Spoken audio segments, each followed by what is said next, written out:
Welcome to APEC. It's September 2nd, and I'm your moderator, Tim Ventura. First, I'd like to thank everyone for joining us on this call, along with everyone watching us on YouTube. Today, Mark Calvo will present the CBU Quantum Graviton Paper. Tami Pudina will discuss interstellar propulsion, and John Brandenburg will discuss GEM theory and applications for advanced space propulsion. We'll also be hearing updates from our lab partners and finishing off the event with an open discussion by conference attendees. So some quick updates before we get started. Today's event uses StreamYard, broadcasting through the Alt Propulsion YouTube channel. If you haven't subscribed, please do so now. You can ask questions using the live chat feature on the right-hand side of the page, and we will ask them to our presenters depending on time constraints. You can always also view conference replays, details, and speaker info on our website at www.altpropulsion.com. Also, while you are there, please register for our email mailing list. Again, that's at altpropulsion.com. Okay, so without any further ado, I want to set up our first presentation here. What causes gravity? Sir Isaac Newton discovered and expressed gravity in his equations as a force that's instantaneous and of infinite range, while Einstein redefined it as a force resulting from the curvature of space-time limited by the speed of light. Since then, modern physicists have searched for the graviton mass as a less spin 2 particle, but that has been fruitless. Could they be looking for a particle that doesn't exist? Mark D. Calvo will present a detailed model describing the graviton as a shadow force. So I'm going to bring Mark in now. Mark, welcome, sir. Thank you, Tim, and greetings to all. Again, my name is Mark Calvo, author of the Cosmological Balanced Universe. Wonderful. And so, Mark, I am going to, I'll disappear and take it away, sir. All right. Thank you, Tim. In case you missed it, on Saturday, July 22nd, 2023, I gave a presentation introducing a simple galactic orbital period equation that's based on a 9-dimensional quantum gravity influence on the rotation velocity of a large galaxy. In finding that GOP equation, I realized that the gravity constant G held the key, as it represents the vacuum pressure exerted by Hagratian particles in the fabric of space. It's also known as ether, on ordinary gravity matter objects and anti-gravity antimatter objects, as well as it influences the attraction between like matter and like antimatter objects. Space itself sees matter and antimatter objects as voids, and in trying to occupy and fill that area forms a curvature around the objects. That's the curvature Einstein talks about. So in order for me to solve the 9-dimensional galactic orbital period equation, 10 dimensions with time, I had to set aside Einstein's GR equation and Newton's equation and abandon the complex attempts by astrophysicists using modified Newtonian dynamics, or MOND, and estimated dark matter mass effect on gravity within the galaxy. The reason they couldn't find the ether on experiments is because the ether moves with the objects, so it causes the objects to rotate, like the planet Earth. But rather than talk about my entire book, I'll concentrate on the section containing the quantum graviton paper. Physicists have pondered these questions for years in their quest to understand gravity, and yet failed to unify Einstein GR, general relativity, with quantum mechanics into the quantum gravity. I approached this problem with the same method I did for the galactic orbital equation. I took a step back, analyzed observations, and set aside complex equations, and simplified things in order to find the truth hidden behind competing gravity theories, and came up with a simple solution to quantum gravity. I called that solution the quantum gravity paper. To put my method into perspective, imagine for a moment that there were two young sailors who each set out on a journey due east across the Atlantic Ocean from Lewes, Delaware to Lisboa, Portugal, in their newly inherited motorized yacht with nothing but the aid of a magnetic compass for one and the use of the star constellations for the other. Both were convinced that following that one eastward geodesic line would get them there. However, upon reaching the completion of their journey, ended up at the coastline of Western Sahara of Africa. Both sailors' 3D method across the Atlantic failed them because they did not account for the 3D movement of the ocean currents and the 3D influence of the atmospheric winds. Here I'm referring to the ocean currents as space and the atmospheric winds as anti-gravity influence. This is the 9-dimensional quantum mechanism for understanding what causes gravity in both the micro world and the macro universe.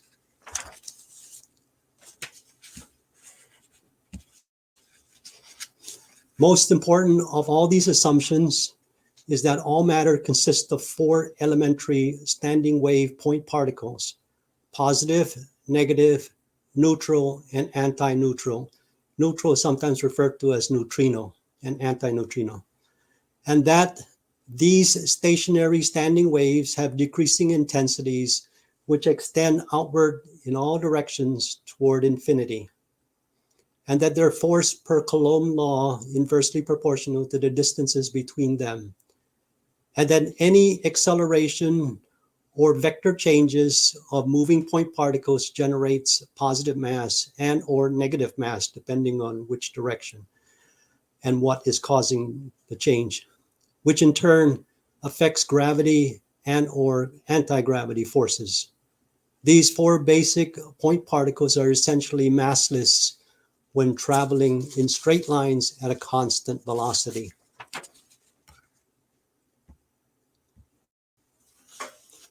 Scientists have recently discovered that the differences between the strong nuclear force and the weak nuclear force is about 100 to 1.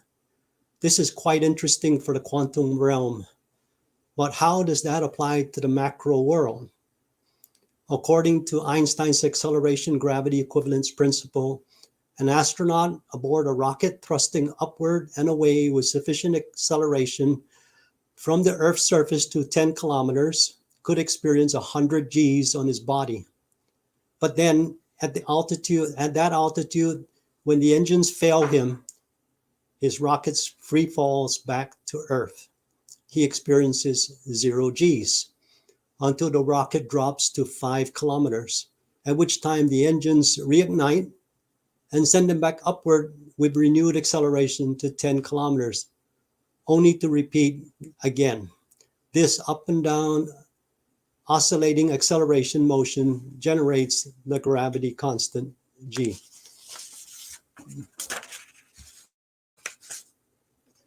In the first line, with R equals 5,000 meters and the upward acceleration of 972 meters per second squared, we get the time of 3.2 seconds.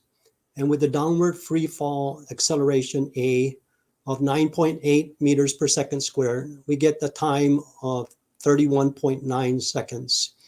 And in doing the rest of the math, we see that the rocket's up and down acceleration, oscillating acceleration and free fall motion, which simulates the differences between the strong and nuclear forces, clearly generates the gravity constant G.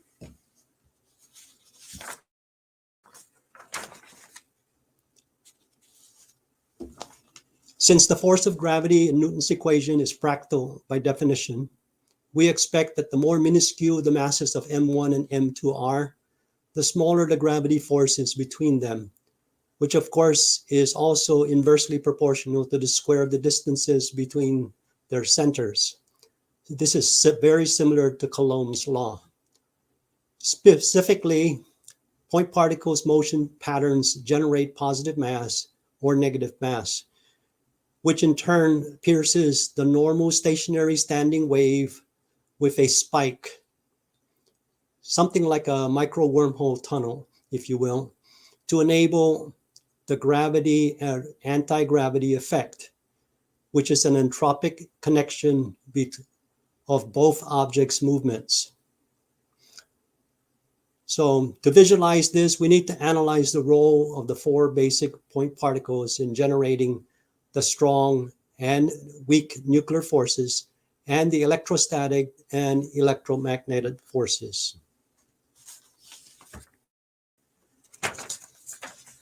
Simply put, a point particle exists in a 3D as a 3D standing wave exhibiting charge, mass, and energy. And that all matter and antimatter are assembled from these four basic point particles in various configurations and patterns.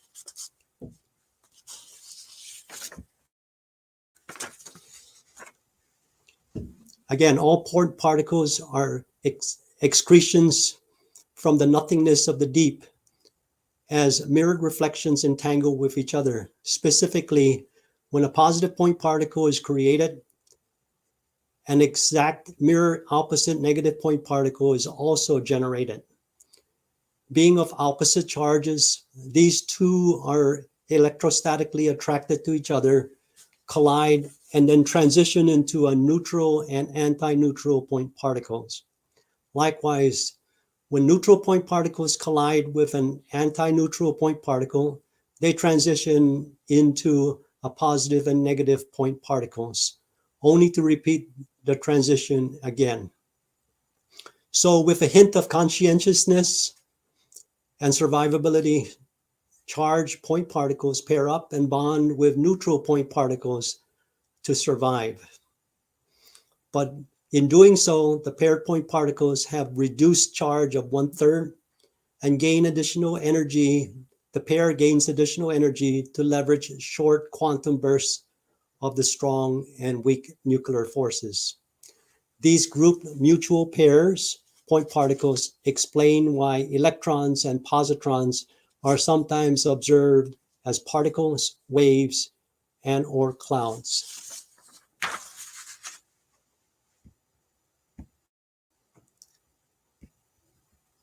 Here is a possible example of how point particles assemble to form an electron, positron, photon, quark, and antiquark. The top of this chart shows the four basic point particles, and then as you go down the chart, you see various combinations form different particles.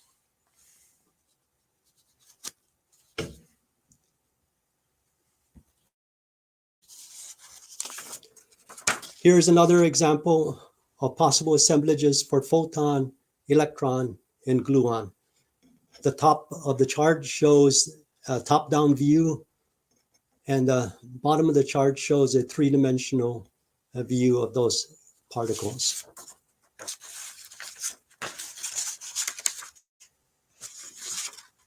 Shown here is an example of electromagnetic particle wave propagating through space.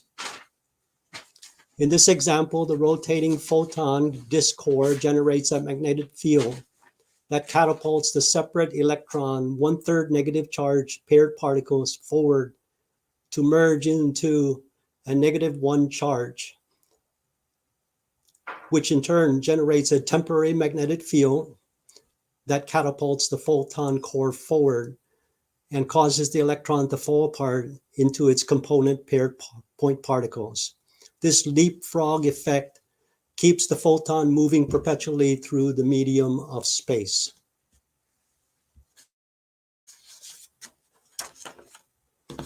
The left image here, the left side of this image is the old science portrayal of an atom. The center image is a hyperbolic structure of an up quark, and the right image are these quarks within a proton.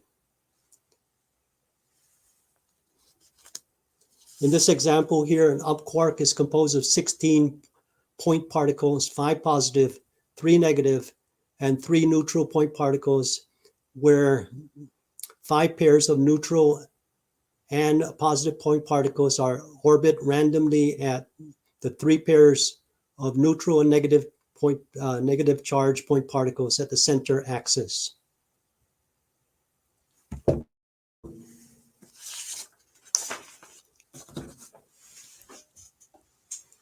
In this image, the quark core consists of 3 paired negative anti-neutral point particles, essentially 1/3 each charge each, jiggling about a neutral point particle at the center,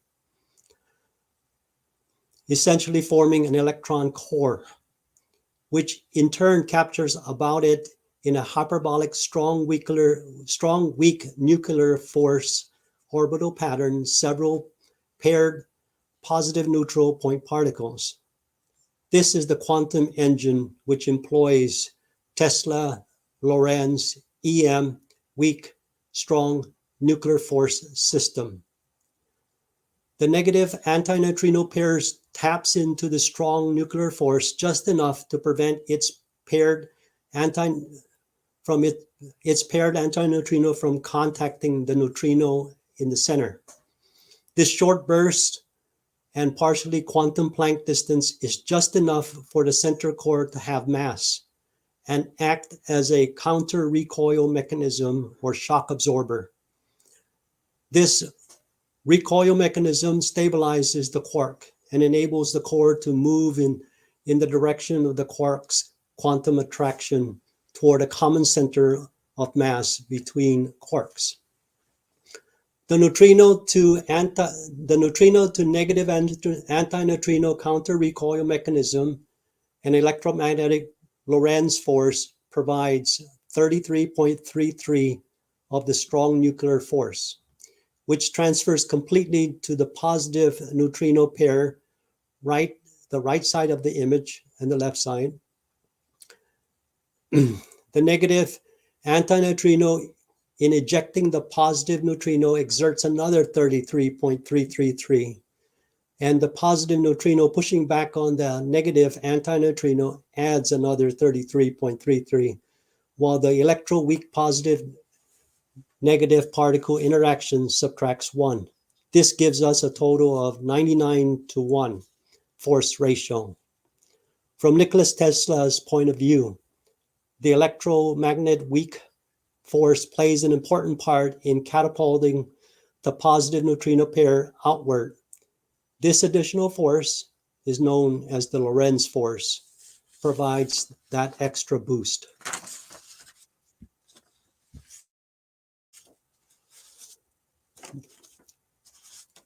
The number of positive neutrino pair point particles in this configuration determines whether the quark is an up quark, down quark, or neutral quark. Now, let's take the rocket oscillation, which was based on the differences between the strong and weak nuclear forces, into the quantum realm. In the quantum realm, an electron and positron electrostatic attraction and repulsion are basically null at Planck distances. This unique property of stationary standing mass energy waves is what enables the quark's core to form from essentially an electron tightly orbited in a hyperbolic pattern by a positron plus. In the quantum realm, the constituents of the electron and the positron particle are still able to attract and repel as expected, but these short bursts of force is known as the strong and weak nuclear forces. And such resulting hyperbolic pattern enables the gravity effect and its constant G. Superstring theorists coined this pattern as the Caleb-Young manifold.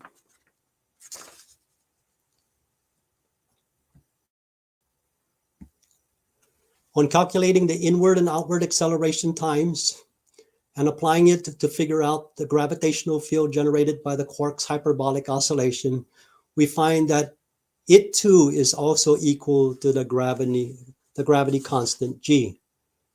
But that doesn't define how the two quarks are attracted to each other.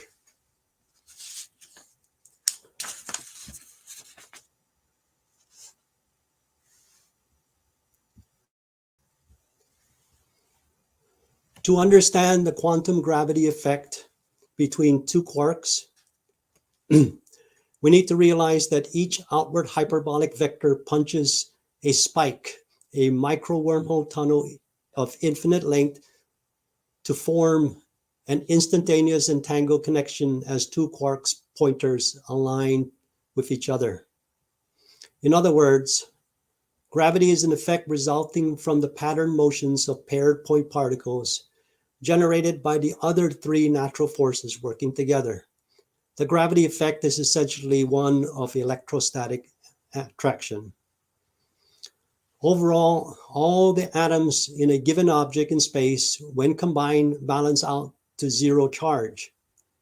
But that's not true at the quantum level. When all the quark hyperbolic vectors of two objects align with each other, all their quark core negative charges are then attracted and moved toward these objects' center of mass, which has a combined sum of all the quark positive charges from both objects.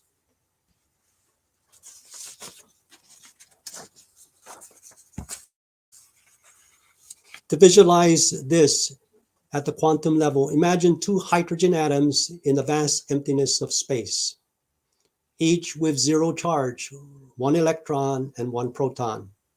Here, the three quark pointers in each proton project the center of mass of positive 6 charge, in which the negative 3 charges of their quark cores are attracted toward.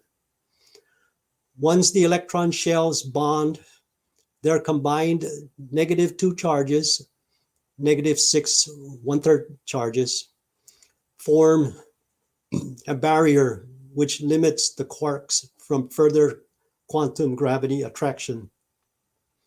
Incidentally, the electron shell barrier is a cloud everywhere else except where the bond is, and that's where it becomes negative 2. And then that electron shell barrier breaks down by immense gravity pressures in stars, particularly in neutron star and denser objects like the black hole.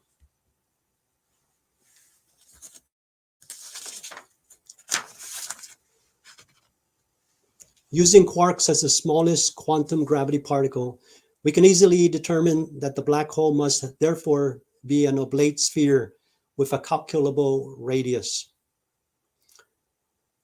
This is the 3D quantum solution, which almost explains why gravity is considered to operate instantaneously and of infinite range.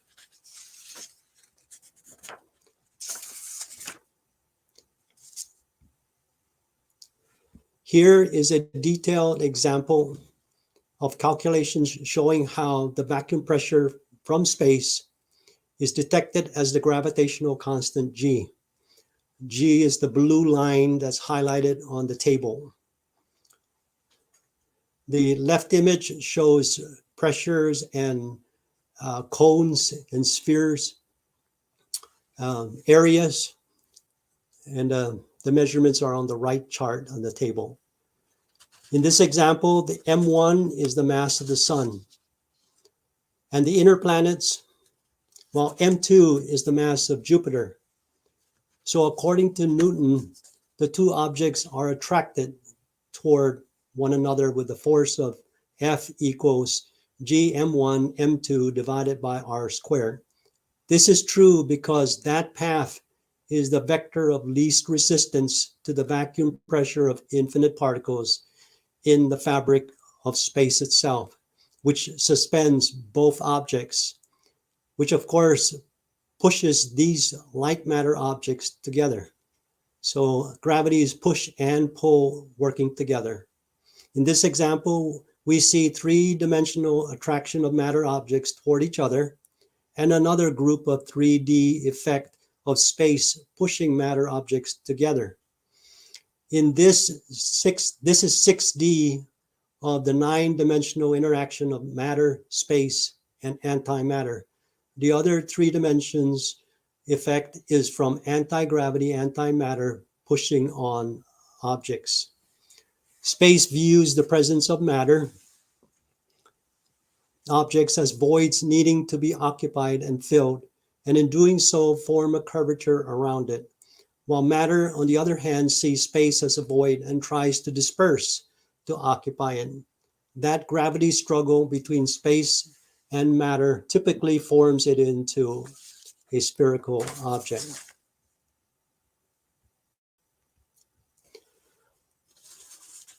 Incidentally, the names of the 2 sailors who followed the geodesic line to sail across the Atlantic could have been Newton, who alluded to the gravity mechanism, or Einstein, who defined curvature but ignored the ocean currents of space and the push winds generated by anti-gravity and antimatter. That's the 9-dimensional universe. This image shows the push and pull of 9-dimensional gravity, anti-gravity forces within space.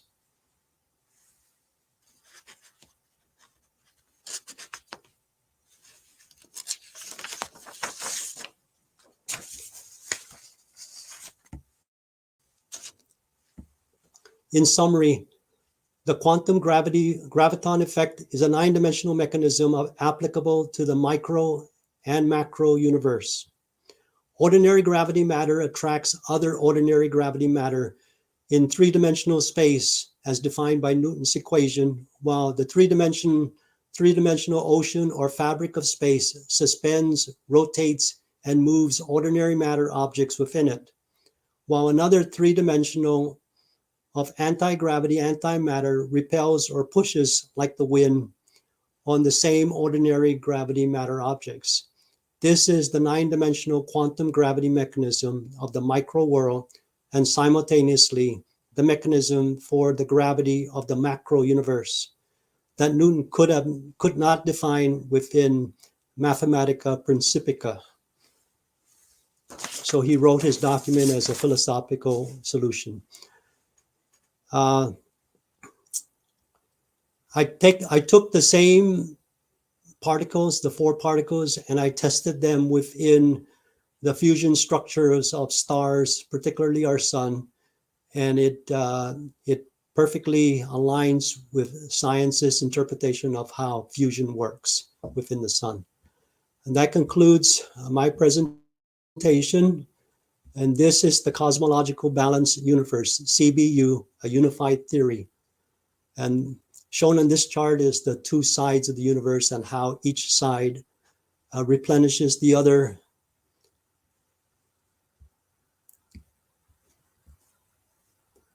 Tim, that concludes the presentation. Okay, sorry about that, Mark. Yeah, I heard you say that, and then you put the additional slide up, and it looks like you have some backup slides too. So, we've got about half an hour left. We could do Q&A. I would love to do Q&A. We have questions in chat, and then if you want to run through the backup slides, that's also totally cool. So okay, we can. I'll bring up the backup slides and show. Yeah, I would just say run through some more details. Thank you so much. Thank you so much. And then when you do that, we have to clap for you because that's an awesome presentation. All right, let me go through the backup slides then. Okay. As I said earlier during the presentation, the radius of the black hole can be determined simply by using the quark sphere particle as the source of gravity. And on this chart here, if you take the mass of the Earth and the radius of the Earth at 6.63 meters, you can see it on there. You can compress the radius of the Earth down to 0.00887 meters. That's the size of the event horizon around the Earth black hole, if you made it into a black hole.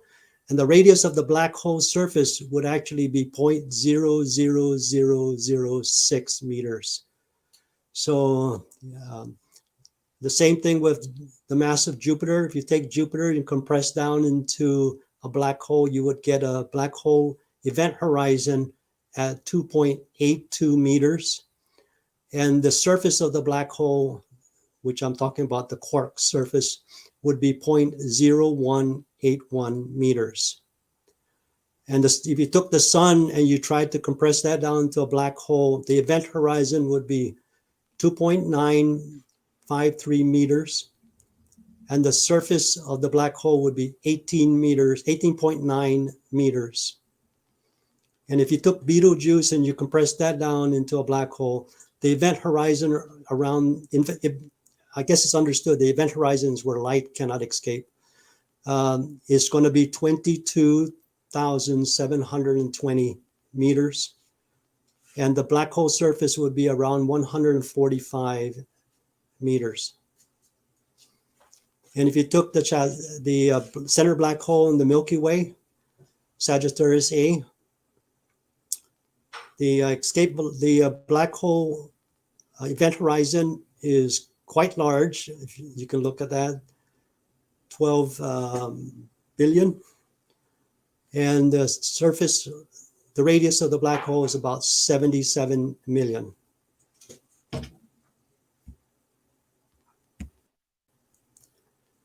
If you took the background, microwave background signal, that is the image that shows the invisible part of our universe. Each of those bubbles on the WMAP or Planck 2017 chart each bubble represents the halo around the anti-gravity, antimatter galaxies. The halo is the outer shell where matter is spewed out from the center of the galaxy.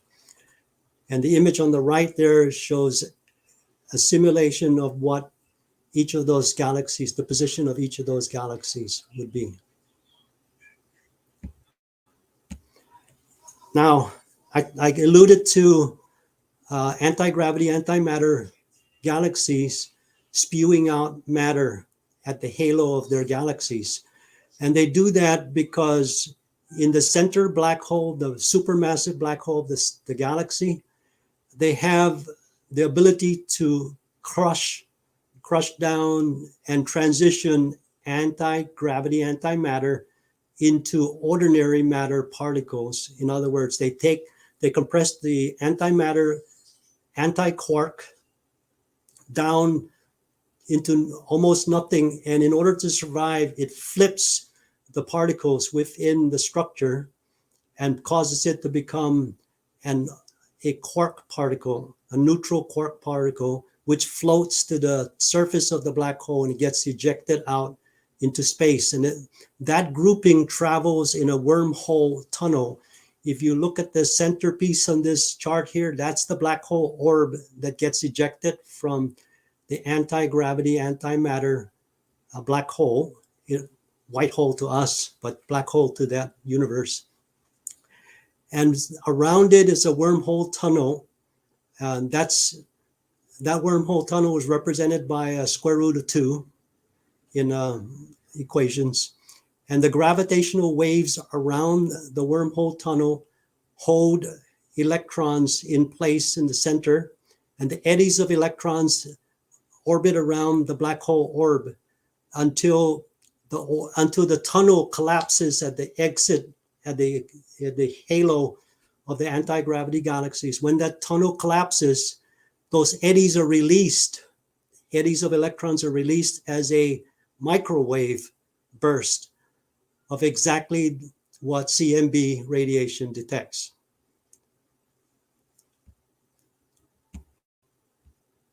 And this is the summary of the galactic orbital period rotational velocity.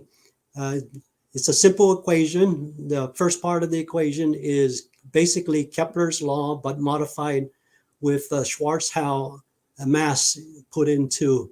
In other words, if you took a section of the galaxies, it included everything within that radius.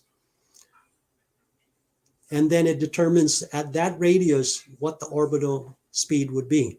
The second part of the equation is what I call space influence on the galaxy. In other words, the particles of space, which is quantum, pushes on the galaxy.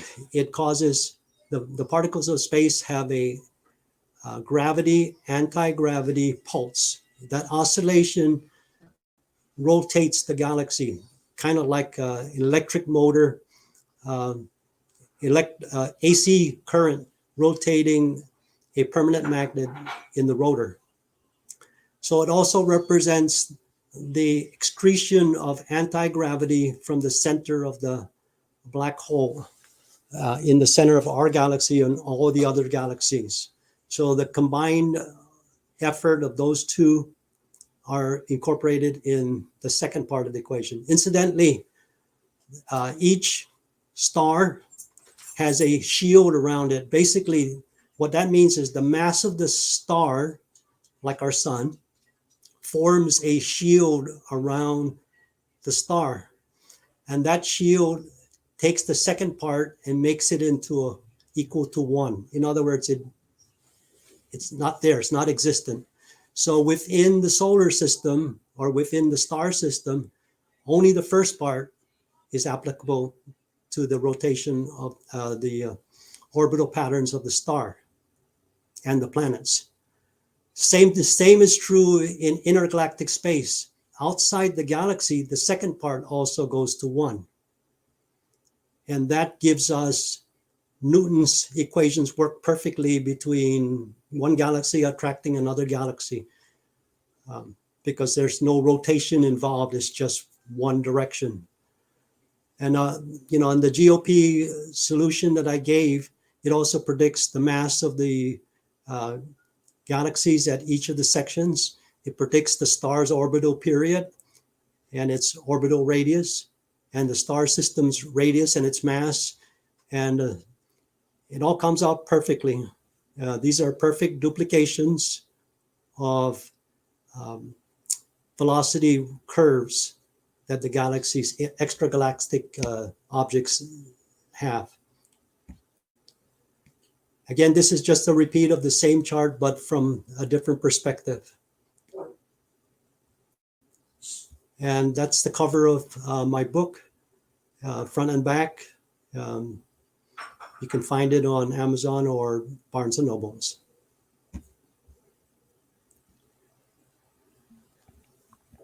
Wonderful, wonderful. Well, Mark, thank you so much. Here, let me take that down. So let me see. It's just you and me in the studio. So I am going to give you an enormous applause, and everyone who is watching on YouTube.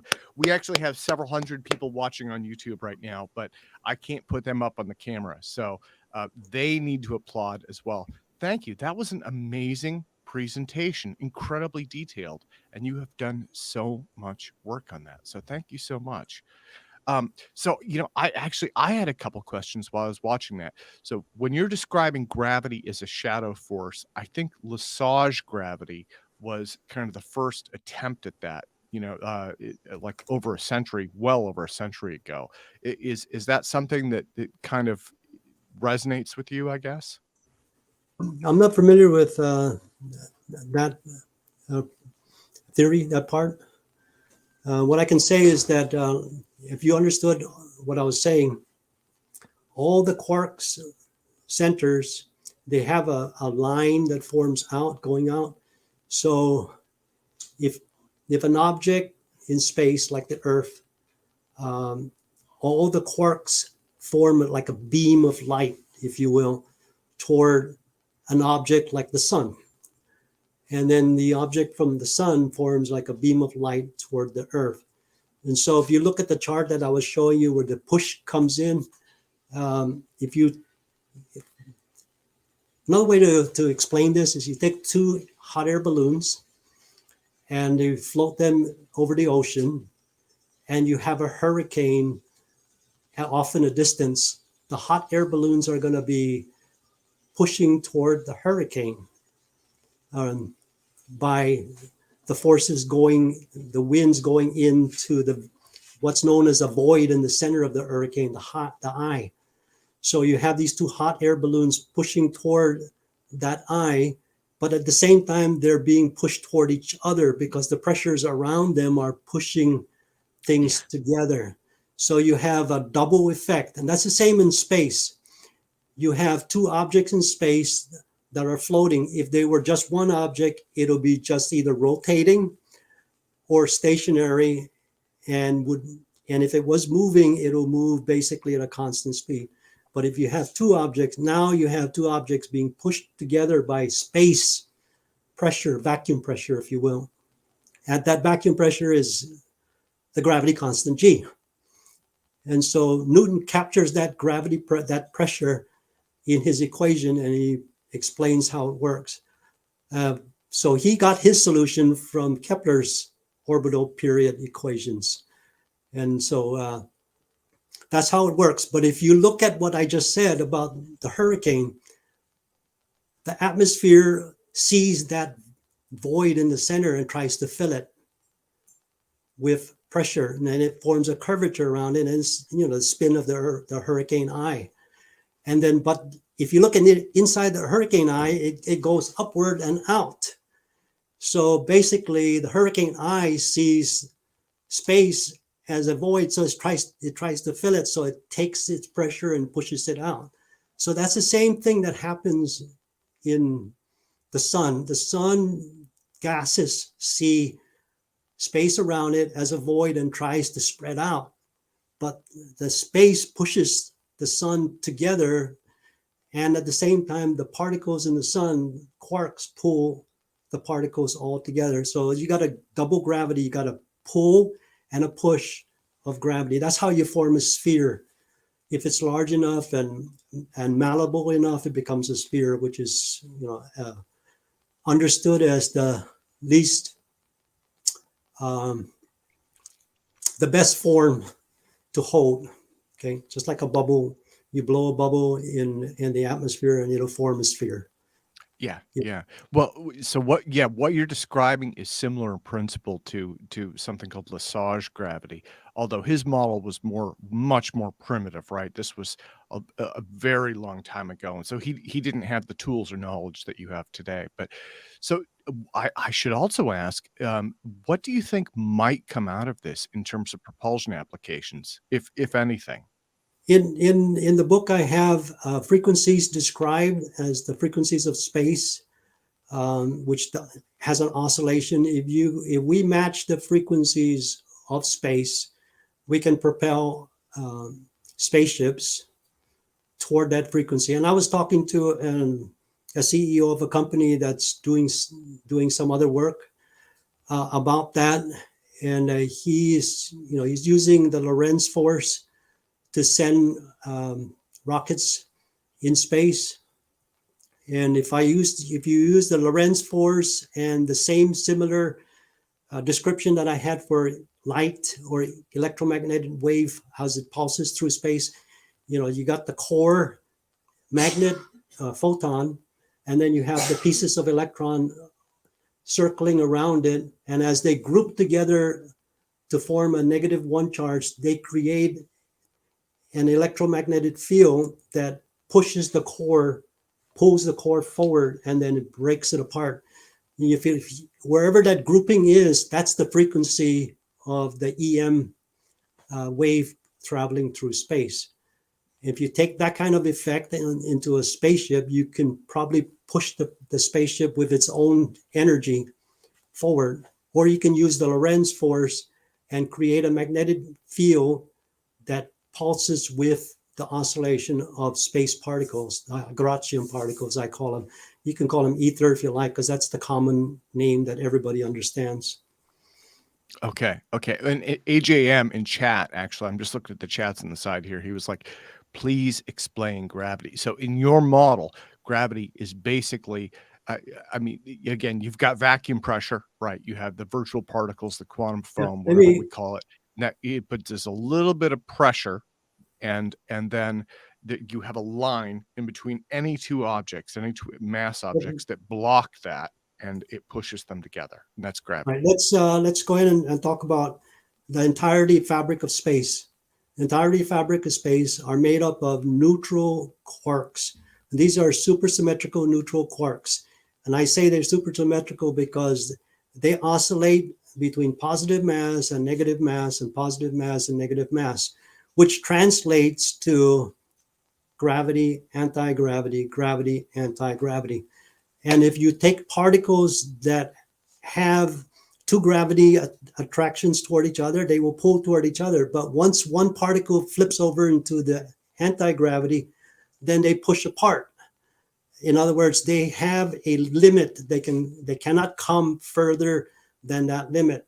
And in my book, I'm estimating that limit to be about 1 meter, 1 quark per meter, cubic meter.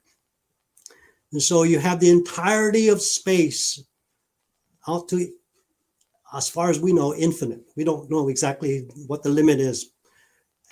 But this whole structure is a grid of particles separated by 1 cubic meter of just one particle of hydrogen or ether, if you will. And if you run experiments, you can't really detect them because they're quark size. They're really minuscule particles, but they have enough pressure and force behind them because behind one particle on top of the Earth, you have 1 billion particles behind it pushing on that one particle. So you have the G-force, the gravity constant pushing on the planet Earth. So it becomes a sphere. And then, like I said, if you look at the structure, space pushes two objects together while the space in between the two objects are trying to push it apart, but it's less pressure there. Okay, so Don Mitchell just put in chat. He was asking, is space otherwise nothingness between the distributed quarks? So you've got the supersymmetric quarks. I think he's asking if there's nothing else in between them or if there's anything else there. There, in between them could be ordinary matter, or it could be particles of ordinary matter or particles of antimatter in between. Space itself is a special kind of matter. And I call it, I call it a Gaussian because it's a specific space matter, and it sustains itself as a self-contained entity. If you will, the entirety of the universe is basically, someone can conceive it as a bubble, because the outer edge is pulled by the rest of the universe, and it can't go further. So when a galaxy moves toward the outer edge, it'll circle back around and come back in. But we don't know how far that is. Yeah. No, again, this makes a lot of sense. And, like I think you used the word ether, right? And science is still cranky about that word. But, at the same time, they've redefined etheric models. Again, quantum foam, quantum vacuum. There are so many different ways that the word ether has been redefined and brought back into physics that, in my view, there's really no great way to do it without something in space. Space can't, even though it's empty, it can't be empty, right? So, right. Tim, one more comment. Space Gaussian particles form the grid first, before when the structure, and I said in the beginning that a positive particle and a negative point particle are created out of the nothingness of the deep. When I said that, I meant zero, absolutely nothing. So now you have a positive and a negative point particle. And quantum mechanics actually supports that.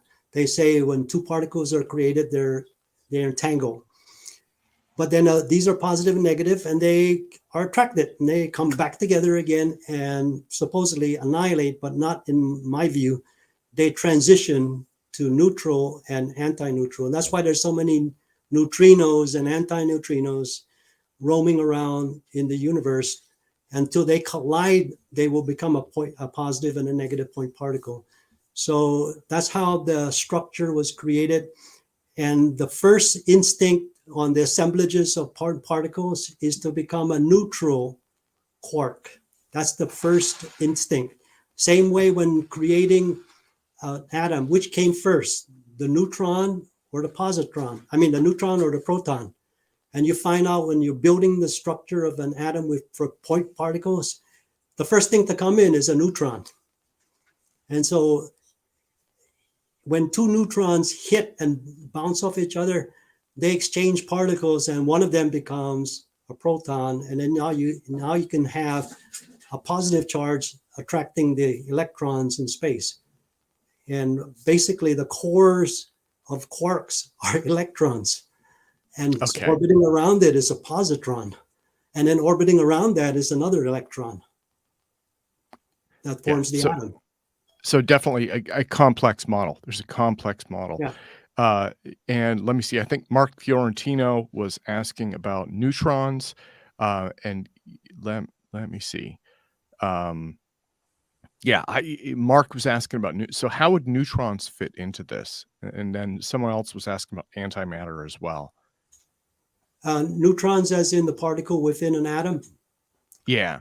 Like I said, the first thing that is created, if you assemble point particles together, the first thing that comes up after the quarks is a neutron. And what you have, like I said, quarks start out with neutral quarks.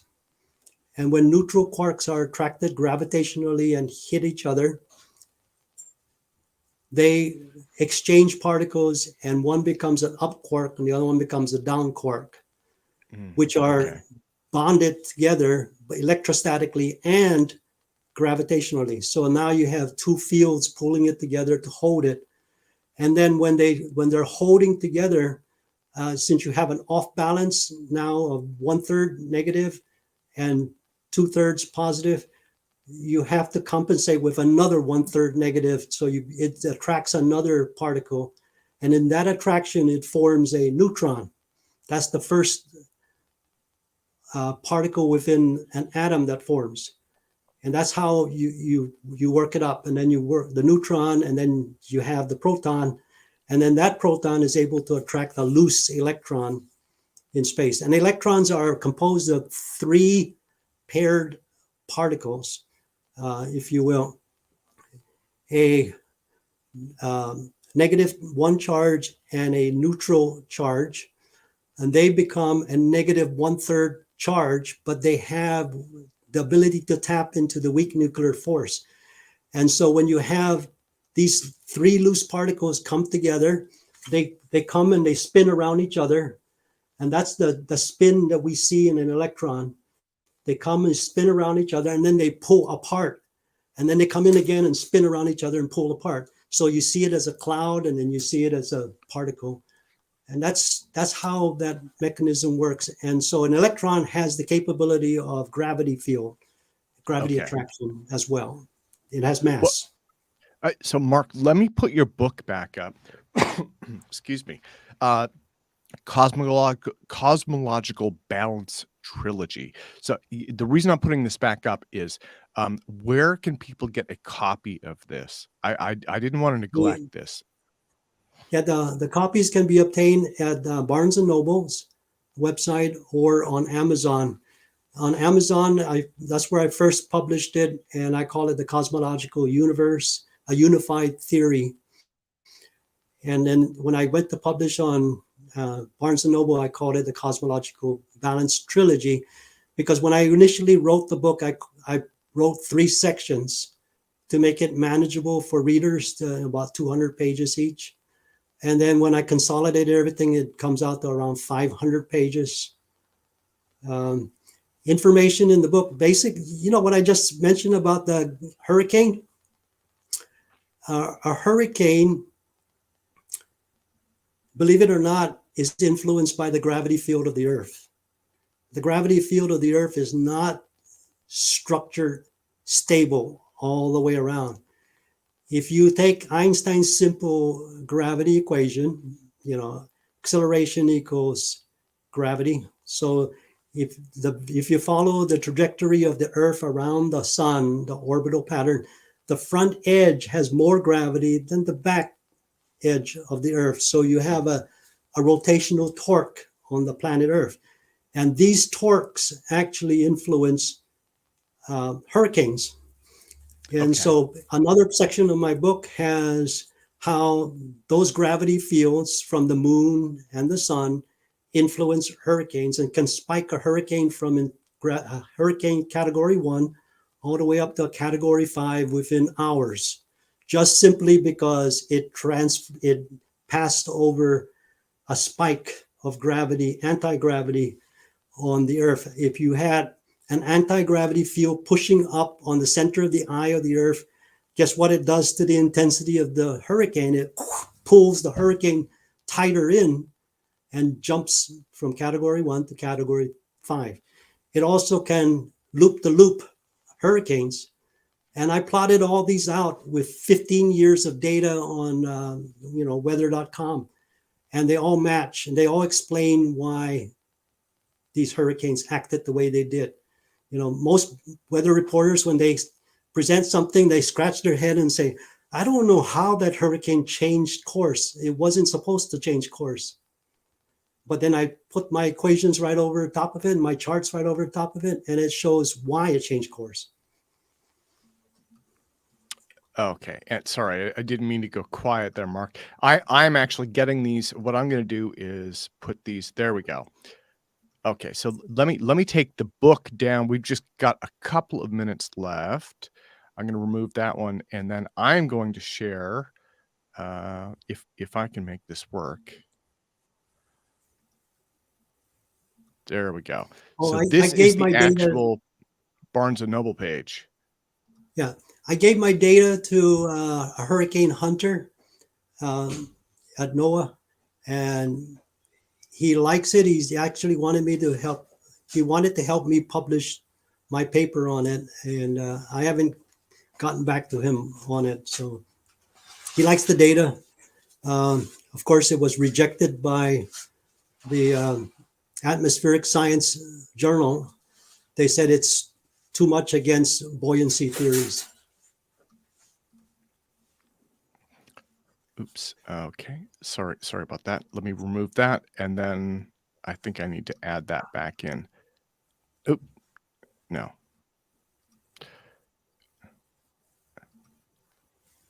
Sorry, I want to share. I'm being a little slow.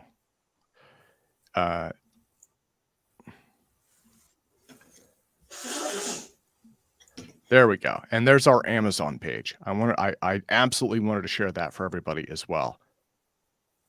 Again, Mark, my apologies there for being slow. Let me thank you so much for presenting today. You did the earlier presentation for us. Your work is absolutely brilliant. I love what you're doing. We're getting great comments in chat here.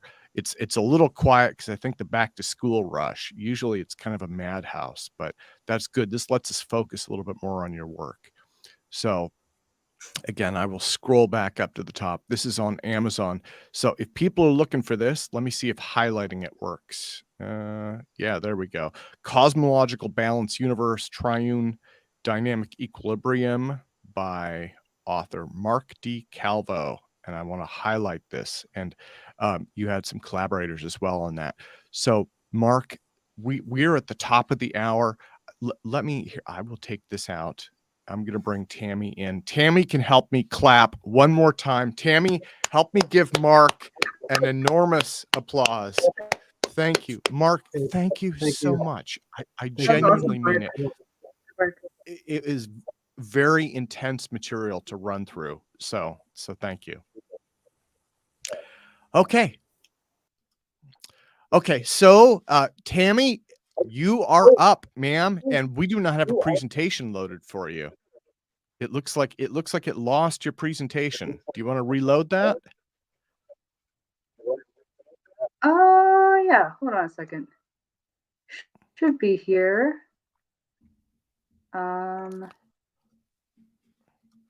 Yeah.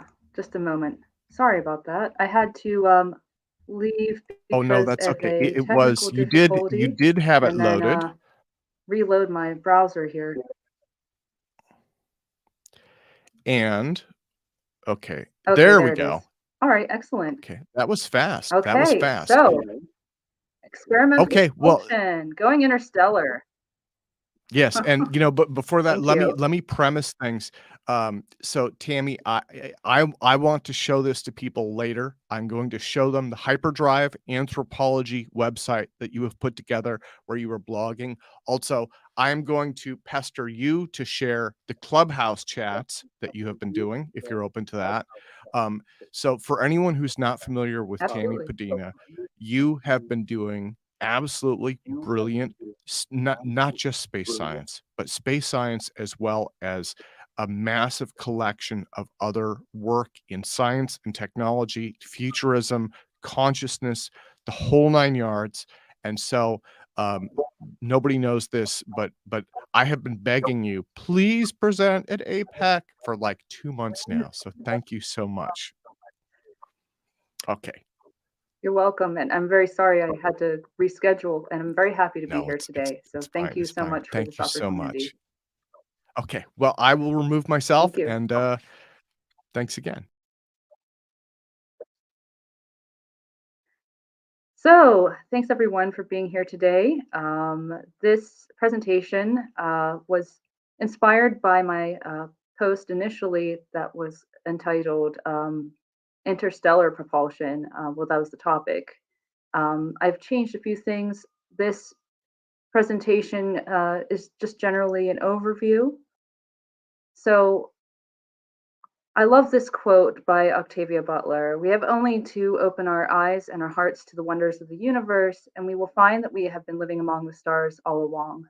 To me, that means that we just have to look around and we will find what we need in our sense of place for the innovations that we are looking um, to discover in order to solve some of the greatest problems that we have. I do have a video here um, that I would like to share. Oh, just a second. Let me go back. Um, oh, maybe I can't do that, but that's okay. We're going to be covering a lot of material. There's like over 18 slides. Um, so, from fiction to reality, one of the reasons why I say in the post is that we have gone from fiction, science fiction of interstellar space travel just in our imaginations to actually achieving it is because Voyager 1 and 2 are actually in interstellar space. So that was a dream. It's within reach. They will eventually reach the stars. So in this presentation, I'll be going over those various propulsion methods that are being actively worked on: nuclear, ionic, photonic beam propulsion, Alcubierre, and some other theoretical methods. So there is a basic science, right? We are constrained by gravity here on Earth. So getting up there, we have to obey the Newtonian equation of motion, where force applied to mass and the acceleration of the object. So applying that to space travel, we have to use this to calculate the acceleration and velocity of spacecraft. Um, we need the momentum transfer equation in order to figure out uh, just how efficient our propulsion methods are going to be. That brings us to conservation of energy, the actual propulsion methods. If it's using a propellant like we have in rocketry, then we have to pay attention to the initial energy of a system, the work done on the system, and the final energy output to propel the spacecraft. There was this guy named Tsiolkovsky whose experiments contributed greatly to our modern rocketry. And that's this equation here, where we have the impulse.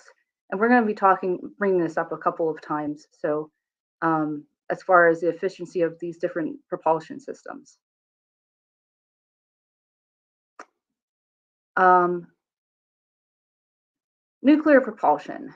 Okay, NTP, nuclear electric propulsion, nuclear pulse propulsion, they all use nuclear reactor, nuclear device to heat a working fluid, such as a hydrogen propellant, to high temperatures in order to produce thrust.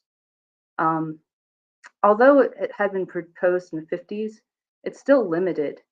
Um, there's still a lot of work that needs to be done, and it's still and have to be obedient to the laws of thermodynamics and thermodynamic processes, converting that heat to work. A little bit about Rankine. Okay, so here, N is the efficiency of the Rankine cycle, H1, H2. Those are the enthalpies of the working fluid at the beginning and end of the steam turbine. And H3, H4 are the enthalpies of the working fluid at the beginning and end of the condenser, enthalpy being, the amount of energy in a thermodynamic system. So the efficiency calculated using a Tsiolkovsky equation, which is specific impulse, in a last slide, LSP, being equal to thrust over mass flow rate times the acceleration due to gravity. And that goes hand in hand with the Rankine equation because that's going to be your actual power output. One example of that is current with nuclear propulsion. Back in 2021, NASA had calls for nuclear thermal propulsion projects, and there are currently 3 different companies that I last heard that were working on this, and I'm uncertain because I think it's been a couple years since this page was updated.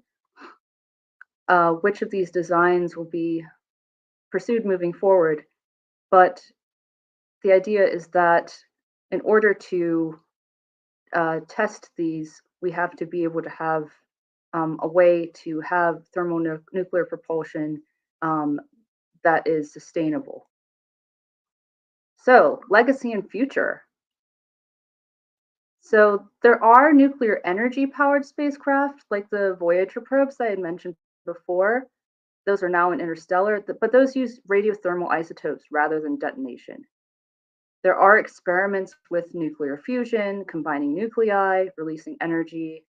Back in the 70s, some of you may be familiar with Project Daedalus, which proposed a fusion propulsion interstellar probe using pellets of deuterium and helium-3 mixed together. So the challenges that are facing nuclear propulsion as an interstellar means of travel are sustainability, so sustained long-term nuclear reaction system, overcoming Coulomb repulsion between positively charged nuclei, and being able to contain that reaction over time.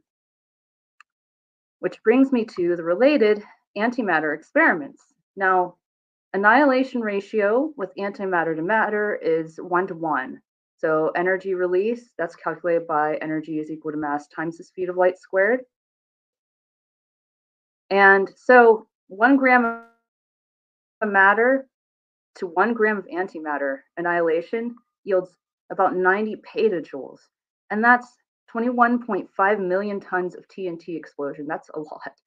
That's an incredible amount of energy. The problem being that we don't currently have a way of containing that much antimatter. Antimatter storage is a problem, but there are ongoing experiments. This is a NASA related design, the positronic drive. Now, positrons are anti-electrons, and they produce gamma rays that provide the energy for thrust. Here, you can see that, let me go here. So the positrons are directed from the storage unit to the attenuating matrix. They interact with the material and release heat. The hydrogen circulates through that matrix, picks up the heat, and then flows through the nozzle.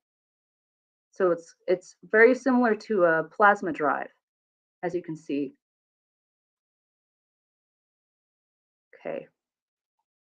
And this is just a little snippet I took from Scientific American from a few years ago on antimatter and fusion being used together. It says a fusion-powered spacecraft could reach Jupiter within 4 months, potentially opening up parts of the outer solar system to manned exploration. Okay, a number of hurdles would have to be overcome, particularly in the production and storage of antimatter to make the technology feasible, but some experts imagine could be ready to go in a half century or so. So it's probably not a 40-year technology, but 50, 60, quite possible, something that could have a significant impact on exploration by changing mass power finance calculus when planning, according to Jason Hay, Senior Aerospace Technology Analyst for Towery Group. And that was taken from Future Visions of Human Spaceflight. So antimatter, extremely powerful. It's just a matter of being able to contain those explosions, being able to have enough antimatter, first of all, and then being able to contain those. All right. So radio frequency, photonic, and beam propulsion. So radio frequencies are a type of radiation. So these propulsion systems use radiation pressure that occurs when electromagnetic radiation carries momentum, exerting a force on surfaces it interacts with. That's how we are able to have Wi-Fi and um, different wireless technologies. RF photonic beamed laser propulsion exploits that force at a higher energy to create thrust. It's a lot more concentrated.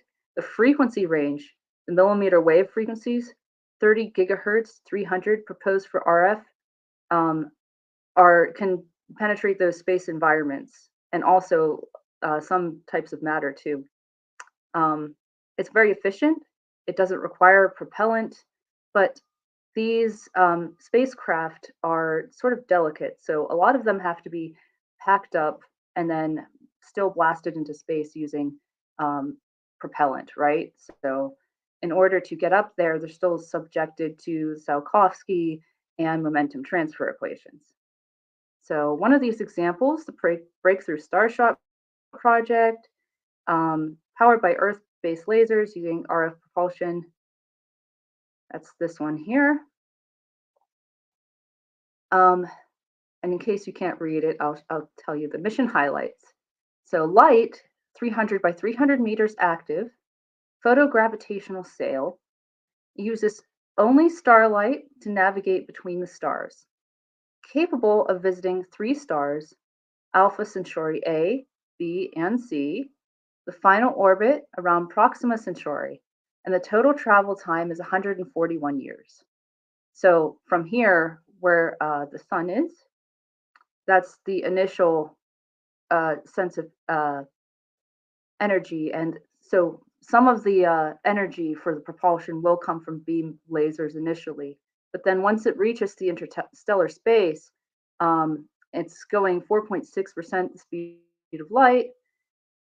It's going to have to rely on the starlight alone in order to get around these other star systems and make its way to Centauri C. Okay, so the plasma methods, there's a lot of different advantages. It's highly efficient, there's a lot less fuel. It's ideal for those long duration missions. It has the potential to outperform chemical propulsion. And there's those ion thrusters that use electric fields to accelerate those ions in the propellant without um, needing any kind of explosion necessarily, which may affect the thermodynamic equilibrium. So plasma dynamic thrusters, they use magnetic fields to contain the propellant and accelerate it.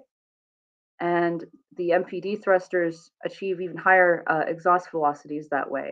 But the challenge is creating and sustaining those fields for thruster operation. So those require a power source, right? So substantial energy requirements. Those spacecraft must generate and store energy for extended missions. Okay, here's the MHD, a basic design concept.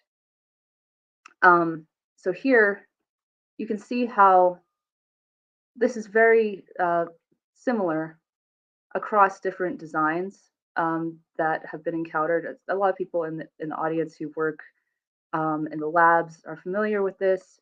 For laymen, just so I can explain briefly, there in the middle you see the plasma flow. Working backwards from that, the MHD channel is where the magnetic field is controlling propellant. Okay, the plasma is being thrown through that, and the magnetic field lines are what's containing it. There is a coil that's helping to produce that field, and then down below you see that there's additional coils, and you see the B field there.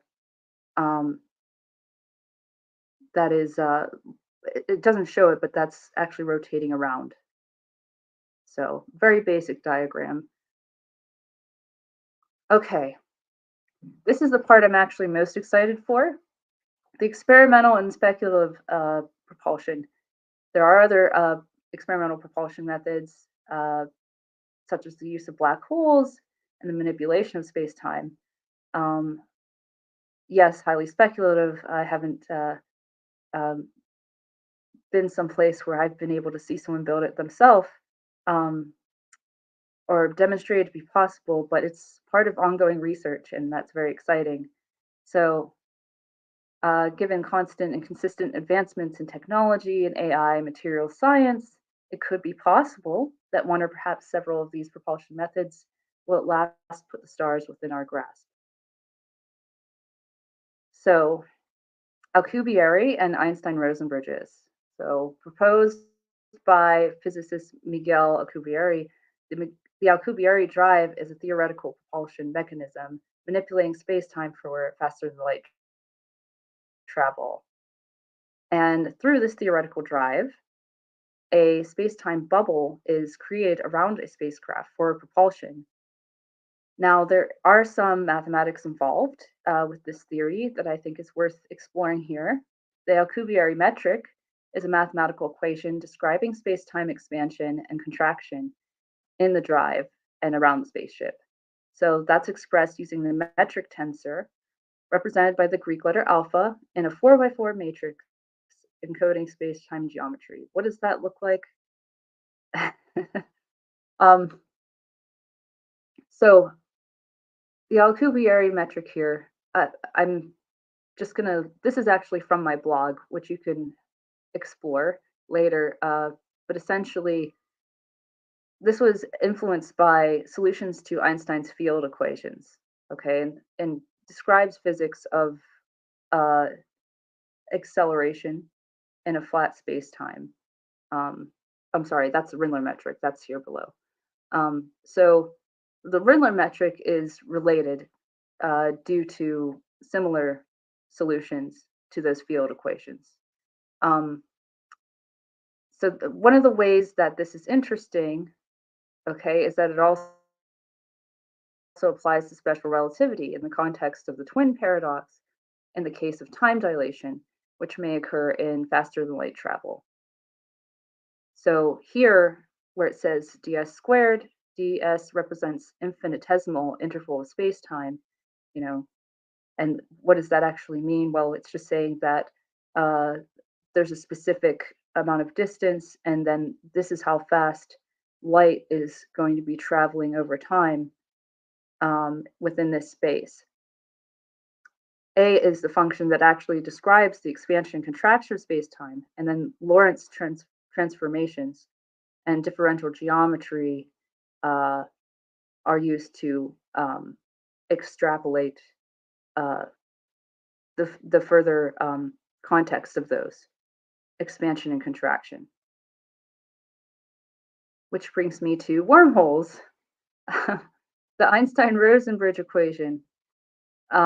Very similarly, Einstein's theory of general relativity mathematically predicts the existence of wormholes and solutions to the field equations. So very similar to what the Alcubierre metric and Rindler had explores, except this equation describes the geometry of a static spherically symmetric wormhole.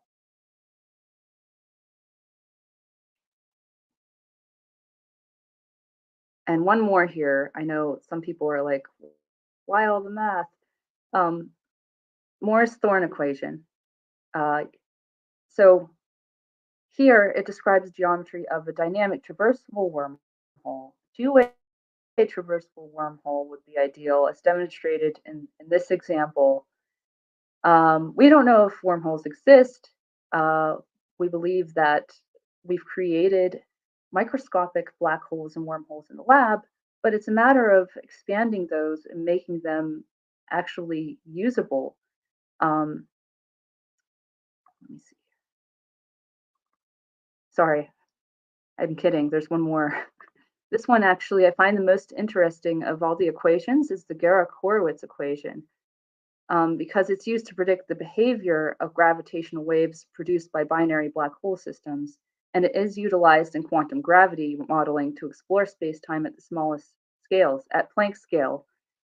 So as far as Planck scale and what that has to do with binary black hole systems, it's predicting that um, the difference between 2 points in space, um, well, it's essentially that space can be contracted. Um, so there's the reference radius here, r, and then the radius at which something is being measured, and a potential difference. The exponential function is used to represent the dependence of those, and then the negative exponent suggests that those are inversely proportional. I think it's most promising to explore these equations because we have these new technologies and we have these concepts. It's just that everything is very spread out, and everything that is being worked on, people have their specialties or specializations. But as technology connects us more and more, there's more open interdisciplinary collaboration that's radically expanding our potential to have a rich civilian exploration of space. So, in conclusion, in practice, those theoretical frameworks, those are valuable tools for researching those scenarios. Um, as far as modeling, simulating, assessing the feasibility and limitations of those systems, and contributing to the understanding of the impact of travel on spacecraft directly from radiation, navigation issues, high gravity, power loss, etc. And if you would like to learn more about this topic, you can check out the source post on my Substack.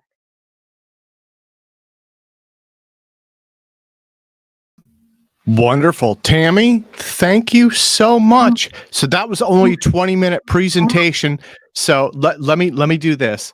First things first, I'm going to remove that. Everybody on YouTube, give Tami an enormous applause. So normally, and actually Mark is in the studio too, he was applauding. Normally we have more people backstage today. It is not a large house, although I see all of them in chat, so they will get a swift reprimand next time I talk to them. But no, so we have all the usual suspects here, but they're actually watching on YouTube today. They're not backstage. So it's just you and me. So thank you. And as well to Mark, who presented earlier. You guys are just hitting it out of the park. So Tami, we have extra time, and since it's just you and me, we can cause trouble. And actually, Mark is still backstage watching. Maybe we could bring him in a bit. But the first things first, I want to present. Let me see. Okay.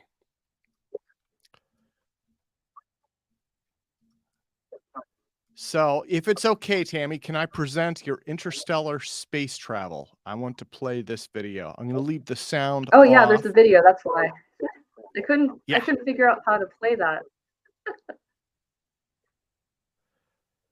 Yeah, and hopefully this is streaming okay for us.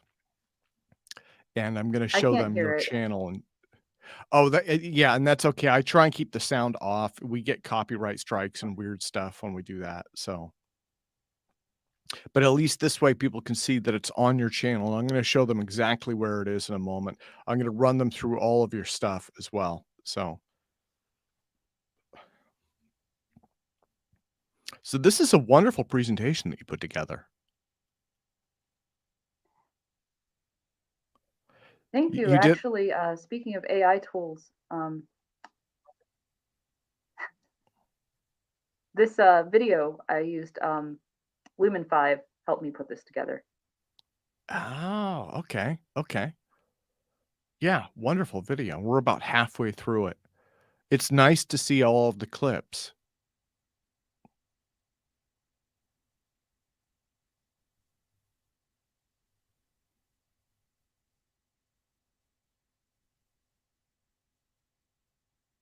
Yeah. Well, you have a lot of thought and effort that went into this, and the presentation as well. Again, I can't thank you enough for doing this for us today. Yeah, it's my pleasure. I love talking about this, and having this opportunity to share it with everyone is wonderful. So I appreciate the opportunity. Thank you. Yeah, and I think it's also really great to do a run through on various methods of propulsion, right? Even if not all of those are anti-gravity warp drives or anything like that, it's good to be able to just, do a review of what's out there, just to remind folks that there are lots and lots of different ways to skin the proverbial cat.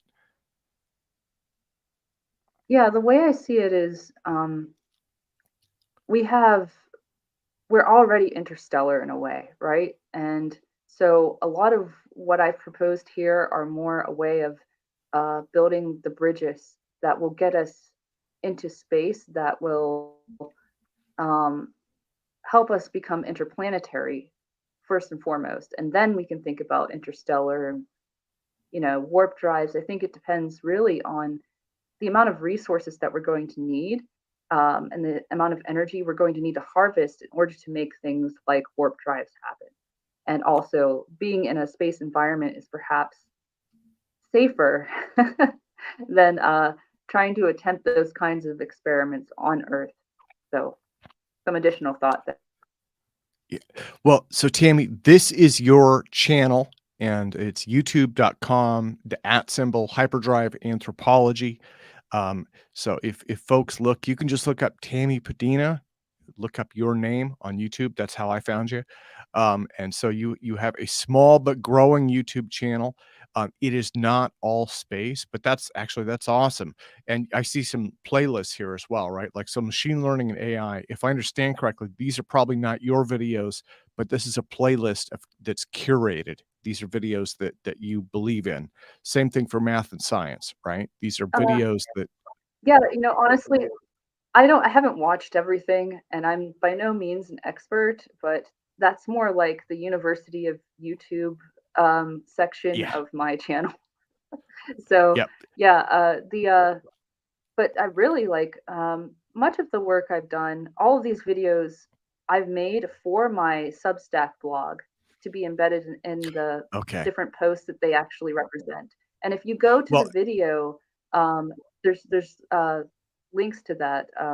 But yeah, like you can find me on Substack, hyperdriveanthropology.substack, let and let's let's I'm go trying to make an effort to write there.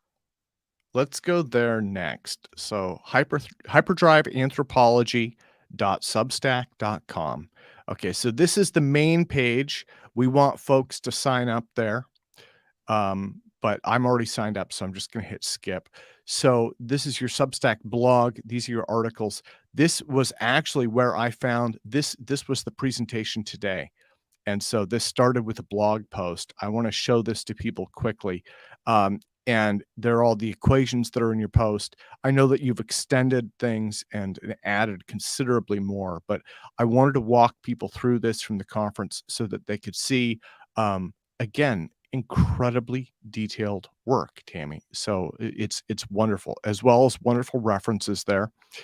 And my hope would be that the folks from this conference would help support what you're doing there by going to your blog. I'm messing myself up here. Okay, I'll just hit the back button. So the hyperdriveanthropology.substack.com. So my hope would be that they would visit that site and check out the various blog posts that you have. And you have several of those, many, many blog posts here. So we've got that. and then we also have meet and greet with Clubhouse. So this, you might have to help me with this. I'm going to put this in. This was one Clubhouse chat, right? It says this invite has expired, but you can still join the Hyperdrive Anthropology Clubhouse. That's right. So if you go in there and you join it, then you'll get invitations. There it is.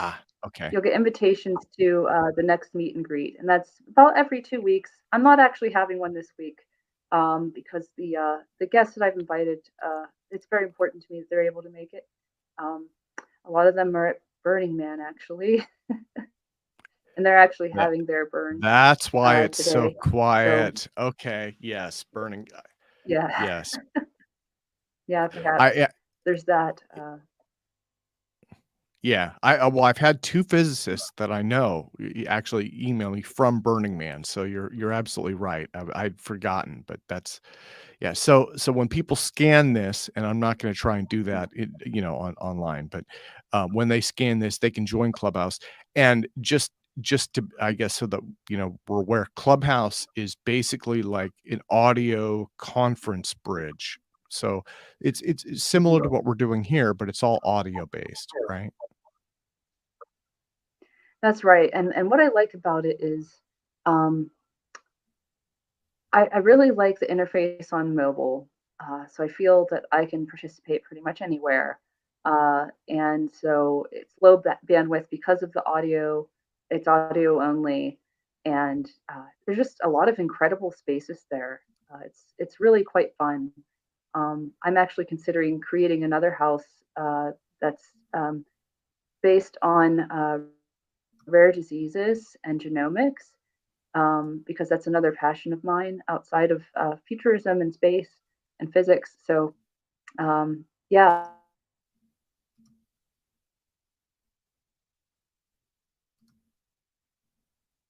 Oops, and Tammy, you're fading out just a little bit.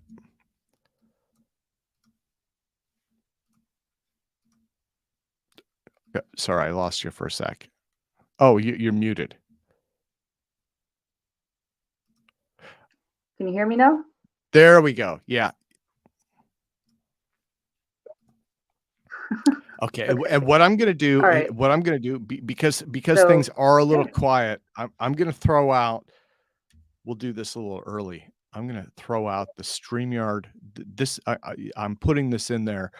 This is the back end link. This is the studio link. So if anybody wants to join into the studio and chat with Tammy, we have some time before John Brandenburg arrives, and so I'm gonna throw that link out. That's the studio link. I'll bring folks in. Let me see. Mark, do you think I could add you into the studio as well? Let me see. We still have Mark Calvo with us. Hey, Mark. Hi, Tami. Hi. Yeah, is it okay to bring you in? We could kind of do open discussion. Okay, the Einstein-Rosen bridge equations that predicts wormholes. Do they have a specific size wormholes that they're predicting? Bridge equations that predicts wormholes. You'll have to forgive me because I'm no expert. I consider myself just a student of physics and space studies, but as far as I know, some interpretations of the Einstein field equations, according to those interpretations, wormholes are possible. But I think that those interpretations are those are sort of extrapolated from like an information theory sort of viewpoint. So what does that mean? I think we've been able to make these microscopic wormholes, supposedly, these observing these quantum mechanical effects. But as far as making something much larger, I'm uncertain because at certain energy levels, very large energy levels, we may not be able to because we know that the mass energy equation kind of explodes after faster than light. So to answer your question, I think that means that there must be something more, right, to that. Yeah, So I'm in in order agreement with for that. something to accelerate It'll beyond the be speed of light. if wormholes exist, it'll be microscopic, uh, micro wormhole tunnels. Mhm. Well, I just But read a paper that as far as like effects of space time, yeah. Go ahead, Tim. I just read a paper saying that that electrons might be able to keep nano wormholes open. Again, nanoscale, not large, but they were saying that the energy in Mhm. electrons might be able to keep them open instead of requiring negative energy, which would be that would be awesome. So One more comment though, like with Mark's work actually, which I found fascinating, with gravitons, is that looking at space time at the Planck scale, from what I understand, and I know so many people are going to hate on me for this, but with string theory, it might be possible that uh, Planck time may be malleable. So if that is at all possible, it could mean that we might have to reconsider how we look Interesting. at E equals mc squared. So yeah. Well, so we have. Let me see. Mike Liloff popped in. Mike, you're on the holodeck today. hey, Did, Yeah. did, that's cool. did you have questions for Tami? What do you have? No, I'm still understanding most of this, watching carefully. Oh, okay. Okay. Okay, well, let me mute you back out then. Um, well, so Tammy, what are you most excited about in terms of types of propulsion? I mean, because you've done basically a survey of what's out there. I mean, obviously rockets we're using today, but what are you most excited about? Okay, this is going to sound extremely biased, but I am actually really excited for the microwave propulsion that I'm going to be working on Falcon Space with. So that sounds, but I am because uh, dynamic nuclear polarization, that might be a thing. We're going to find out. Yeah, well, I think it is exciting. I think it is exciting, and I mean, what Mark was presenting about earlier, right, in terms of finding the right frequencies, seems like it dovetails in with what Mark is working on. It seems like there are so many things that are converging in on this idea, and there may be differences, right? I mean, like every model has differences, but the thing that I see is like a larger convergence of ideas, and for me, that's exciting. So, Mhm. well, what do you Yeah, think about yeah. fusion drives, though? I wanna ask about that. That is a now maybe I'll probably get beat up in this conference even talking about those, but I love fusion drives, because it's near term and it's practical, right? So, there's no magic required. We know that we can do it. It just takes, a lot of engineering. That's a question for me. Um, Well, I okay, well, yeah, well, yeah, actually, I wanted to expand a little bit more on from what I've known from a survey of different fusion methods. As far as where the state of fusion as a viable way of harvesting energy, that really, whether or not it can be used in propulsion, is really dependent on that. And so currently, there are companies that are exploring ways of using AI in order to find ways of uh, containment in tokamak fusion reactors. And I think that's very promising towards the development of a actual working fusion model for propulsion. Um, but I think really like it may have to depend entirely on what materials we're going to be using because there's so much a there's a momentum transfer problem with fusion. We're dealing with the fusion is fusion of nuclei. And so being able to take that energy directly and transfer it into something that produces thrust is the primary problem. I think that there's a Okay. way to do that. It's just that as far as getting that to be like a propulsion device to like get us from Earth to space may not be as viable as something that gets us from like between planets, perhaps like as like an interstellar method, for instance, like what the Voyagers are doing. They're using a radioisotope, and I think they're using hydrazine thrusters. So there's as an energy source in order to move the spacecraft, yes, but perhaps not to get it, from the Earth to space, outside of Earth. Okay. That makes sense. A fellow named Paul Sis did years ago. He had this idea for I'm forgetting the name of it, but he compared it to like an Earth to Mars railroad, right? Where you would basically have this fusion rocket that would go from Earth orbit to Mars and then back again in this big loop, right? And so that was his rail track idea. And like you're saying, it would never land on either planet. It would basically just go from one orbit to another, but then it would use these fusion drives and move really rapidly. So Yeah, that's interesting. right. Well, let me see. I should ask. So let me scroll through chat here. I don't want to leave out any questions.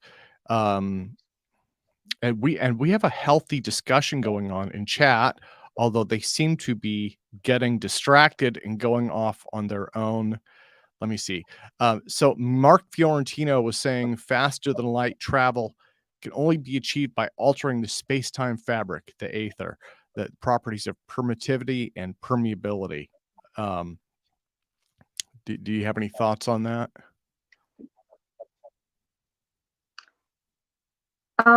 Well, that's sort of what I touched on with the Alcubierre metric and solutions to Einstein's field equations. I think the idea of being able to wrap a space-time bubble around a craft has to do with manipulation of certain qualities of space-time. With Mark's presentation here with gravitons, if we are able to find a way to pull that around a craft, that would actually preclude the actual manipulation of space-time. How that is achievable, very high quantities, vast quantities of energy. I don't have an exact figure, but I sort Ah, of agree with him that faster than light is something that could be, but that's theoretical as far as I know. I want to show another one. Richard Muller said we need AI to navigate the universe, and actually, I think I think this is a brilliant insight because I think that's something that we haven't really considered yet, right? But AI is increasing so rapidly, and so when we get into advanced space propulsion, when we get into breakthroughs like this, um, this is something that we can utilize. I think he's completely correct. I think this could be an incredible leveraging technology. That wouldn't necessarily be propulsion, but in terms of like mapping stars and locations and things like that, that could be incredibly useful. Actually, yes. And actually, Richard, I do agree that AI is one of the ways that we could build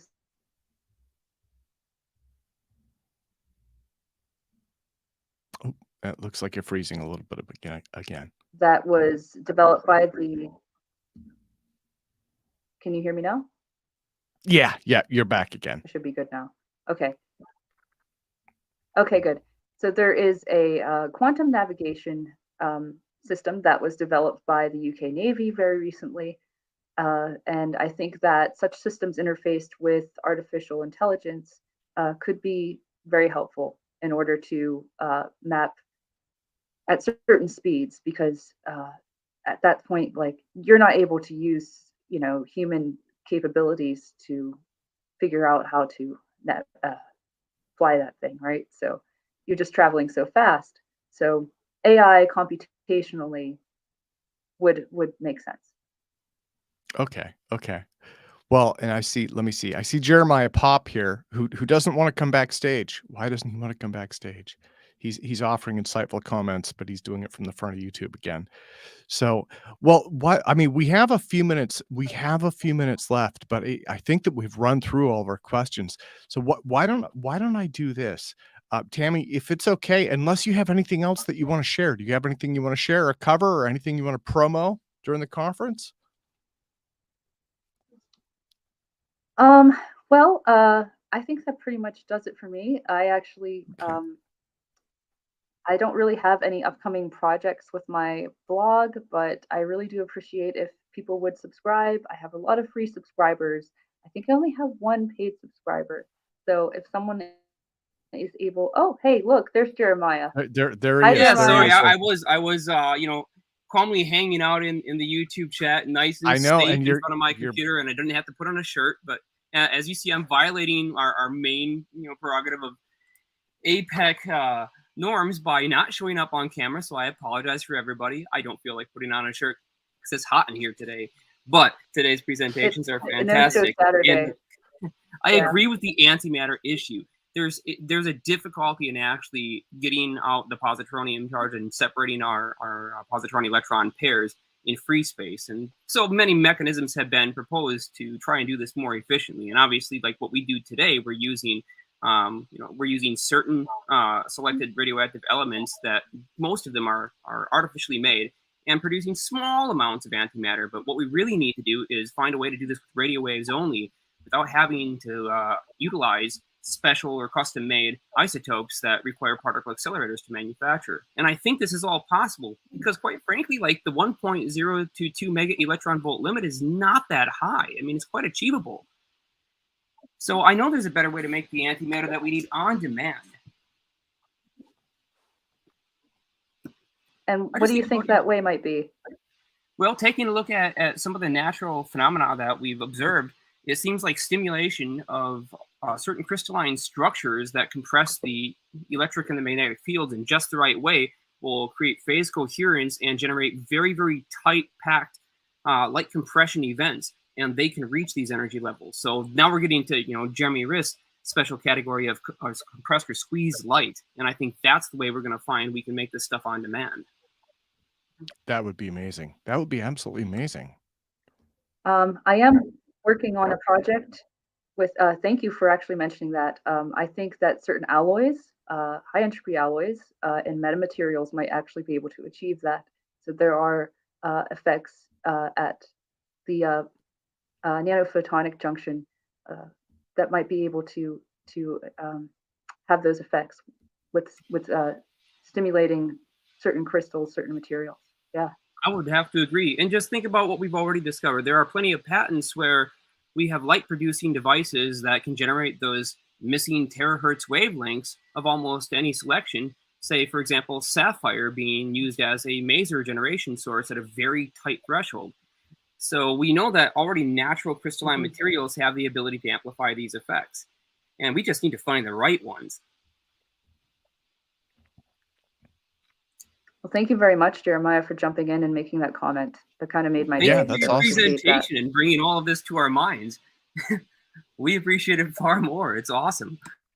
Yeah, absolutely. Yeah, thank Tami, you guys. thank you. I really yet do again. appreciate And it. I saw Terry Trevino as well, who's worth looking at the things that have been done. Hi, Terry.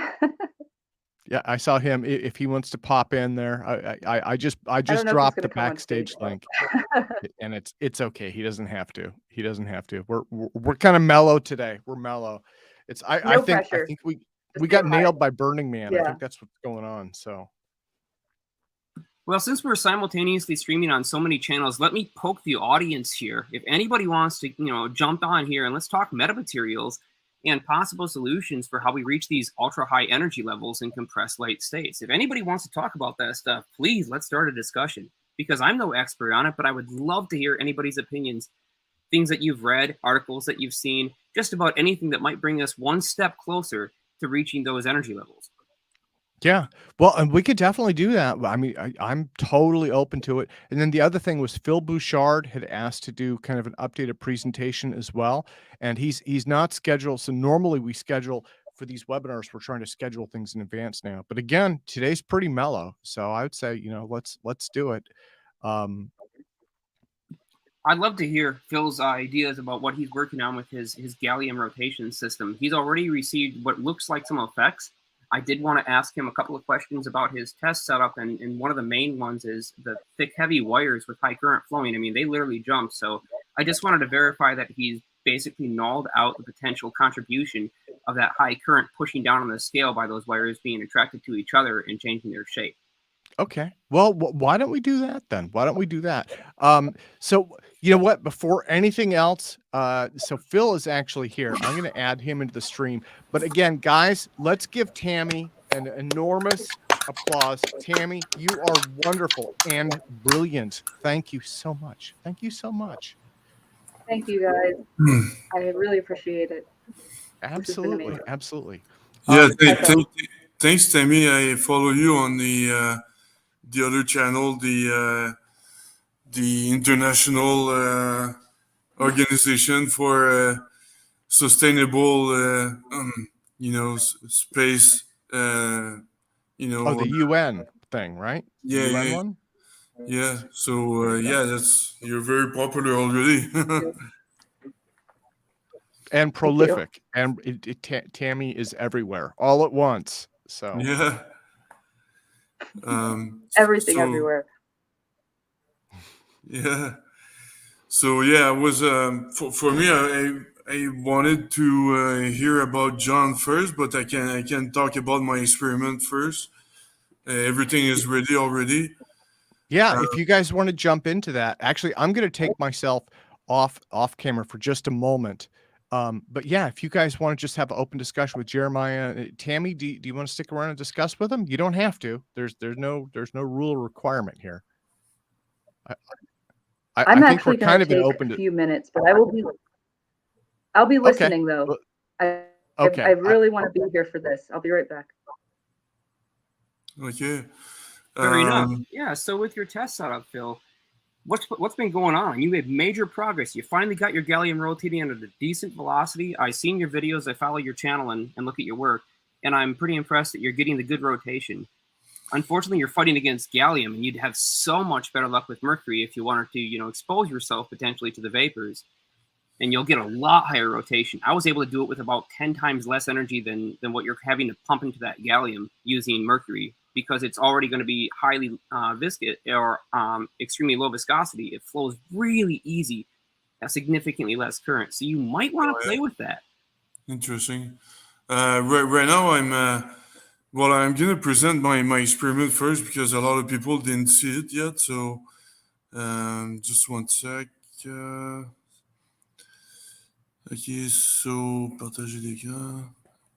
This window here, entire screen, there you go. All right, so here I am. So this is my experiment that Jeremiah is talking about.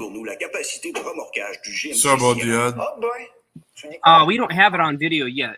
So Tim, as host, can you possibly get his video full screen here? Can you see the video right now? Not yet. We're just waiting for that changeover. He's got to select it and pop it up as full screen. I don't have the admin privileges here, so I can't do it.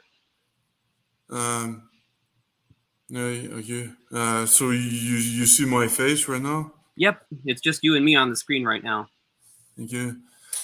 Yeah, let me send a WhatsApp message. All right, he's got it. Right. Okay. All right. Yeah, sorry about that, guys. So it works. Okay. Yeah, so, you're full screen. Okay, so here's the experiment. It's on pause right now because I want to explain what it is. What you see is a neodymium ring magnet. Underneath is gallium, liquid gallium. And underneath the liquid gallium, there's another neodymium ring magnet. Each of one is 1.4 Tesla, so for a total of 3 Tesla. And the electric current flowing is 40 amps. So it's, you can see the gallium is spinning underneath. I'm there's a lamp, there's a reflection of the light of a lamp, and the wire, the gauge of the wire is too high, so it's kind of fuming right now because 40 amps is a lot of current. So yeah, that's the actual apparatus, and the result. What it does, it's on a balance. It's on a mechanical balance, and when I start the gallium, the gravitational weight actually shifts.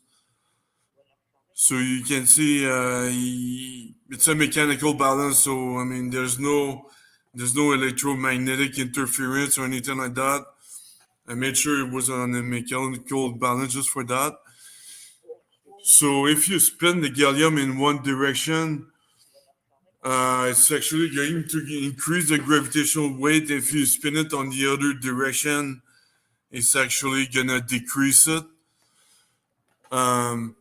So that's exactly what I predicted in my calculation. But what I did not predict, well, is the actual current I needed to reach a certain speed.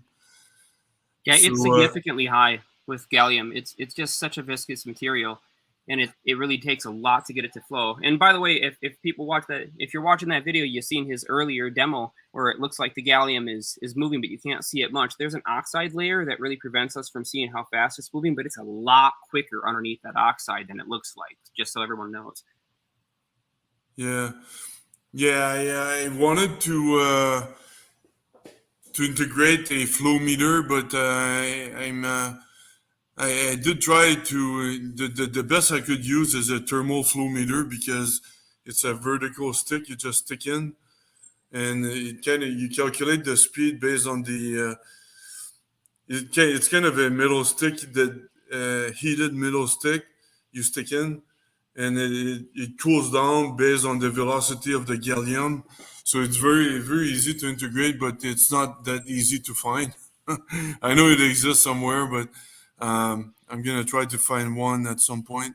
There's the pitot tube also that it's possible, but it's a little bit big for the small opening that I have.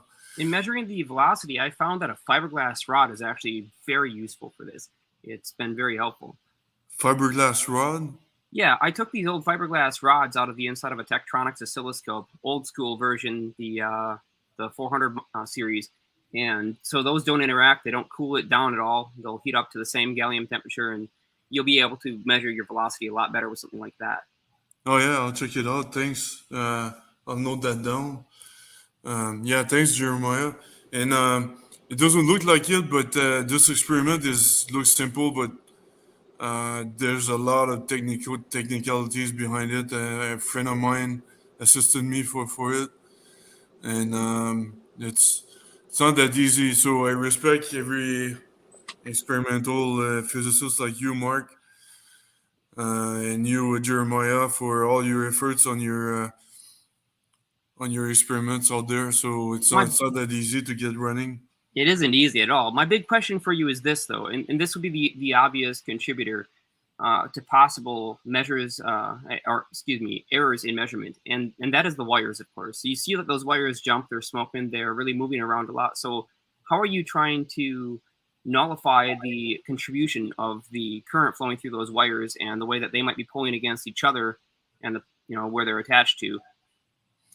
You mean nullify the magnetic field that it generates? Not nullify the flux, but nullify the Lorentz force on those wires that may actually be pulling down or pulling up on that scale. Not on the scale itself, but just on the whole thing.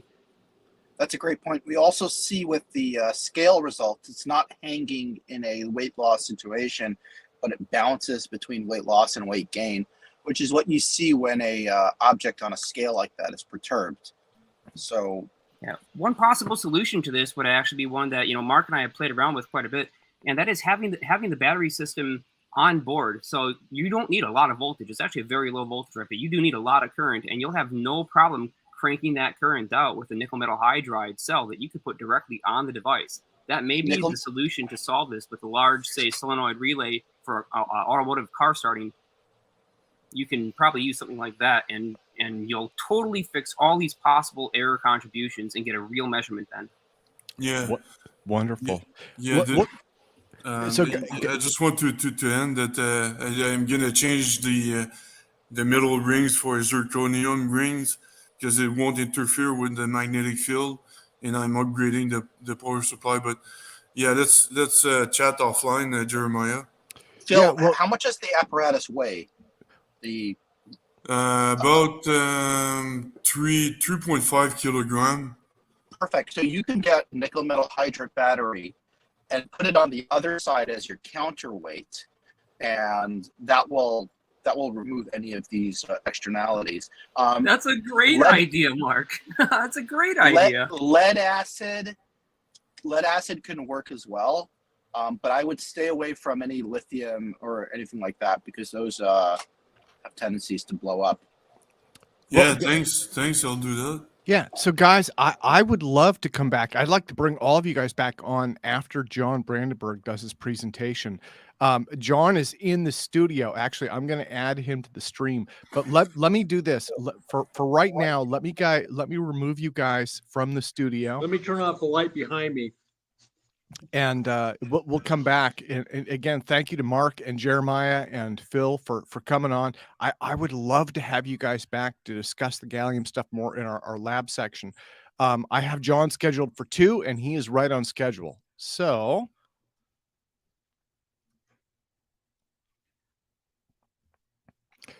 I will set this up really quick. I'll take him out of the studio. So physicist Dr. John Brandenburg is going to be discussing the gravity electromagnetism theory, which is a unified field theory that brings gravity, magnetism, electricity, and other forces into a single controllable force that can power all sorts of aircraft, spacecraft, and other vehicles, and could lead to a new form of electric spacecraft that will make rockets obsolete. GEM in its basic form gives a physical EM analog of gravity fields and evokes a Kaluza-Klein fifth dimension of a subatomic size, but much larger than the Planck length. So let me bring John in. So John, do you want to try and upload the PDF from your hard drive? That way you can flip through it. Yes, if I could. Okay, so click the present button. Okay, present. Yep. And then there should be slides. You see that little slide thing? And then when you click that, there's a little link down at the bottom that says from your computer. Okay, it says your computer. Very good. Yep, and it'll have you select the slide deck, and that way you can actually thumb through it left and right. Otherwise, I have to do it. It's a StreamYard. Okay, yeah. That. I know. Very good. Yeah, okay, here. Let me. Okay. Let me upload the PDF. Yeah, it'll be right there. Actually, yeah. Bernie Conkin got us into StreamYard, and I love it. I absolutely love it. Mark Sokol fell in love with it, and he got me into it, and I'm like, but it does Mark is a really smart guy, so yeah. Yeah, it's got a couple. It has its quirks, but I do love it. So everything's got its quirks, including me.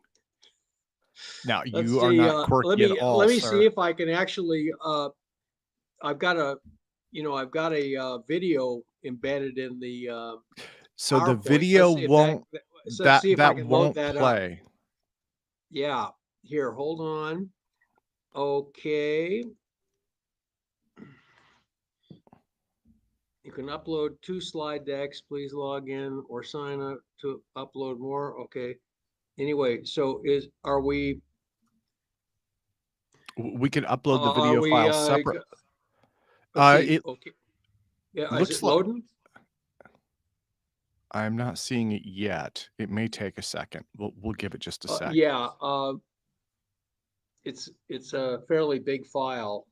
It may be too big. I may have to upload an PDF instead. Yeah. Do you want to? Well, we'll give it a sec. Yeah, I apologize for. That's okay. I can upload your PDF if you want. Also. Oh, okay. Let me do that. I'm gonna have to thumb through it for you, but that's okay. Okay, I'm sorry, Tim. No, that's okay. Okay, okay, very good, very good. Let me, let's see. Okay, present. I'm going to go slides to, okay, okay, wait a minute. There it is. Yeah, that's the one I uploaded. So again, the video file that's embedded in this probably won't play. But what you can do is just I don't think that you Let's can see. go Let back. me upload a slightly updated version. Okay. I've been very fortunate. I just got an article published in an Indian scientific journal called Fundamentals of Modern Physics. And anyway, okay, let's see. Okay, let me Yeah, so again, it's that present button and then present slides and then slides. and from your And computer. let's see if we can, okay, it says, okay, it says my computer. Yep. Add And slide, then, add file from my computer. yeah, and that PDF And should go okay, right it up. says upload file, and it should upload the PDF pretty quick. Pardon me. There's still problems with these systems, you know, that we're working No, with. you're Still problems. You're doing great, John. You're doing great.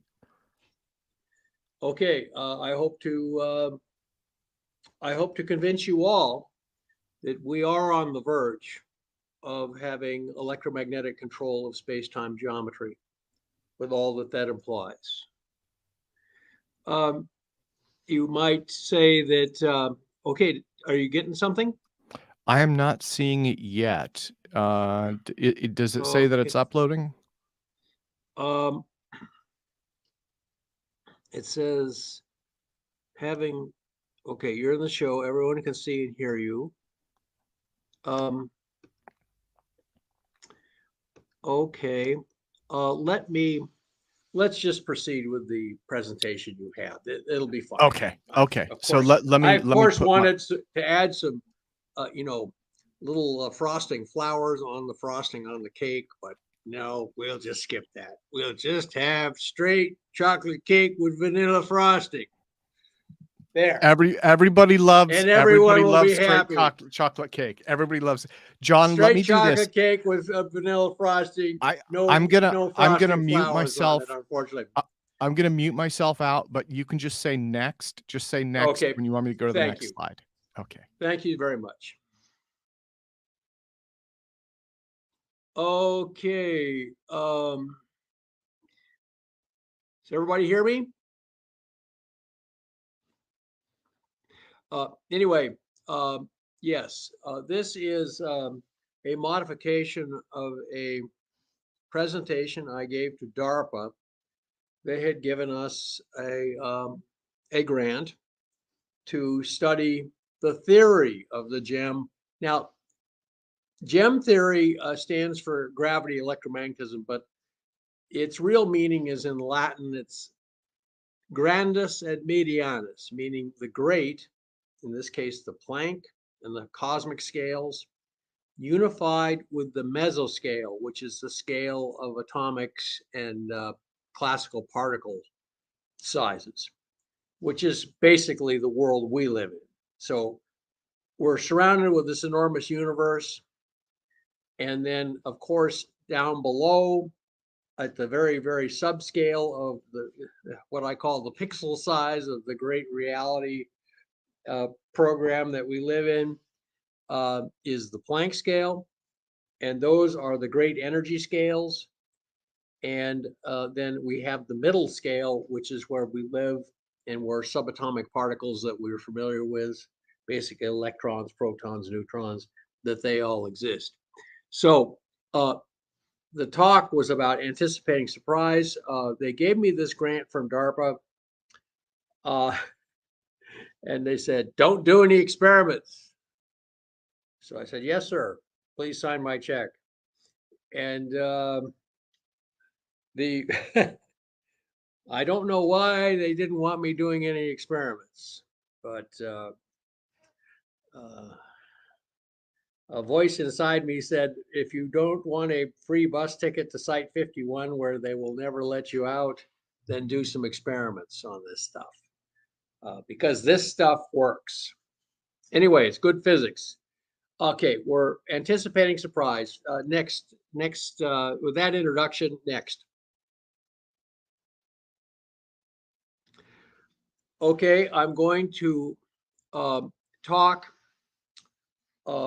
about, I'll introduce myself a little bit, then I'll talk about anticipating surprise, avoiding the Sputnik moment in the present day, or a Pearl Harbor, or another 9/11. Let's put it that way.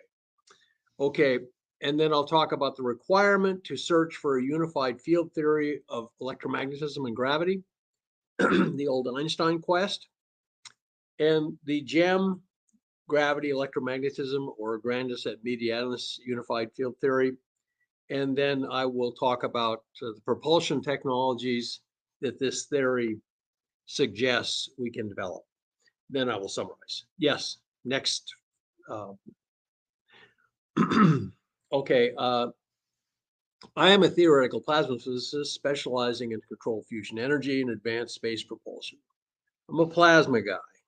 Plasmas are, of course, lightning bolts, aurora borealis, the sun, the stars, and there are two big applications for plasma in present technology. One is controlled fusion, like the tokamak. We're making plasmas in there to kind of rival conditions in the sun and harness fusion. And we're going to succeed at that, by the way. We're going to succeed in that. We're going to stop global warming permanently. And then we're also using plasmas for space propulsion. So those are the two areas that I work in. I went to graduate school at Teller Tech. It was the extension campus of UC Davis at Lawrence Livermore National Lab in California. I went there in the 70s. I'm 70 years old. So I had, then I went from, after spending 6 years there, I went and spent 3 years at Sandia Labs in Albuquerque, working on controlled fusion and also directed energy weapons. So I spent 9.5 years at Nuclear Weapons Labs. I'll bring you up to date on some news items that draw on my experience there at Nuclear Weapons Labs. And I had a Q clearance. So anyway, I think that's kind of rather comical now because of this QAnon guy claims that he learned all this stuff with a Q clearance. I was told the world was flat and stay away from the edges when I basically was at Livermore as a graduate student. So anyway, having a Q clearance doesn't really mean that much in my experience. So I have had a career as a private defense contractor and at teaching in academia, and I was part of 2 space missions. One was called LACE, Low Amplitude Compensation Experiment. They were shining lasers from the ground and hoping to focus them using atmospheric compensation. And also then I was part of the Clementine lunar probe, where we discovered billions of tons, literally, of ice at the poles of the moon, buried under the dust. And of course, the Indian Space Agency has now landed a probe there and is looking for some of that ice. And I believe they will find it. I'm also the inventor of the microwave electrothermal thruster using water propellant that has now been successfully flown in space by Momentus. It's I have the original patent on it. It's expired, but the original patent is mine. So it creates a vortex stabilized microwave electrodeless discharge. And then we make plasma out of water vapor. It squirts out a nozzle and gives very high performance electric propulsion. And they've successfully flown into space on the Vigoride 5 spacecraft. So next. Anticipating surprise. I am part of the military-industrial complex. I say that without apology. We won the Cold War. We're dealing with other things now, other issues, let's say. Okay, now to avoid Sputnik moments or Pearl Harbors or 9/11s, you want to stay one step ahead of your adversaries.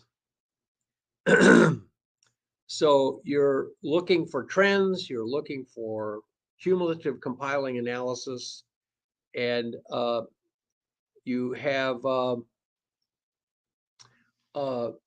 you try and stay very up to date, and you try and learn from whoever you can about things like energetic materials, matter, antimatter, fusion, fission, new propulsion concepts. That's what we were focused on. Novel approaches to energy storage and power generation. Next.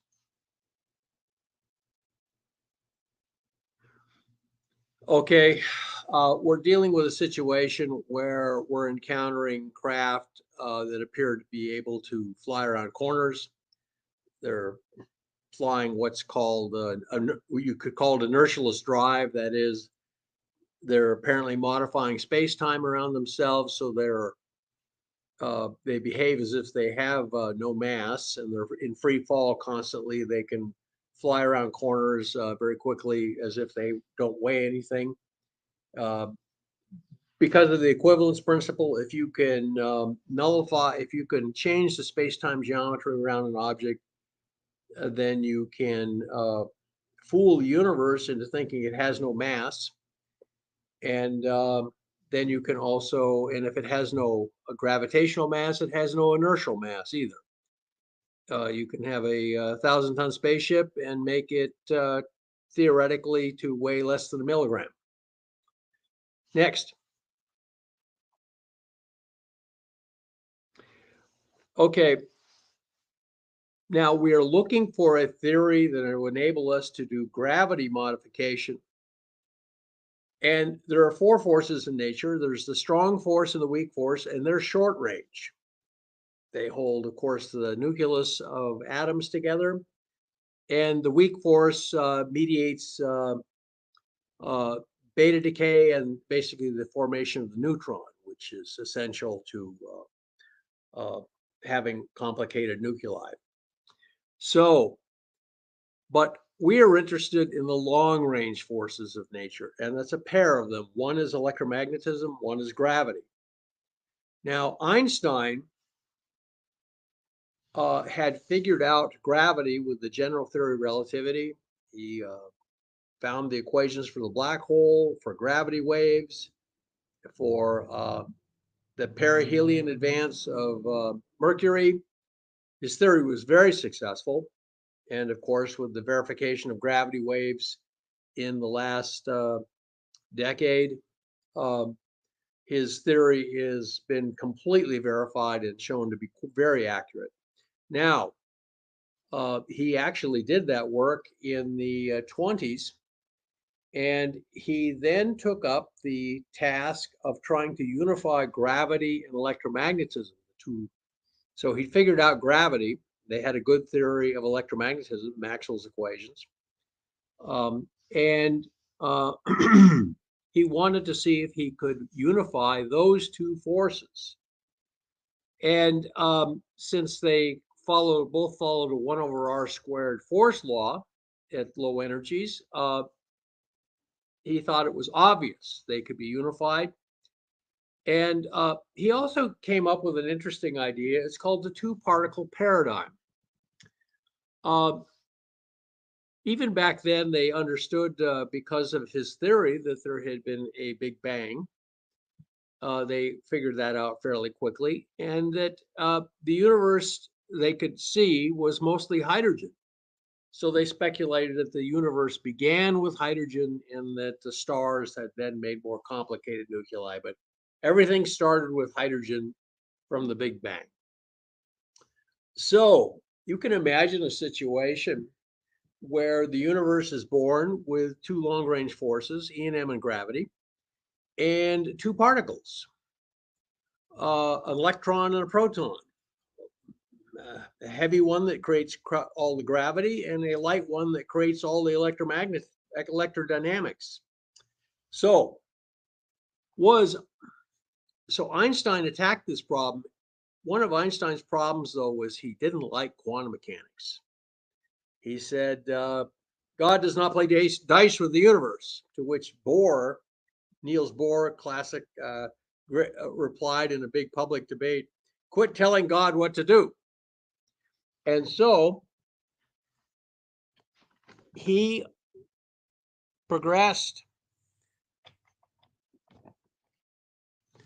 on this to develop a theory that didn't involve quantum mechanics and tried to unify gravity and electromagnetism that way. Next.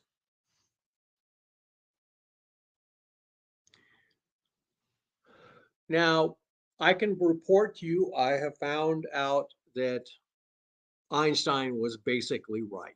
You can develop a theory to unify gravity and electromagnetism. And one thing that gives you, that's very important to us, is it says that you can actually modify the geometry of space-time, that is gravity fields, with electromagnetic fields. So the theory that I have developed, and I'll be presenting in detail in a moment, is it unifies gravity and EM using a combination of other people's ideas besides Einstein's. Sakharov developed a zero-point fluctuation theory of gravity. Einstein was one of the first people to figure out that there was a zero-point fluctuation spectrum around us.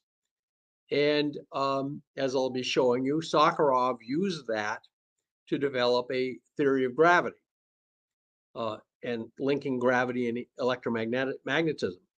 And then, of course, there was the Kaluza-Klein hidden dimension theories, which Einstein helped get published and basically embraced toward the end of his career. His last attempts to unify gravity and electromagnetism used Kaluza-Klein's hidden fifth dimension. Now, he didn't like the idea of a hidden fifth dimension. Einstein was kind of gee, if I can see it on the table, it's real. And even though he had actually explored, helped found quantum mechanics, he didn't like it. And so, but Kaluza-Klein, as I'll be showing you, got Einstein's interest, and he got it published. With his endorsement, it was published, even though a lot of people were deeply skeptical, that they thought it was just a mathematical trick. But the important thing for us now is that if you have a working GEM theory, it says that gravity inertia modification technology is possible. And I will show you at the end through what's called a vacuum Bernoulli equation that unifies the effects of gravity and E&M in a way that can be used. Next. Okay. The problem that Einstein had was he was obsessed with the idea that quantum mechanics was some kind of, it was misleading, that the concepts of quantum mechanics were not physical, they were mathematical. And he kept saying, God doesn't play dice with the universe. And I've talked to Al about this, and I've said, Al, God may not play dice, but he does own a very fine casino, as it turns out. So the universe runs on quantum mechanics. It is reality. the reality we experience with our senses, which are optimized for this length scale, which I call the length and energy scale, which I call the mesoscale. We don't see quantum mechanics directly, except like in the black body spectrum, superconductivity, things like that. So what we see is only kind of the flowers. There's a whole bunch of everybody knows that roses have grow on thorn bushes, and so we look at the roses. We tend to neglect the stems, the stalks with the thorns on. Now the thorns are kind of quantum mechanics, and it's difficult to understand, but we can do it. We can do it. One of the key places where you can actually unify gravity with quantum mechanics is at the Planck scale, where you imagine quantum uncertainty allows you to form miniature subatomic black holes that appear and disappear due to quantum uncertainty, but they appear to have a certain size, a Planck, what's called a Planck length, and they have a mass called the Planck mass, which is about sort of a milligram, even though the Planck length is like 10 to the minus 35th meters. And then they also have a Planck charge, which is not that far from the charges of the electron. It's the square root of the Planck's constant times c. So we have a Planck charge, a Planck mass, and a Planck length. And we then have, of course, the Hubble scale and the Planck scale, and that little place in between, marked life, that's where we live. Next. This is just a kind of brief write-up of our activities to do for DARPA. Next.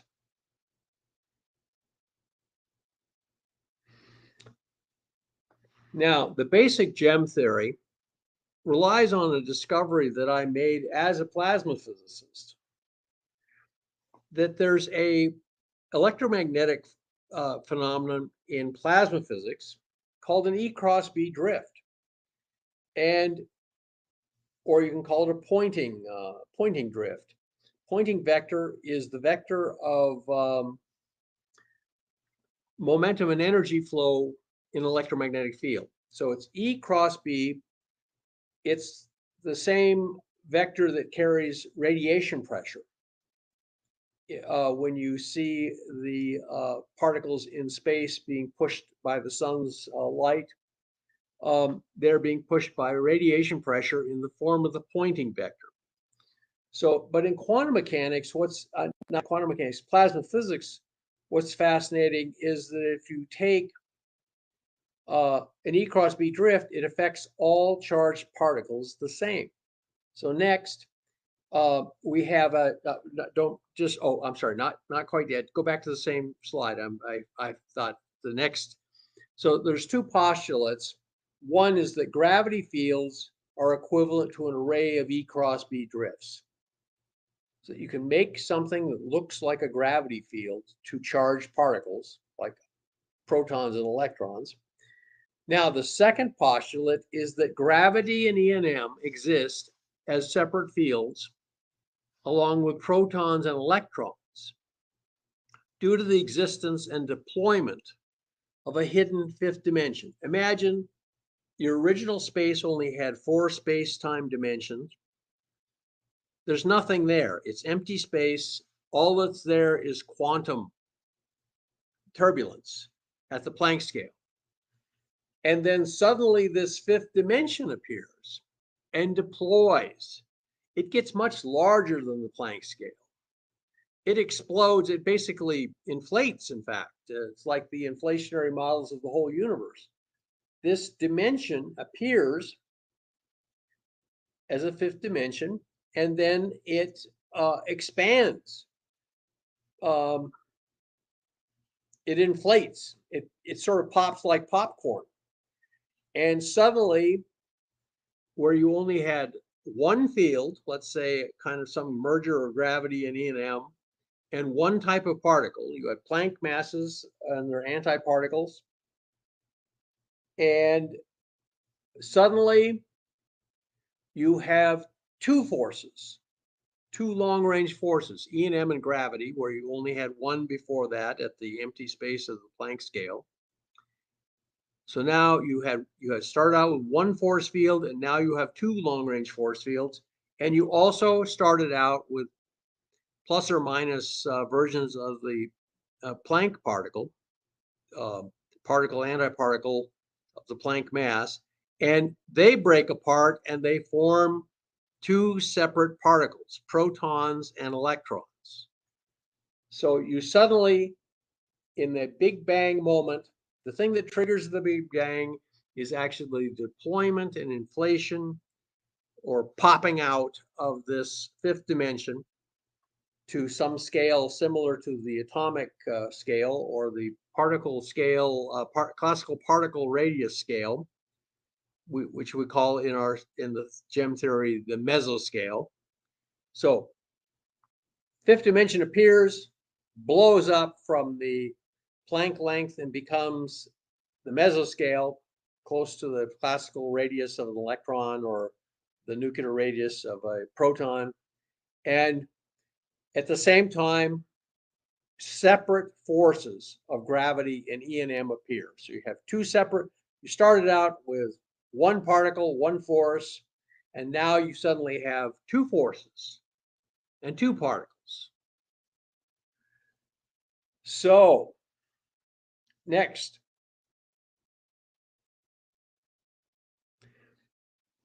Okay, here is a diagram showing you the E cross B drift model of gravity. If you have two plates at different potentials, so you have an electric field between them and a magnetic field coming out of the screen, so the magnetic lines of force come out at right angles to the electric field, then if you put any particle in there, a charged uranium atom, an electron, a proton, a meson, they all end up drifting at the same velocity in the same direction. Now, if you take the two plates and tilt them well to each other so the electric field actually gets stronger down near the bottom, all the particles will accelerate at the same rate. You have an electromagnetic analog to gravity field that satisfies an equivalence principle. And you say, well, suppose the particles aren't charged. Well, in the beginning, and we're trying to keep this image of the universe simple, bingo, the universe is full of hydrogen. That's all charge. So the fundamental charge, the stable fundamental charges of, the stable particles of nature are all charged particles or composed of charged particles.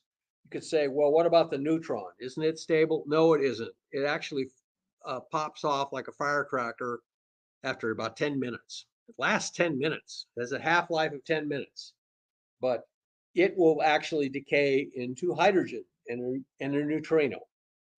So if you imagine that the fundamental makeup of nature, of matter, is charged particles, then they can all, in a strong enough a magnetic field and E cross B drift, they can all follow this this electromagnetic analog to gravity. So let's just say that gravity itself is a creation of an array of E cross B drifts created by the 0-point fluctuation spectrum.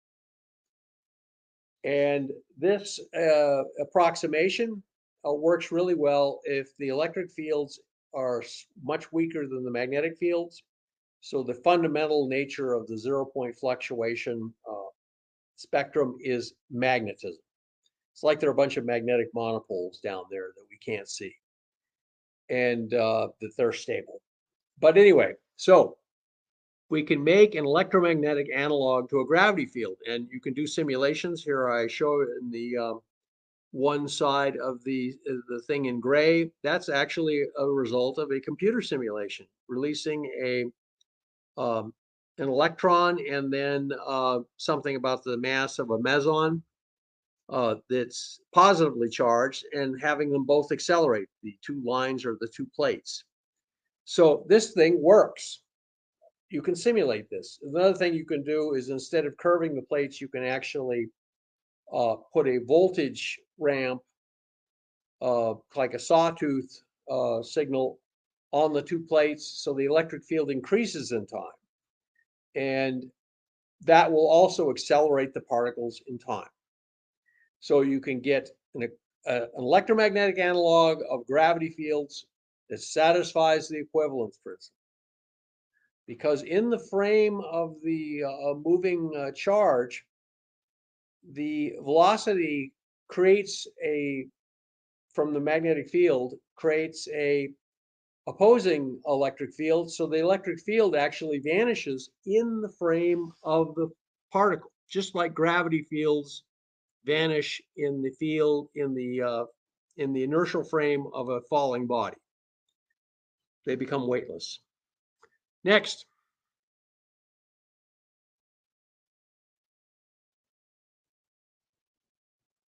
Hello. Oh, thank you. I'm sorry. It did change. Now, Sakharov came up with a very similar idea, only he imagined, rather than plates and electrodes filling space-time, he imagined just electromagnetic radiation from the 0-point fluctuation, which is predicted by quantum mechanics.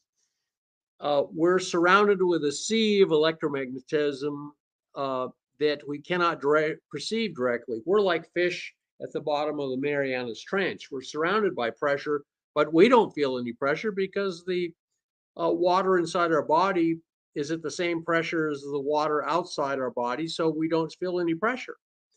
So the 0-point fluctuation, which gives rise to Casimir forces, you can imagine two bright objects in a dark box. Let's say we're up at the space station and we're weightless.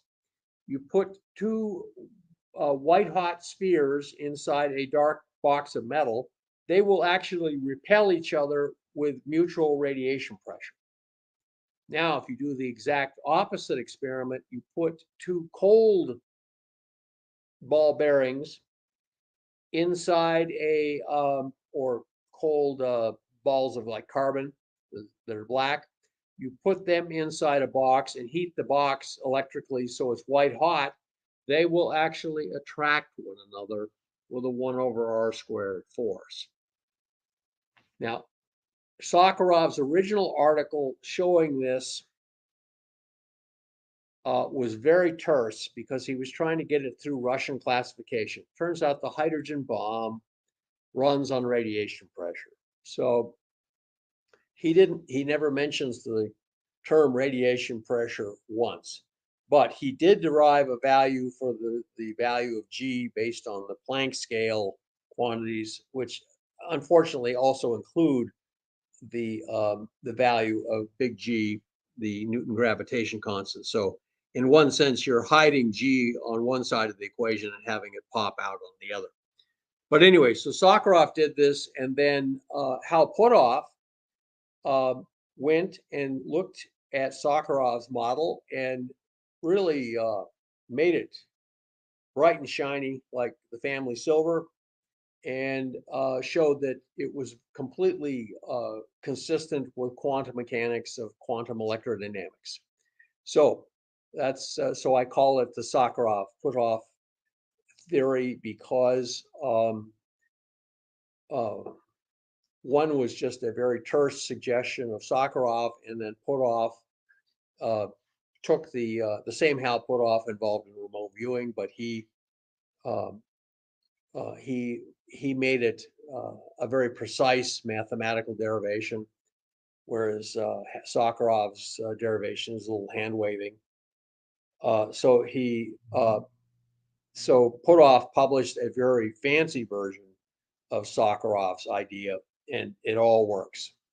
So you can actually have an electromagnetic radiation pressure theory of gravity, where the radiation pressure arises from the vacuum zero-point energy. Next.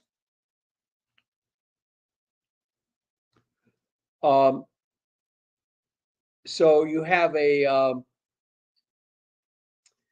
Poynting vector arising from the ZPF, and in an accelerated frame, you can show that there's also what's called the Poynting Robertson effect, where if you're flying through a black body spectrum, it actually develops an opposing Poynting vector. So what happens in the Puthoff, Sakharov-Puthoff theory is in the frame of the moving charge particle, or particle receiving this radiation pressure, the radiation pressure actually vanishes as a net force. It becomes the same from the front as the back. So, next.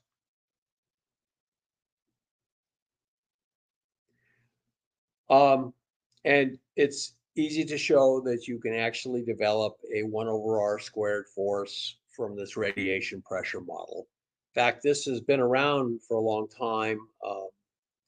A fellow named Fascio developed it about the same time as Newton developed his mathematical theory of gravity. Next.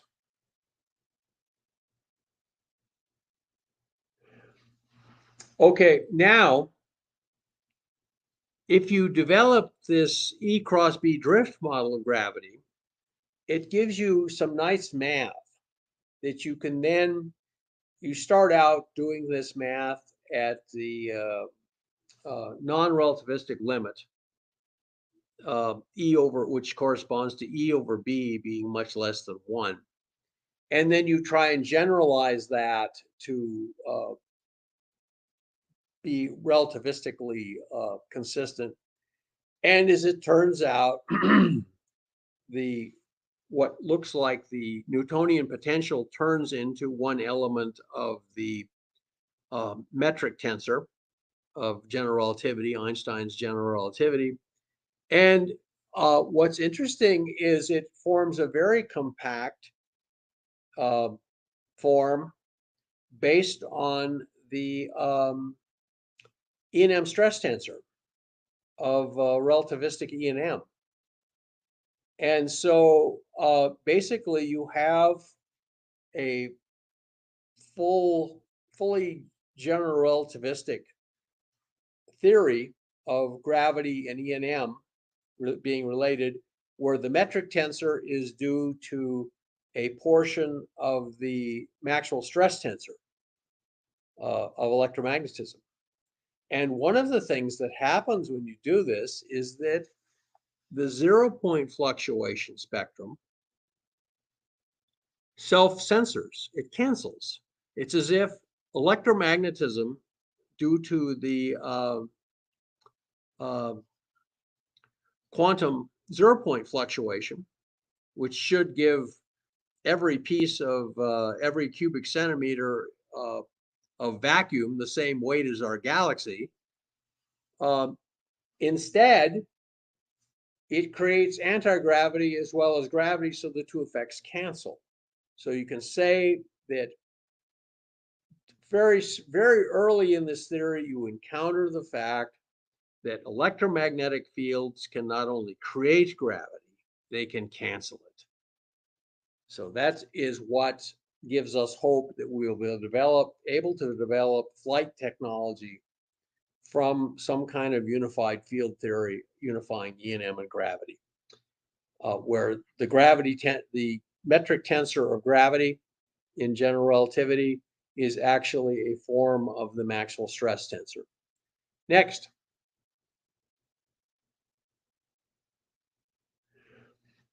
Okay, the second gem postulate is that this appearance of this fifth dimension made protons and electrons appear separately out of the Planck scale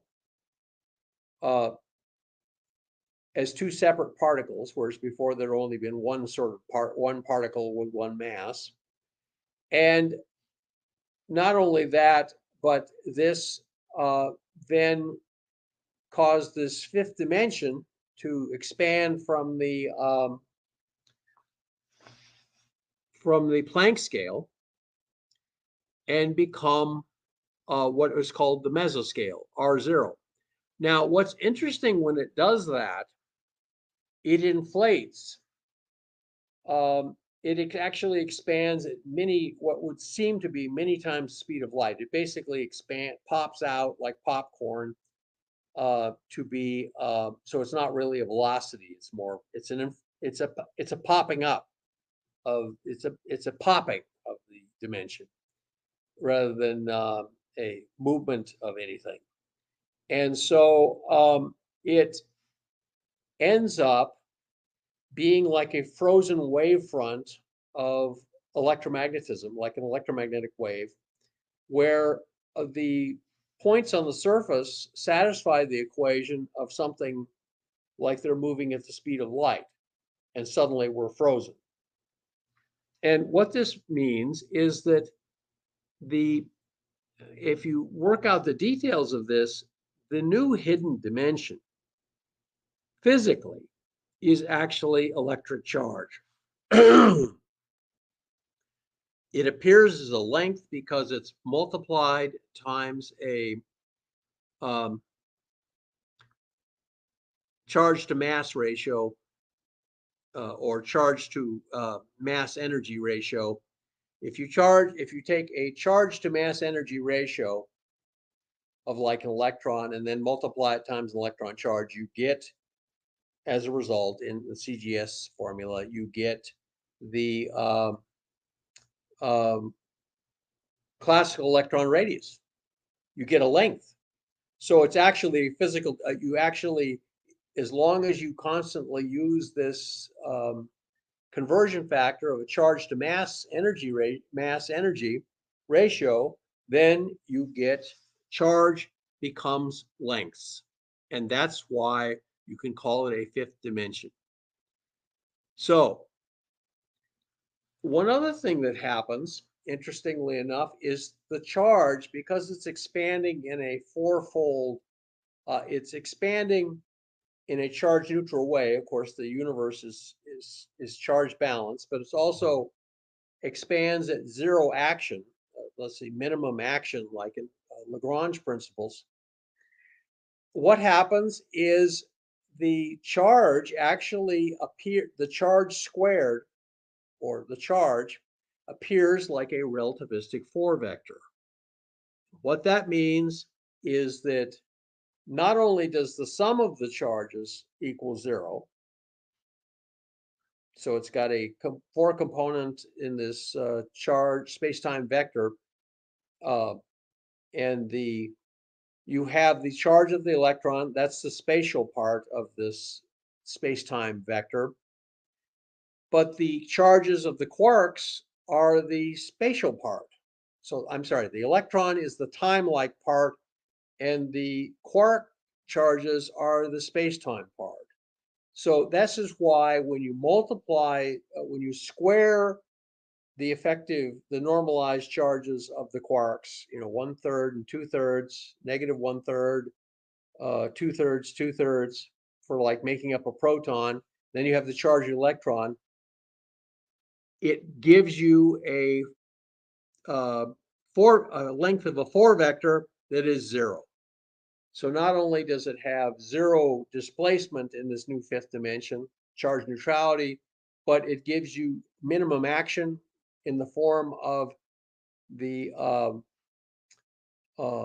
charges squared all add up. It's 1 minus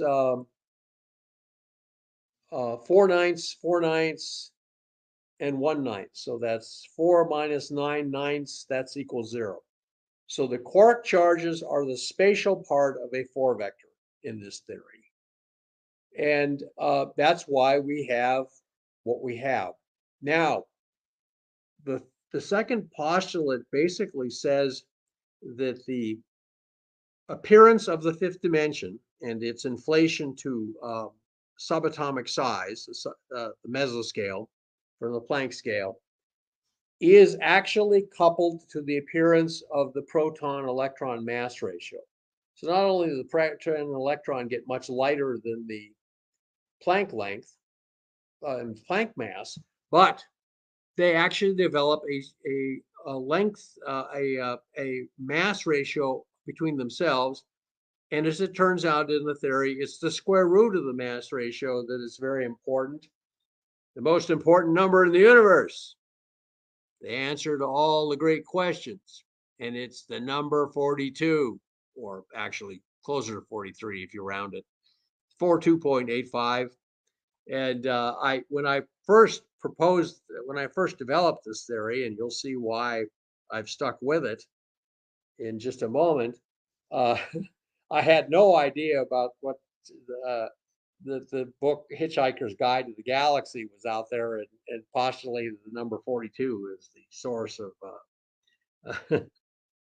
all truth in the universe. But as it turns out, it's the number 42. I'll show you where the number 42 comes from. It doesn't come from Alice in Wonderland, where the king tells Alice, who's in the courtroom at the end and is grown to large size, he says, Rule 42, all people more than a mile high must leave the courtroom. So that's the source of the number 42, apparently, for Hitchhiker's Guide. But the number 42 in the gem theory comes from the proton-electron mass ratio, which it turns out is deeply significant. I'll show you why. Next. Now, because of the basic part of the first part of the gem theory is that you can make gravity from electric and magnetic fields, an array of them. The second postulate basically says that the mass ratio of the electron to the proton, or at least its square root, is equal to the logarithm of the size of the mesoscale relative to the Planck scale, which it grew up from. And both sides of this equation are 42, as it turns out. Now, next thing. This is also coupled to a mass model where you have a basic mass called the mesoscale mass, m0.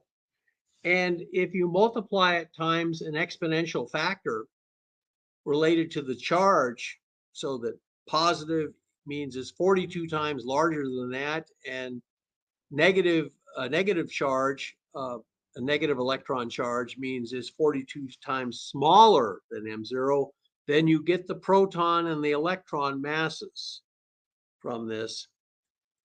Now, the actual m0 can be derived from the Planck mass. And it has a correction term due to apparently quantum electrodynamics. If I had enough time, I'd explain the reason that must appear. But what happens is you can get the mesoscale mass from the effect of the Planck charge normalized to the electronic charge. So this gives you alpha, basically, or the square root of alpha. And so you get this mass formula for the proton. Now, we can then, or for the proton and electron system. Next.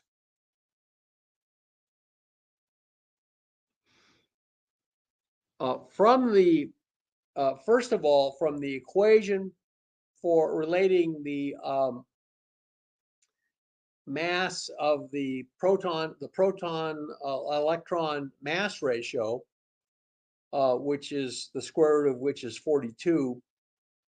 If you relate that to the logarithm of the scale of the mesoscale mass over the Planck mass, and you must realize that it's a length scale, but it's also, since the mesoscale mass is determined as a classical particle radius, it's actually a ratio, the square root of a ratio of the strength of gravity between an electron and a proton and its electric forces. So you have two forces acting between an electron and a proton. One is electric, and the other one is gravitationally. And you can ratio those two forces. The ratio of the forces, take the logarithm of that, and that gives you actually. But you have to throw in the quantum mechanics of the electromagnetic field. So you end up multiplying this times, it's scaled by alpha. And what happens then is you can invert this formula, and you know what the ratio, what the logarithm of the ratio of these things is. So you can actually find a formula for the Newton gravitation constant from this theory. And you can see, unlike the Sakharov-Puthoff formula for big G, which showed, which basically hid the value of G in the Planck length and the Planck in the Planck length or Planck quantities, and then has it reappear as big G on one side of the equation. Here you have no Planck length. You have only the particle, the mass of the proton, mass of the electron, and alpha, and the electronic charge. And that's what gives you a formula for big G. And that formula for the Newton gravitation constant, which runs the universe, you get a value of about 6.668 from this formula. There's a small correction of the formula, which I've discovered, which gives you an even more accurate number. But for just today, it's just it comes in within a part per thousand just with this formula. As they say, close enough for government work. The actual value of big G is 6.6 times 7.4. That's the codata value. And we're getting about 6.668. Tongues will wag. It's got the 666 in it. That disappears, by the way, when you apply a correction term. So we can get big G from this theory, and we can get the mass of the proton from this theory. So, and both of those agree with reality to the mass of the proton is good to within 1/3%, and the mass of the value of the gravitation constant is good to within 0.1%, just even without any further corrections. So this is why I have stuck with this theory. It gives us not only a model for E&M gravity fields that can be modeled with electromagnetism, but it also gives us the value of big G and the mass of the proton to very high precision. And these are simple formulas. I presented this at an APS meeting, by the way, with a bunch of string theorists there. They paid me the ultimate compliments, you guys. They got mad at me. Real science is like professional basketball, you guys. It's not supposed to be a contact sport, but in the big leagues, in a close game at the end of a championship series, the knees and the elbows fly under the net. They do. So real big league physics involves people who are very passionate about their theories.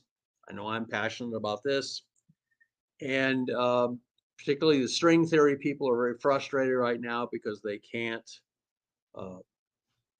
they haven't been able to show anything in the accelerator experiments or astrophysically that actually verifies their theories.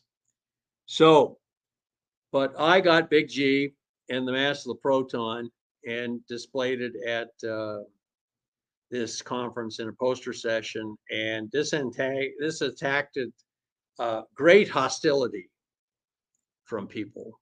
One person accused me of mathematical sleight of hand.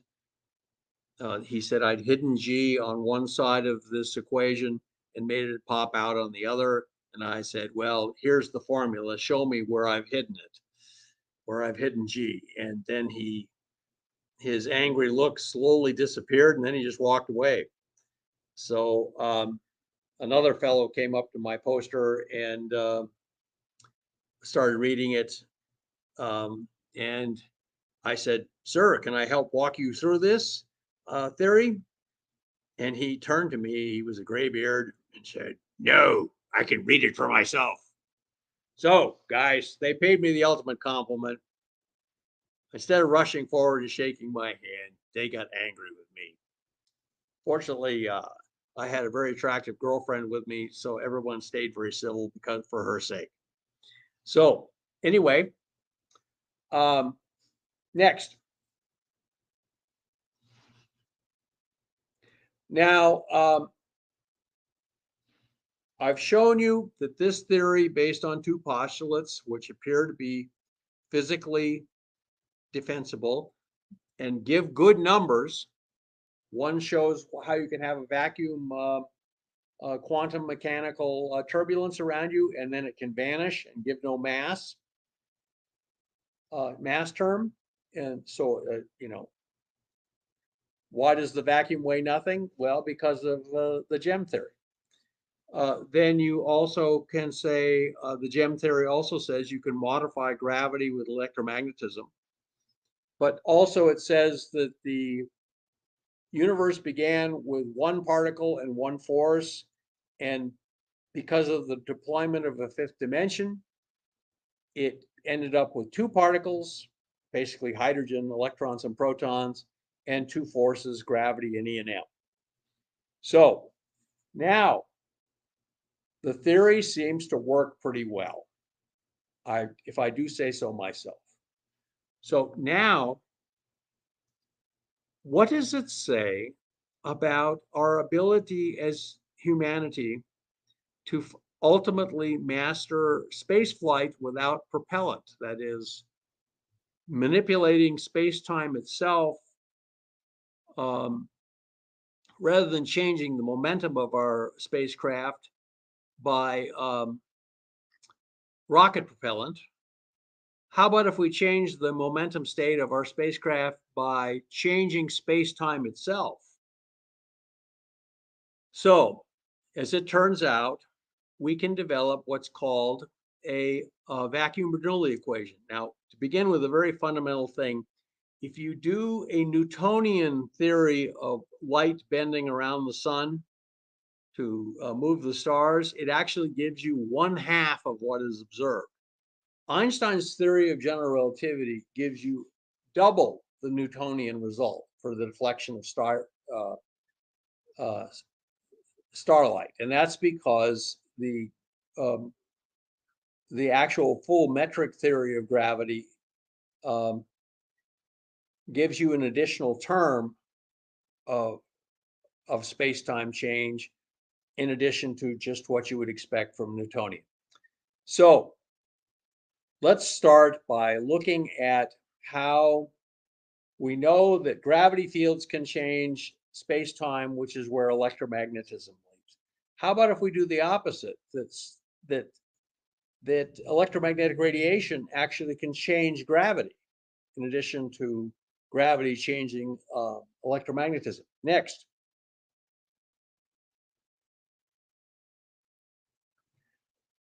So what we do is we find out that we can take Maxwell's equations now the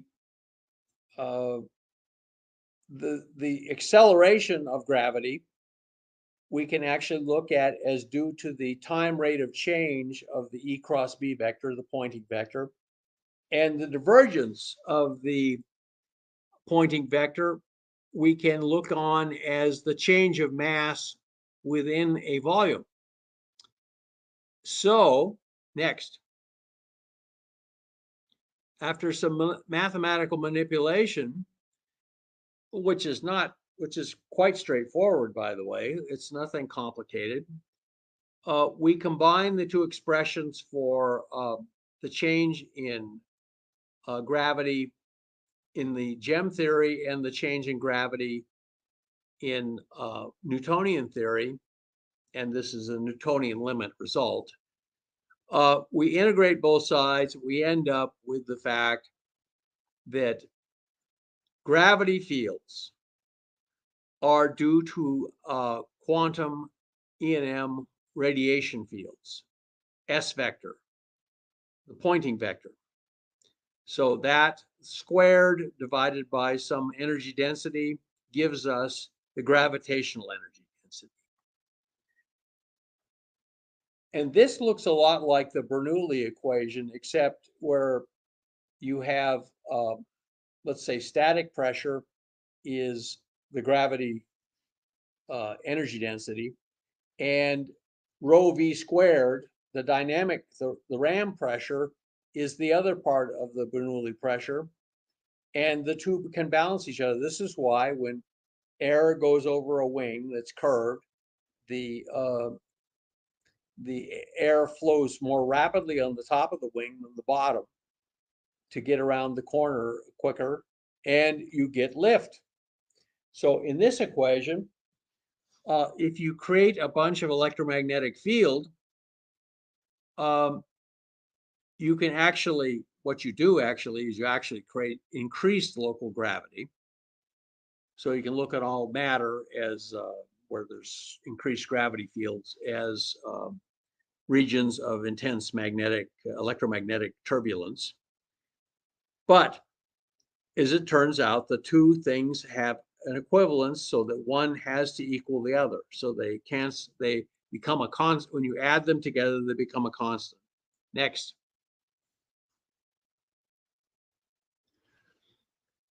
Now, how can we apply this? Well,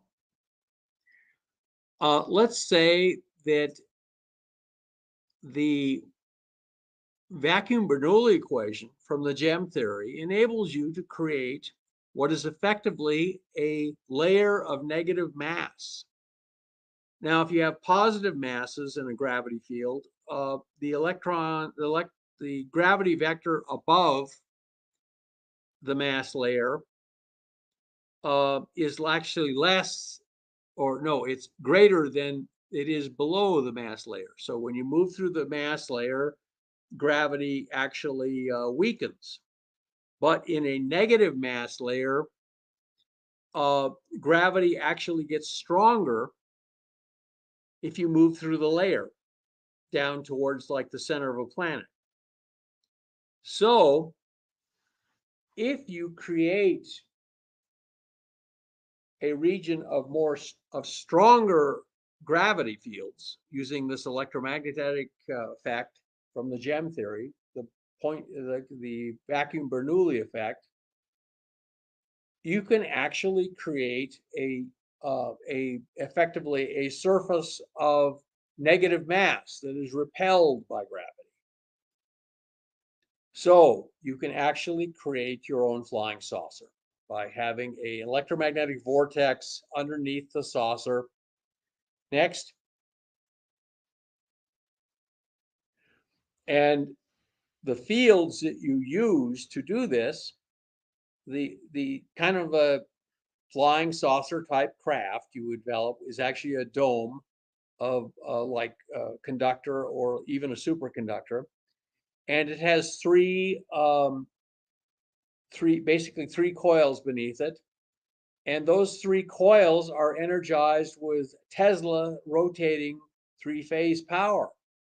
And they create a Poynting vortex. And this actually creates stronger gravity underneath the saucer than above it. And so the saucer flies. It has a lifting force. Wouldn't old Nick Tesla be pleased by this? Yes, he probably guessed it already. Next.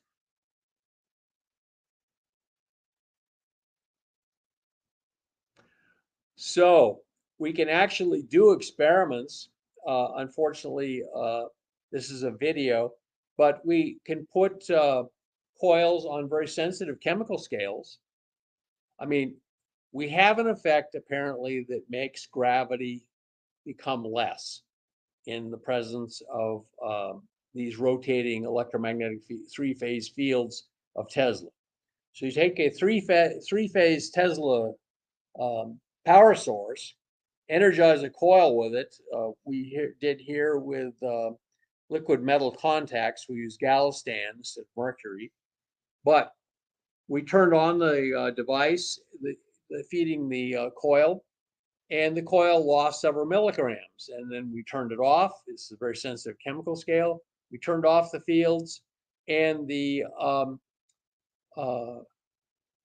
coil regained the weight that it had lost. So we had proven in principle. Now, this experiment was done before I got the DARPA money. So I wasn't technically violating the contract of the DARPA in showing you this, because I did this experiment long before I got the DARPA money. Next.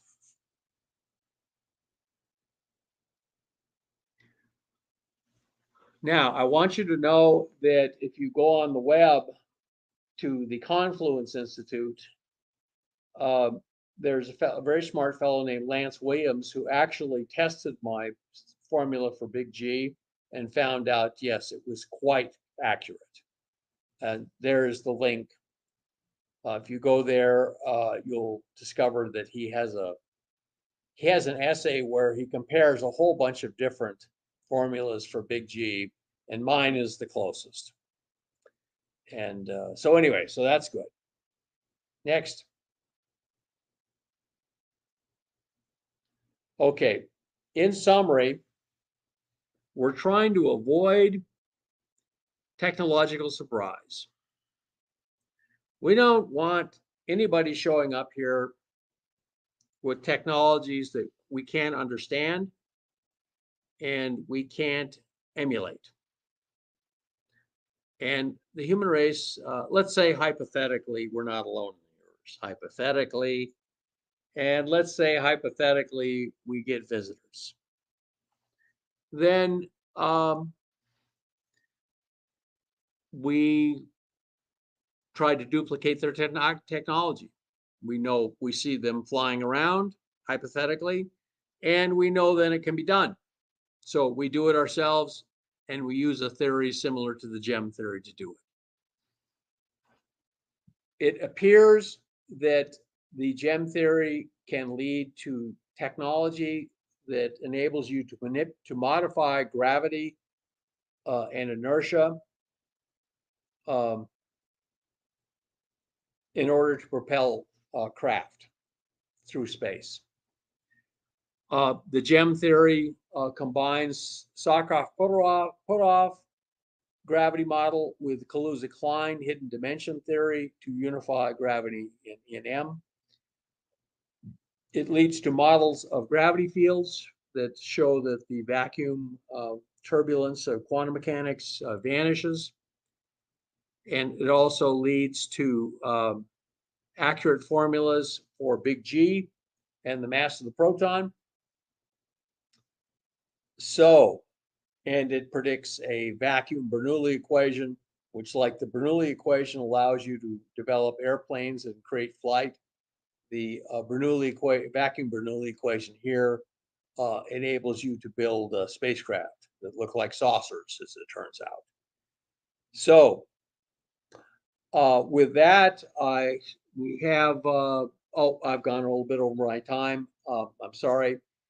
Anyway, do we have time, Tim, for a few questions? Yeah, I would say let's do it. Let's do it. And we have the whole crew here. Should I bring people in? Okay, and yeah, I'm sorry, is there any thing left in the No, I think that's your final slide. So I'll tell you what. Slide. Okay. Yeah, What I want to do here is and we have the whole crew with us now. I'm going to ask everybody to turn Oh, their great. cameras on. I'm deeply honored that So I'm going to bring the this. folks in here, and let me see. King's chips. Okay, everybody, please put your hands together and give Dr. I'm John deeply honored Brandenburg to be an presenting to you. enormous applause. Thank you for being interested. Yeah, absolutely. John, thank you so much. Thank you so much. Well, in terms of Q&A, yeah, I would say, does anybody who's in the room, let me see. Yeah, Phil, go for it, sir. Yes, Phil. Yeah, well, what a great presentation. Thanks for you that. very much.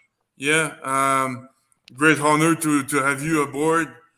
I wrote also an entire theory based on gravito-electromagnetism that explains everything at the macro scale. The light bending basically is the gravity, Newtonian gravity plus the time dilation, which adds together. And I was wondering, do you have contact information to share, or can you share? Oh yes, Tim should have my contact information. Please, and I just email me directly at Space Ranger 137. Space Ranger, the fine structure constant, or inverse of the fine, at yahoo.com. I'll be happy to answer any further questions. Awesome, thanks, because I got tons of them. So and certainly, if you want me to look at something, I'll certainly look at it. This is a large scale collaboration amongst all of humanity. Yeah, it's very complementary to what I did because you explained the mass. I can't explain everything except the mass and why gravity adds together, whereas electrons are repelled, and gravity is attractive. So can you explain that part? Oh well, the gravity is you could say the electromagnetic force is kind of the building block that gravity fields are built on. So gravity fields are a combination. They are a true electromagnetic effect. I have a demonstration I do. I show that magnets can pick up paper clips. Very good. And then I show that unfortunately magnets can't pick up paper, even though they can pick up paper clips. This shows you dramatically the difference between electric and magnetic forces. Then if you make some static electricity, you comb your hair, or if you have hair, you comb it. Then you wave the comb over the pieces of paper, and the pieces of paper are attracted to the comb. That's electric forces. Then you take a radiometer and you shine a flashlight at it. You show you can make it spin. This is not, of course, directly radiation pressure. It's actually more complicated than that, but not much more. It's basically you're showing that the stream of electromagnetic energy can create a force on an object in a near vacuum. So there's no magnets, there's no combing of hair or to make static electricity. No, but you can still create a force at a distance. And that is the connection between gravity and electromagnetic forces. Electromagnetic forces can be viewed as due to radiation pressure of the 0-point fluctuation. Okay, and the time is directly proportional to the gravity potential, I guess? Yes. Yeah. I haven't worked on that part of the time dilation, basically because I've worked in the kind of non-relativistic limit. I'm interested in just flying to Mars right now. I don't need to go at the speed of light to do that. Now, let's say you can modify space-time with electromagnetism. You can bend space-time. Okay, that gives you anti-gravity. You can fly to Mars. If you want to fly to the stars, you've got to have full mastery of space-time geometry. So you can make your own wormholes. You can twist space-time into a pretzel, not just bend it. And that requires a lot more math, Phil. I haven't mastered that. I've brought some of my theory into agreement with general relativity, but I haven't been able to develop like how would you do time dilation with electromagnetic fields? I don't know how to do that yet. Okay, interesting. Yeah, because for me, I see more gravity. Like, well, I'm not sure yet, but I see more gravity and time rate for like a virtual particle. But Oh yes, we're living,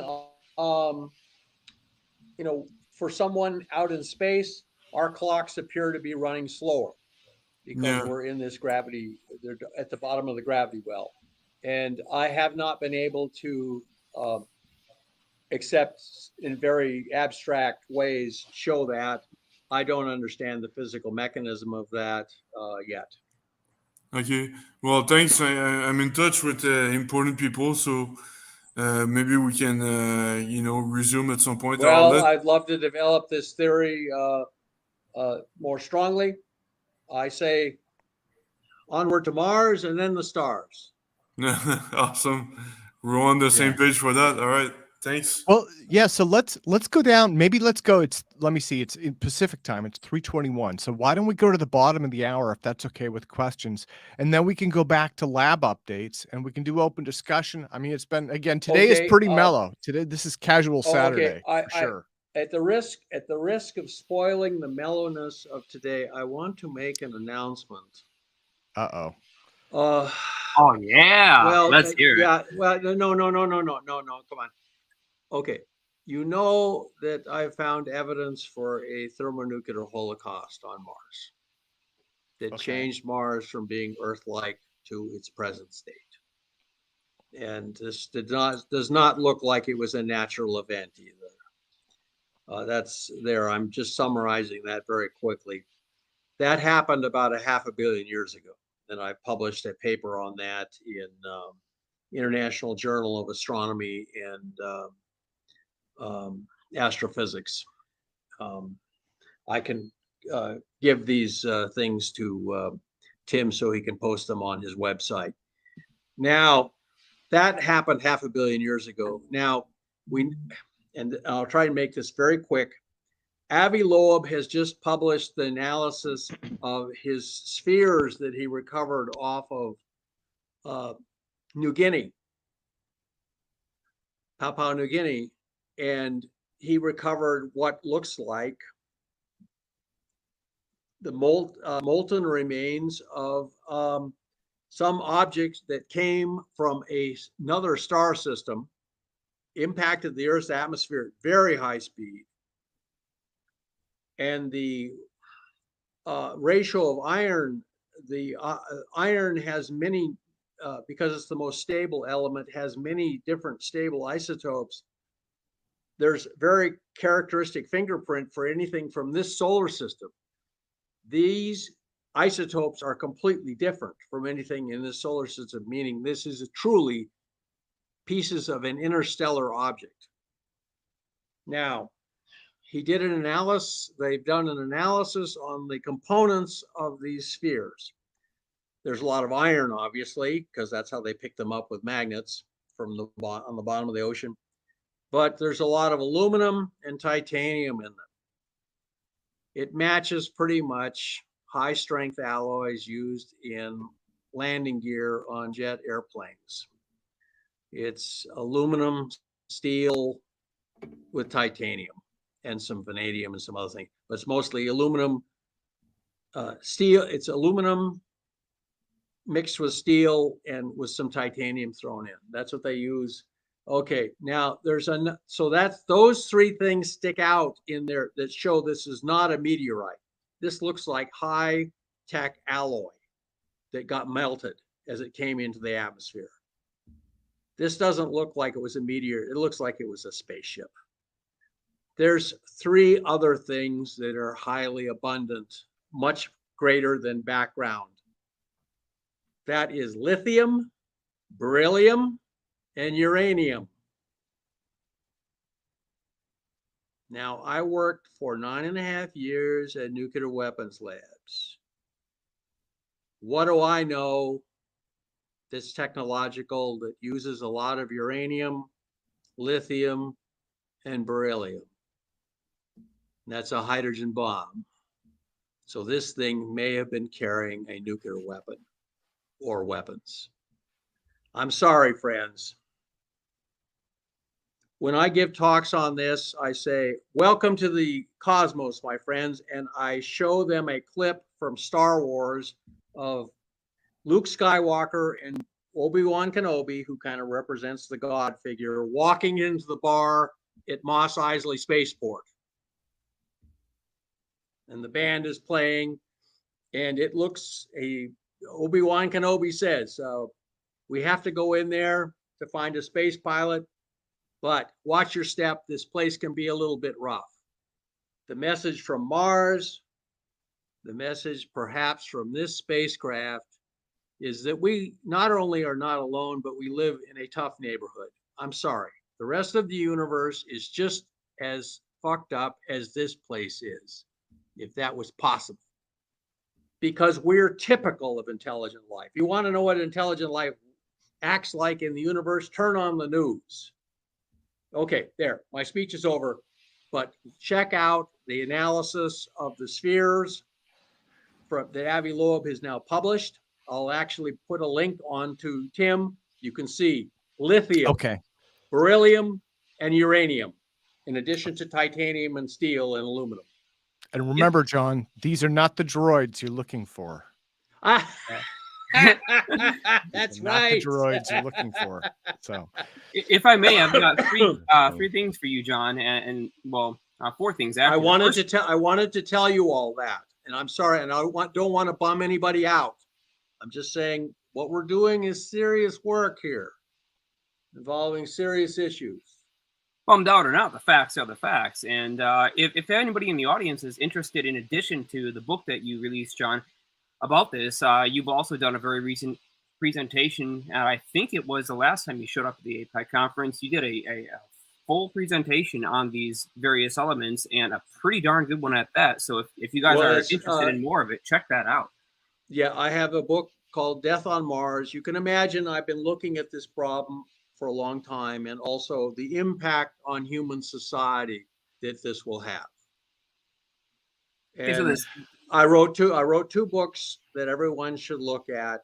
One is Death on Mars, find the discovery of a planetary nuclear massacre, apparently on Mars. The other is Cosmic Jesus. If you wanted to, John, over there. I was hoping. What's that? If you wanted to, over there on the right-hand section of the private chat, if you wanted to post links to those 2 books on Amazon or wherever you haven't posted them, we can get those in on the main chat. They're on Amazon. One is Cosmic Jesus, and the other one is Death on Mars. I present to you horror and hope. Okay, there, and I'll just leave it at that. Yeah, and John, I'm going to bring this up really quick as well. I'm going to put this on the screen. Hopefully that looks okay. So there is Death on Mars, the discovery of a planetary nuclear massacre by Dr. John E. Brandenburg. And then we scroll down, America at Armageddon. And actually, you have several others, and you've contributed to others as well. So, hey, I like to write now. Ever since my second divorce, I spent a lot of time writing. I wanted to really keeps you out of trouble, keeps you off the street. It does keep me out of trouble. It does. I may be crazy, but at least I'm not lazy. But the other book is called Cosmic Jesus, because I wanted. I'll tell you, I spent my early 20s as a Pentecostal fundamentalist because my parents had joined a Pentecostal fundamentalist church. Hal Puthoff got involved in Scientology. I got involved in Pentecostal fundamentalism, And after a while, I left because I couldn't bear it anymore. And I heard 3 times from the pulpit, by the way, when I was a not an Islamic fundamentalist, a Pentecostal fundamentalist, that there was no extraterrestrial life, that all of it was here. And I thought, how does this guy know? You know, how does this guy who just went to Bible Because college Cosmic know? Jesus told him. So Cosmic Jesus told him.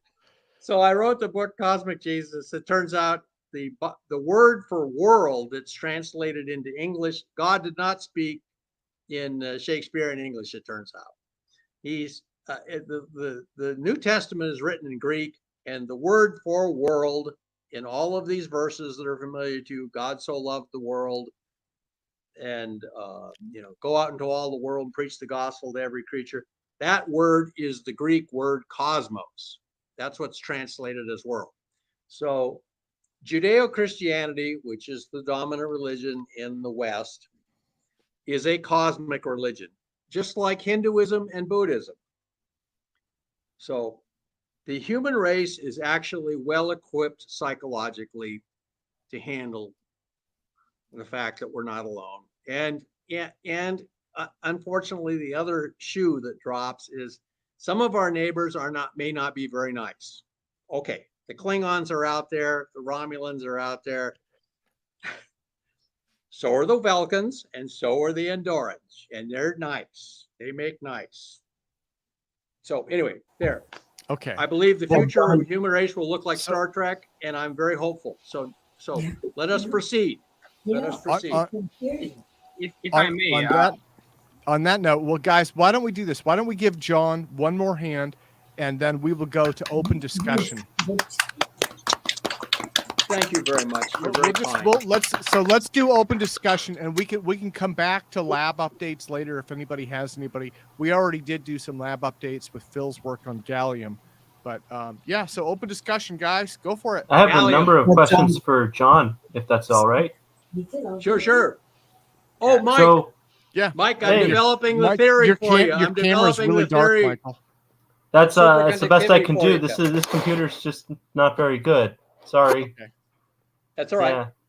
I just got to get a new one soon, probably. The last 3 months.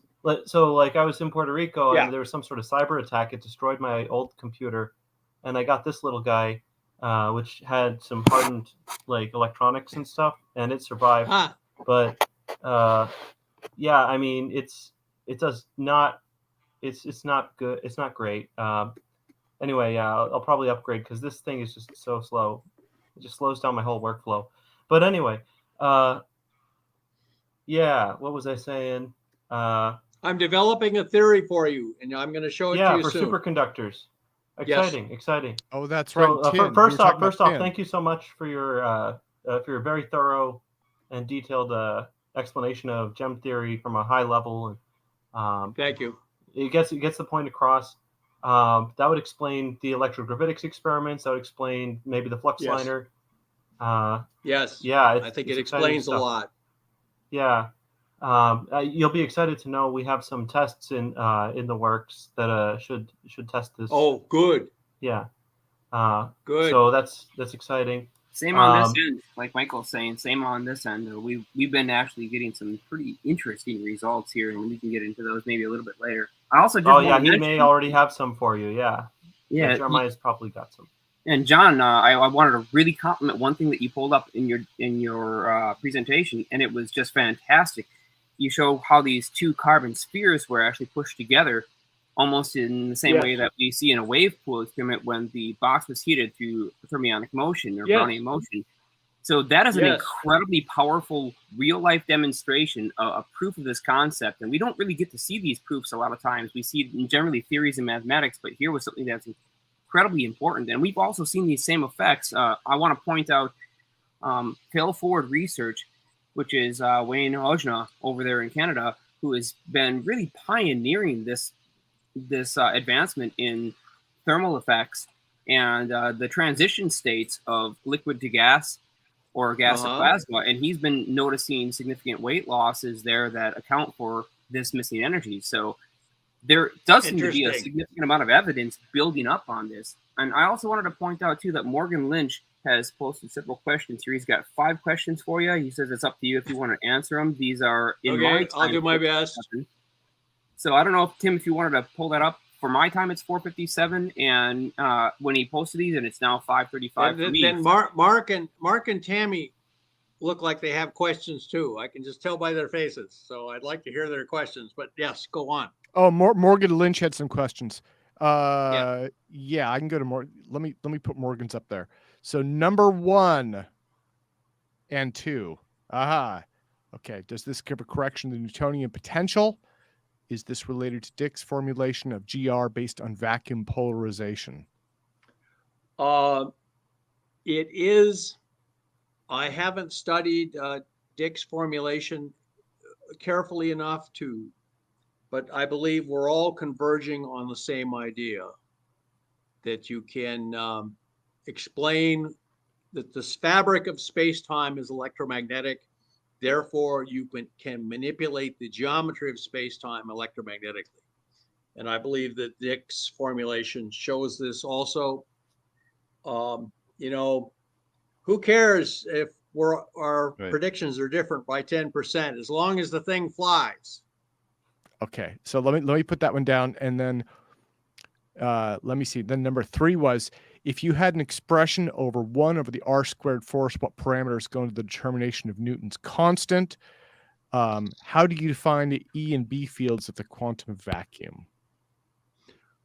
I wrote a book actually on the gem theory where I actually derived the components of the metric tensor from quantum Planck turbulence. And it does come out, I have to make some assumptions, but I do a detailed derivation of that. It's in the book, The Gem Theory, which is also on Amazon.com. It was published by a German publishing house. They like my name, Brandenburg. I'm actually about half Irish. Don't tell anybody.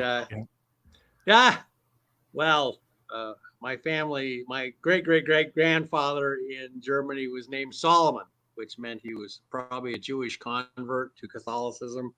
They were unhappy, and so they didn't. My great-grandfather and my great-great-uncle did not take off their hats for a Catholic procession, and therefore my family got kicked out of Germany because of that. That's all it took. Oh, we not only did not take off our hats for somebody, we shot our mouths off about it. Typical behavior of my family. And we got all our lands confiscated, and we're on a boat to the 13, what was then the 13 colonies, very quickly to get out of Germany while the getting was good. John, let me put up number 5 here also. Yes. Is this radiation pressure model the same or similar to quantized inertia? And then he's saying that Kaluza-Klein theories predict additional particles. Do you know the mass scale of these particles? And I can put the others up too. Do you want me to put them all up here? Let me. Sure.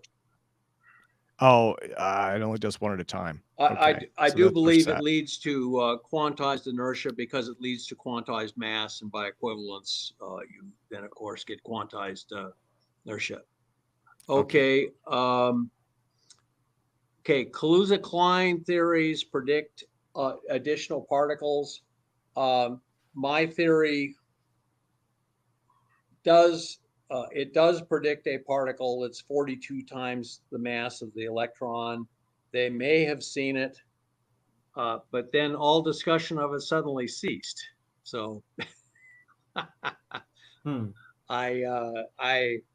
that's a very easy thing to look for, and but I don't. So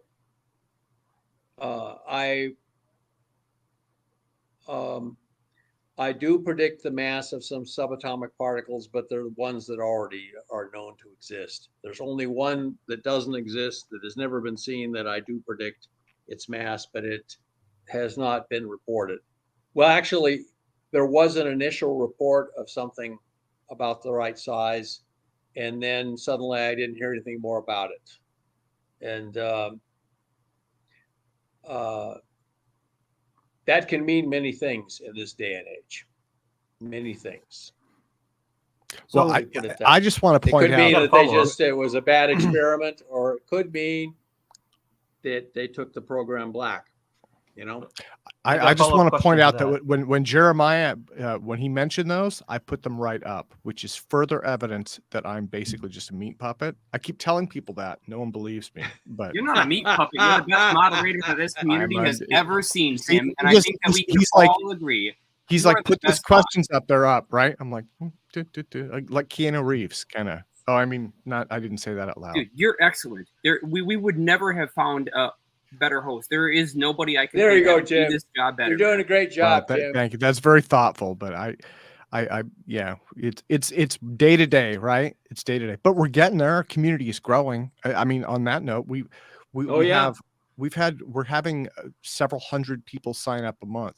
Now, they don't all like attend all at once, especially now that we're doing YouTube. A lot of them are watching on YouTube, and they don't all do it live. They do it over a period of like a week. I've noticed that with their stats, but so John, regarding Yes, Mike. your derivation using quantum vacuum fluctuations, can you pull out the ratio of the strength of the electromagnetic force to the gravitational force by yes, I can. And, okay, cool, awesome. And it actually is an exponential factor related to, as it turns out, the ratio of the proton mass to the electron mass that has such a central part of my theory. And, you know, it was, I approached it phenomenologically. I said, well, it is what it is. And it's the square root of it just happens to be 42, like in Alice in Wonderland, or Hitchhiker's Guide. But as it turns out, I have found out where that comes from. It is the square root of the mass ratio of the proton and electron is 42.85. But the actual mass ratio of the proton and the electron is given to 13 parts per million. One of the great peculiarities of physics by what's called the Lenz formula, which was discovered in 1951 by a German physicist named Friedrich Lenz. He'd probably just gotten back from the Eastern Front and went back to trying to make life normal again in Germany. And it is the ratio of the proton to electron mass is given to 13 parts per million, or rather like 18 parts per million, by the number 6 times pi to the 5th power. That reminds me very, very close to what is observed. Thank you so much for clarifying the uncertainty in the measurement. We seldom get to hear that either. That's so important. As it turns out, you can actually derive, and where you think 6 times pi to the 5th, what kind of number is that? It's pi to the 5th power. That means some kind of 5-dimensional rotation, something like that. As it turns out, I found where that comes from. That comes from, brace yourselves, Planck's theory of quantum electromagnetic fields, the Stefan Boltzmann constant. Oh, wow. Look into that, written without h bar, but with just h. It has 6 times pi to the 5th power in it. If you take a proton as a ball of gluons that are like photons, they obey the same quantum mechanical statistics as photon fields. You have a Planckian distribution of 3 distributions inside a thing the size of a classical electron radius. As it turns out, you can derive the mass ratio as 6 times pi to the 5th. And it comes from Planck's derivation of the black body spectrum. Interesting. that underlies almost all the physics of the universe we see. So you're sort of everything treating, from starlights to everything. So at a high level, you're sort of treating the these particles like droplets of plasma with yes, lots of with black body spectrums inside. Okay, so and that makes sense because then with the E cross B drift, they'll all drift in that same direction. So then, what was my other question? So it does the.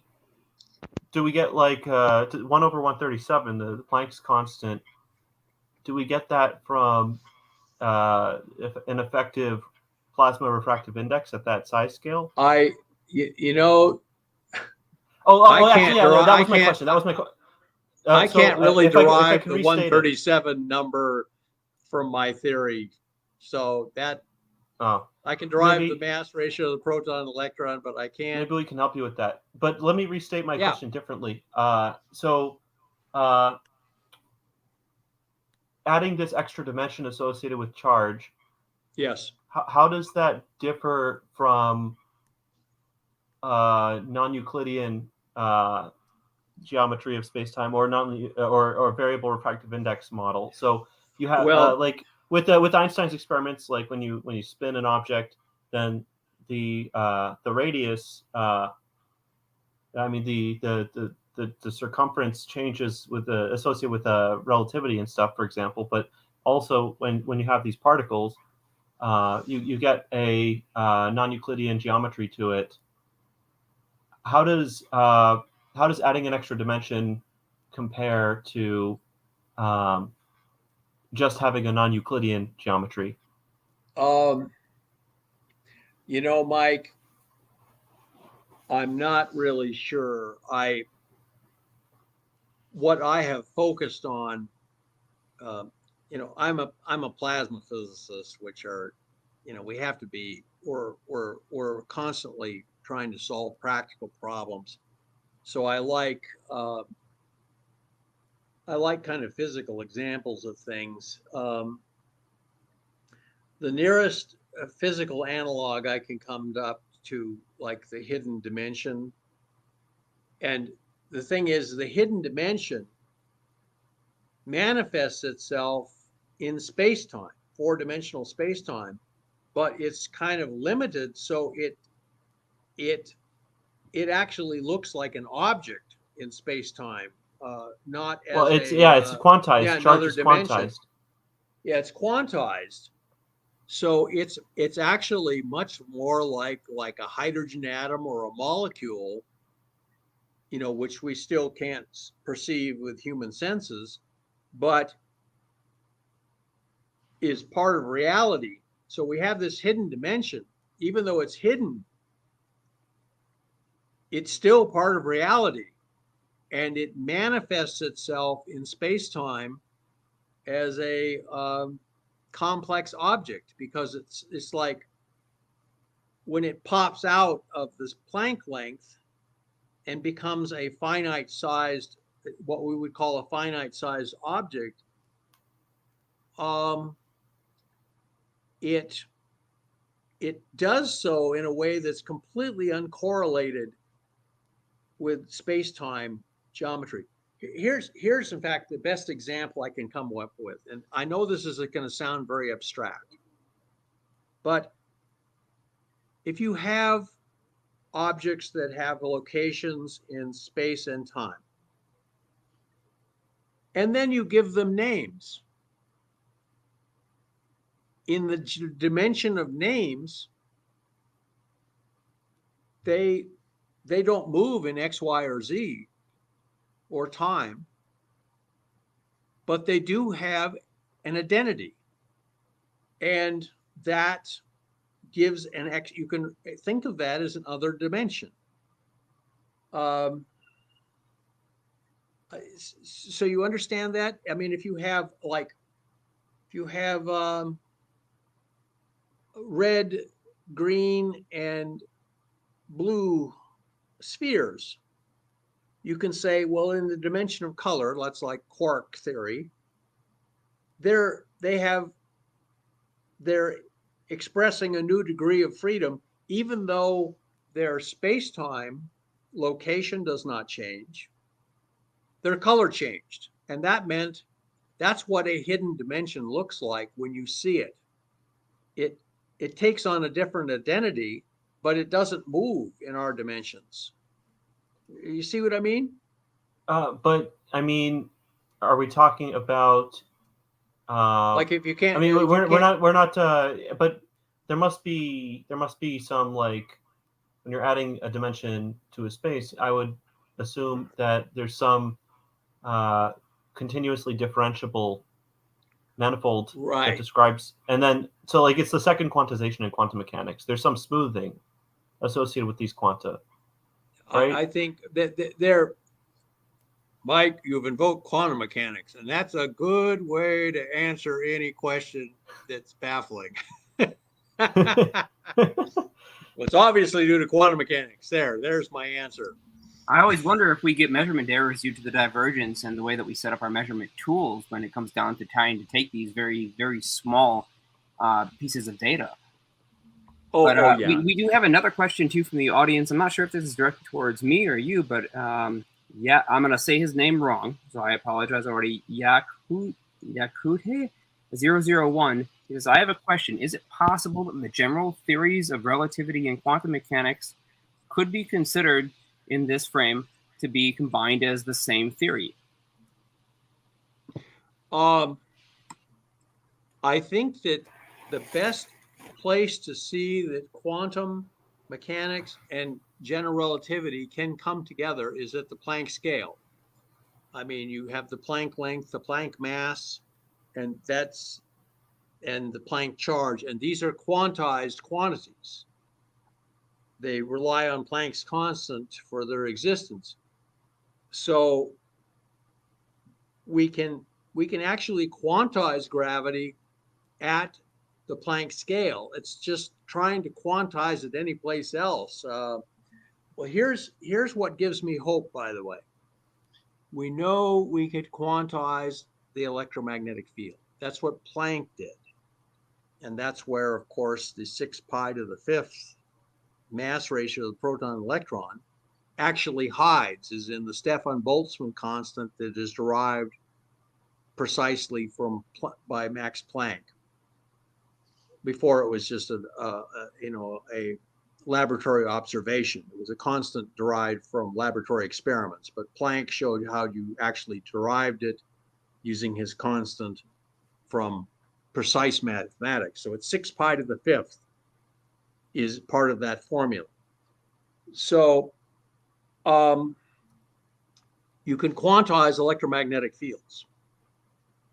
In fact, you can even construct a physical model of gravity fields based on, like, dark objects in a bright box or dark objects in a bright universe shadowing each other and being pushed together by radiation pressure from the surrounding universe.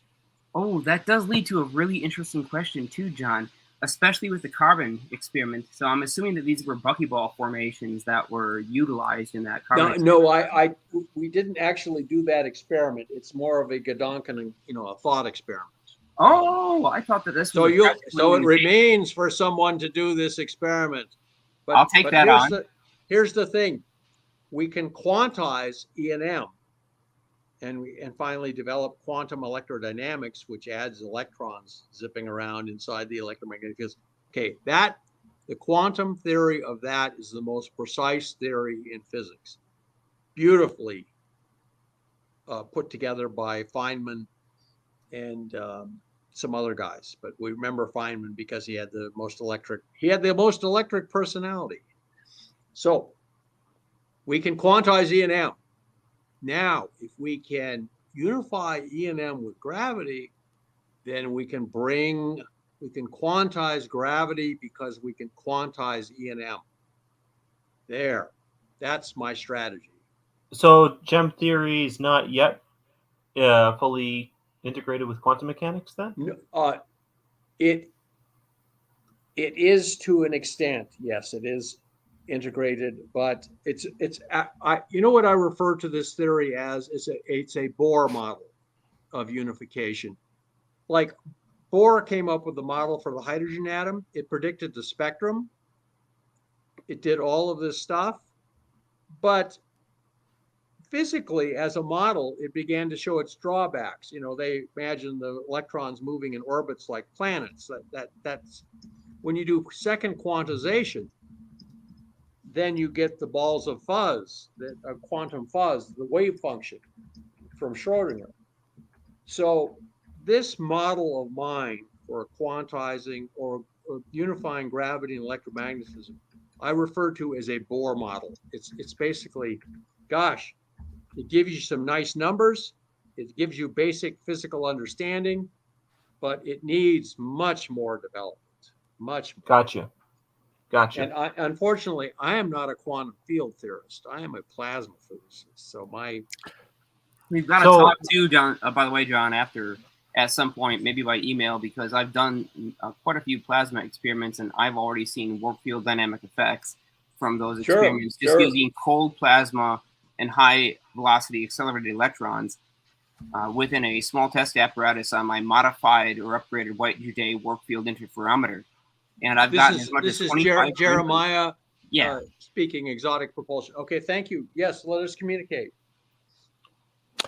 So if I could jump in real quick, I'm just trying to get where is it? I wanted to show you. There it is. Okay. So I have a couple. Let me post this. Just a couple of quick news items here for everybody, because you guys know I love cheesy news. But I'll start with this. So if anybody missed it, the DoD launched the Arrow website. Just so you guys know, for all the UFO stuff, it is at www.arrow.mil. How hilarious! Yes, so that has and this is that okay? It's shared. They've decided to change the name from UFOs to UAPs. Now they're going to change it to something else. It's still saying so UAP it presents here. a moving target. You know. Oh, sorry. It's, and Anomaly Resolution Office, ARO. There. This is, they also have, let me spread this out a little bit so you guys can see it. They also have a PowerPoint. I dropped a link in there that outlines their mission with lots of cool looking graphs. The mission is to obfuscate and confiscate. Yes, that's right. So they've got that. And actually what I wanted to, I'll just put this up really quick. I just saw this in the news headlines.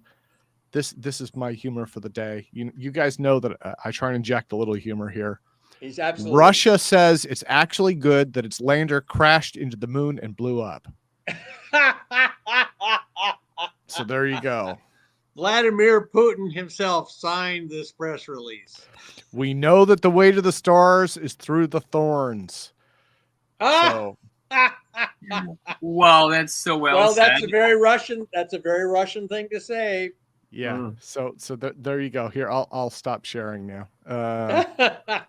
I just thought I saw the bite one. I saw that bite article in Russia, and I was like, that one needs some attention. That needs some airtime.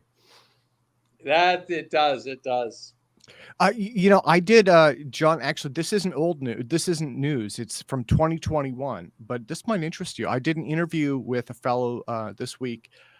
He's a science fiction writer. I forgot his name, but he did an article on physicists predict that you could send an electron through a wormhole and that the charge to mass ratio would allow it to transit without negative energy. A nano wormhole. Interesting. That's a very interesting.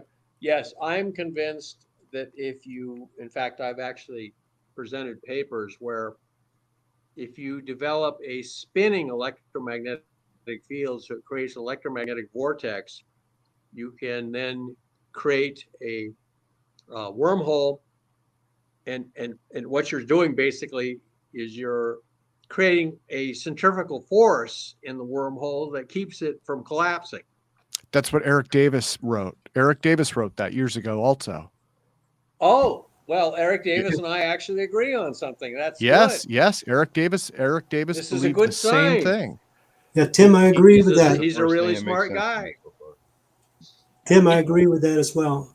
There you go. There you go. So All right, Mark. The chart I showed you about the micro wormhole tunnel has a shield of electrons around it, enabling it to sustain itself. And then when it gets out of a gravitational field or anti-gravitational field, collapses. And then the burst of microwave is emitted from that. Those electrons. Yes. You know, so when you come out of you get in your spaceship and you fly down this wormhole, and then you come out on the other side, it makes a kind of a burst of radiation.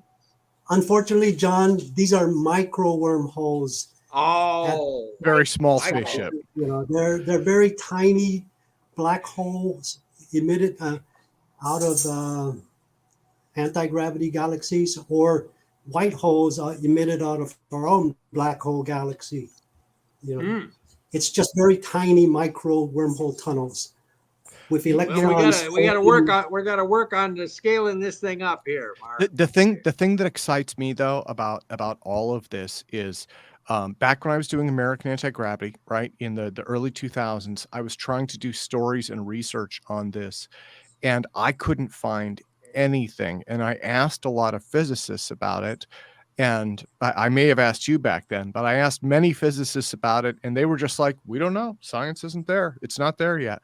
And so what's exciting now is science is starting to make predictions, right? And that, for me, I'm like, this was just like it was going off the edge of a cliff 20 years ago, and now there are at least ideas on how it can work. That's really exciting. Mark, I want to encourage you to keep pursuing that model, because we know that, you know, like superconductivity is quantum mechanics expanded to be macroscopic. So we can expand the micro into the macro. And with that same thought, we can also start to finally tackle this major issue with like the Paklanov experiments, as an example, where he's received macro scale effects from nanoscale phenomena. Well, I believe so. Yeah, and that takes us back to spin, and I got a question. Spin is fundamentally different than angular momentum, right? It's not constrained linear momentum. That's something that no, it is not. Yeah.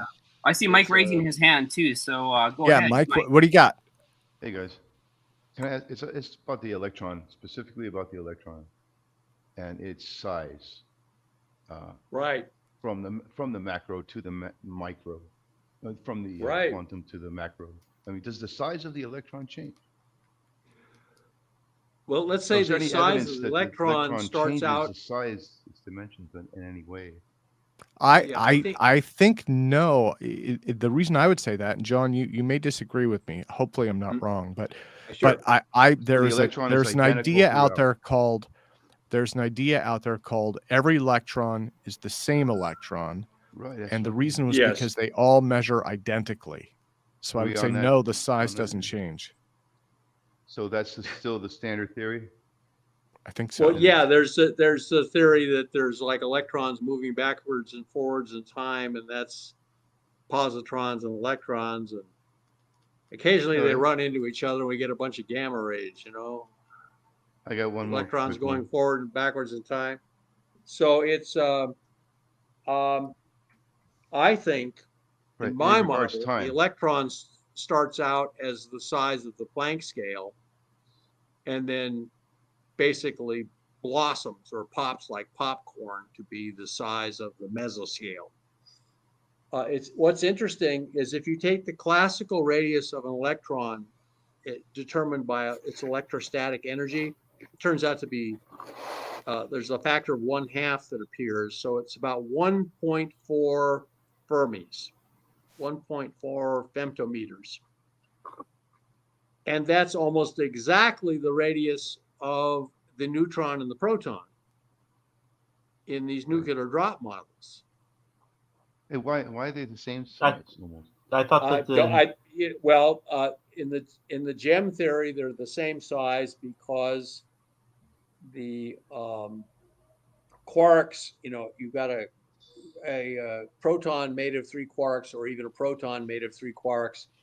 They are actually the spatial part of a 4 vector that is actually shared with the electrons. So the electron's manifestation in space-time is as a 3-dimensional object, like a little sphere, like the Thomson cross-section. I mean, you shine a laser into, you can actually bounce a laser light off a single electron in a chamber, and the cross-section of the electron turns out to be this classical electron radius, and it turns out that's almost exactly the radius of a proton, even though they have supposedly completely different physics.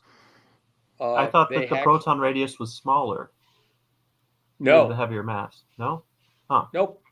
Is that what led? No, it's in terms of quantum mechanics, in terms of light scattering, yes, it would have a smaller Thomson cross section, but according to nuclear drop models, the way the radius of a nucleus is determined by how many protons and neutrons it has in it, each occupying like a sphere, and then they take that to the 1/3 power, and that gives you the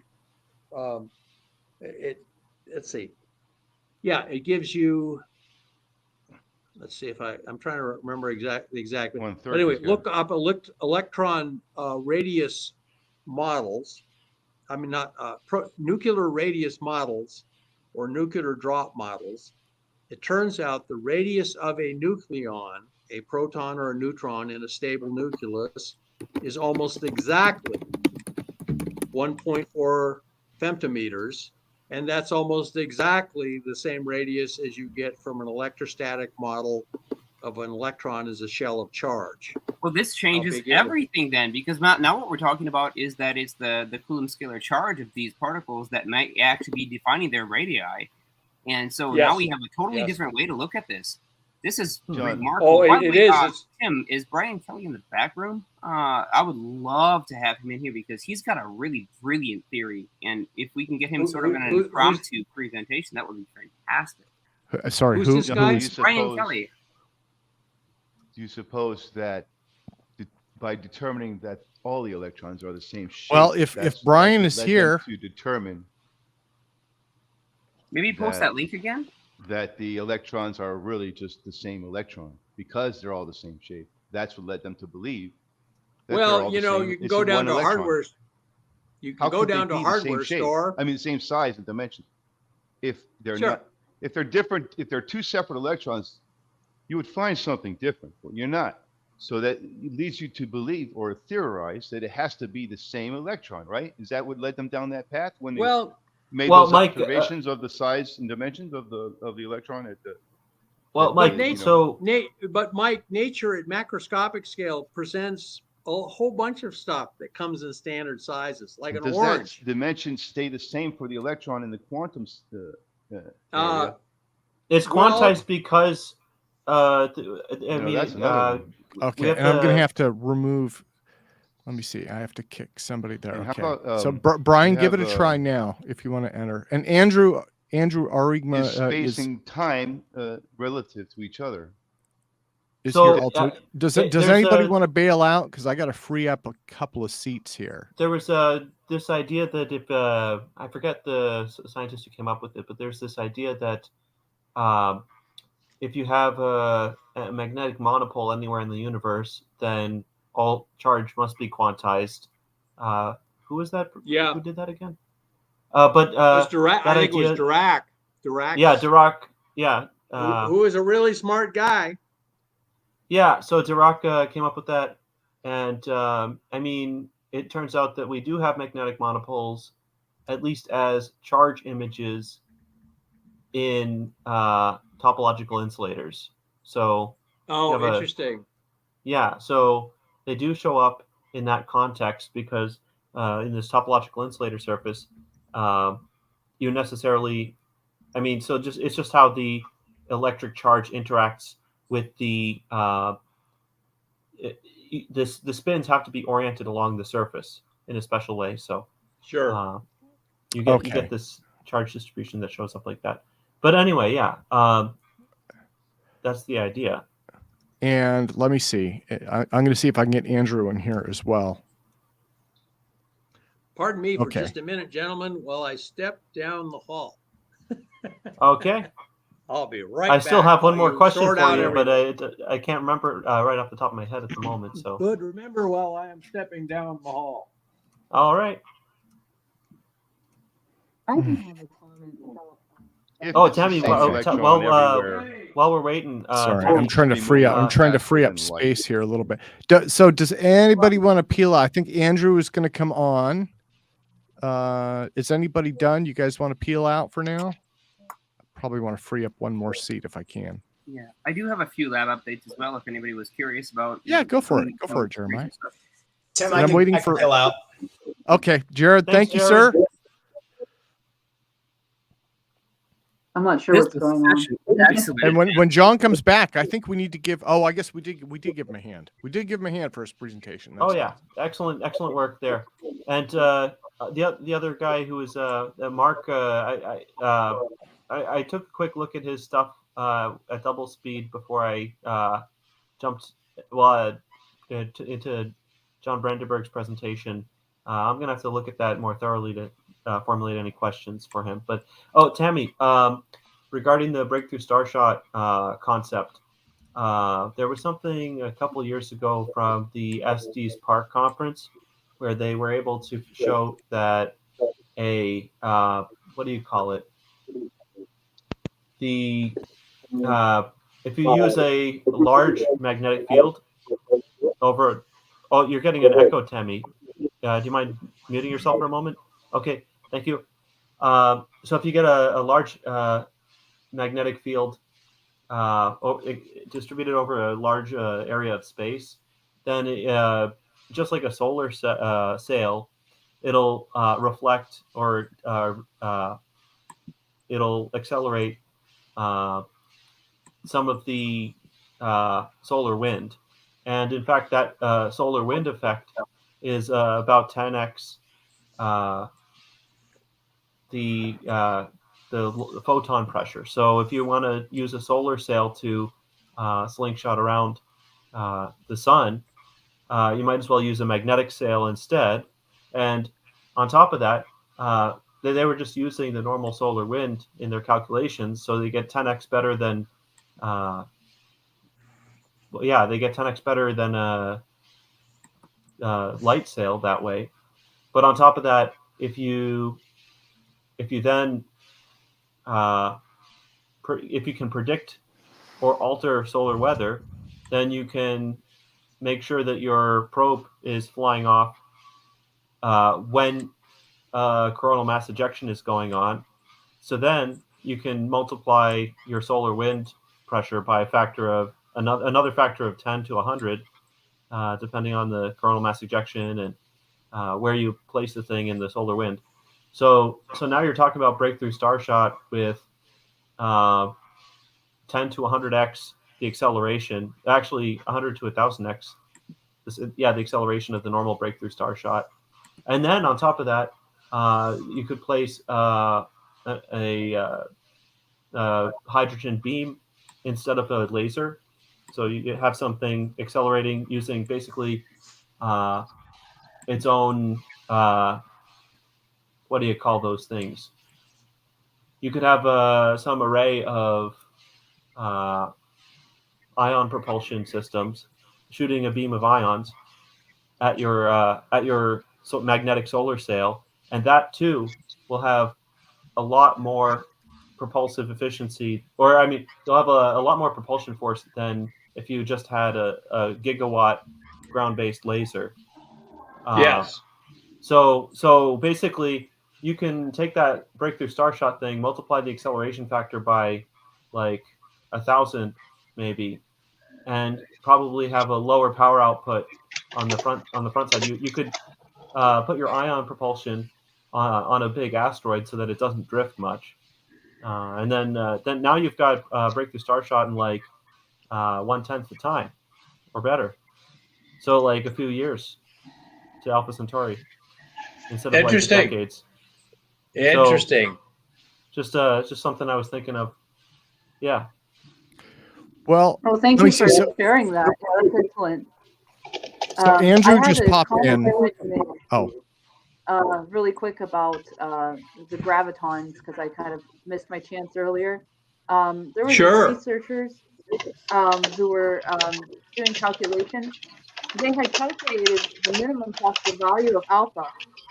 So, and we have known that alpha is the size of the first and largest mathematical term that you have to add to the gravity equations in order to describe, the presumed quantum unit of gravity. And I thought that was interesting.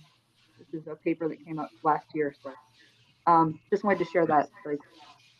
Yeah, sure. Let me make sure I understand that. So they're saying that you're going to vary alpha. No, I Tami? was saying that I had read a paper about how these researchers had calculated a minimum possible value of alpha. Okay, and roughly alpha is equal to the size of the first largest mathematical term that you have to add Oh, to you're fading out, the Tami. Yeah, you're. Are you near your microphone? Yeah, I'm here. Can you hear Okay, me? yeah, I'm sorry you faded out. So the minimum value of alpha, 1 over 137, which is, an intriguing number. It So drove it's Polly to a nervous breakdown. He had to go to be treated by Young. yeah, but this is interesting. This paper, okay, where they calculated the minimum possible value of alpha. Roughly, that's the size of the first and the largest mathematical term that you have to add to the gravity equations to describe a presumed unit of gravity, to describe an interaction between two gravitons.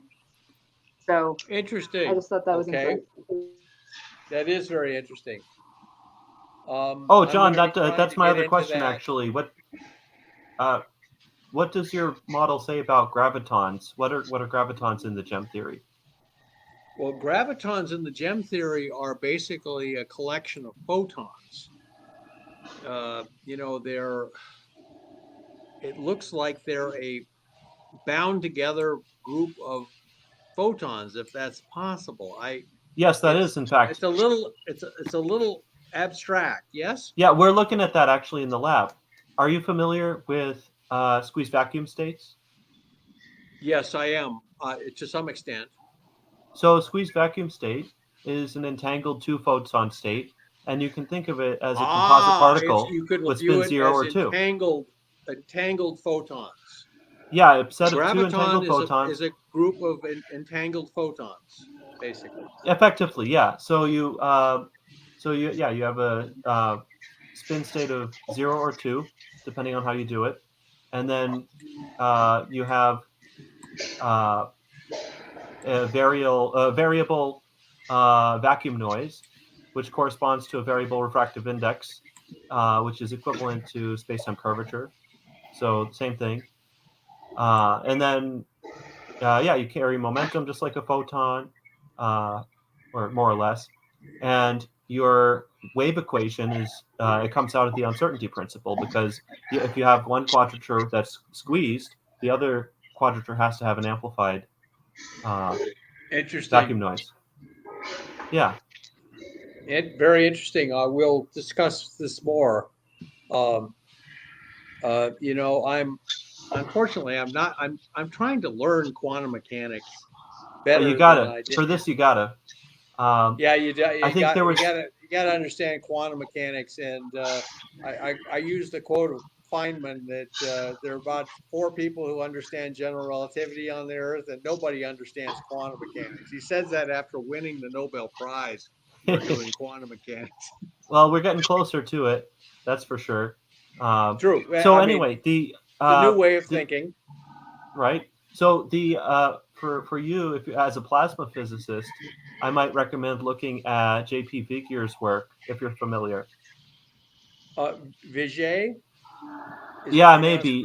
He was from Einstein. Vigier was from Einstein's time, but they didn't let him do Einstein. work He's in a the very US. smart guy, and I actually got to meet. I had the pleasure of meeting him at one conference, Nice.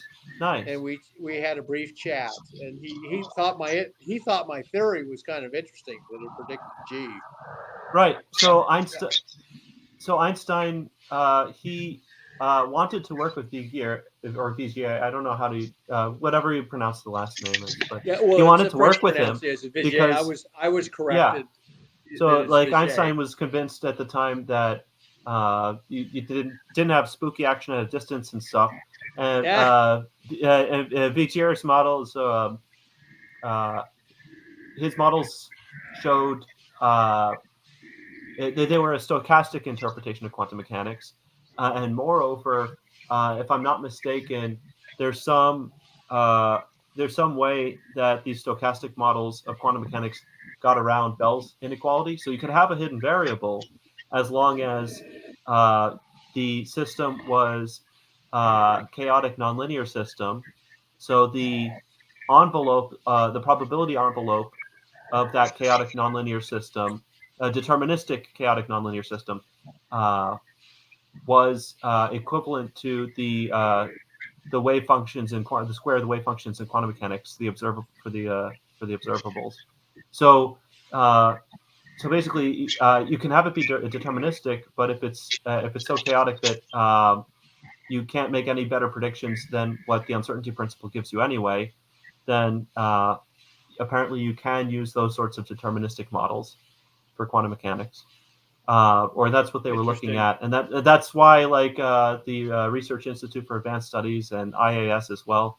That's why they had so many people looking at chaos theory, complexity theory, and nonlinear dynamics, because Einstein was telling people to look at that direction but he couldn't work directly with Vigier, so he just got the best folks he could. Why couldn't he work directly with? Because he was a communist, and he couldn't. People wouldn't let him in the U.S. Okay, yeah, right. It was the Cold War.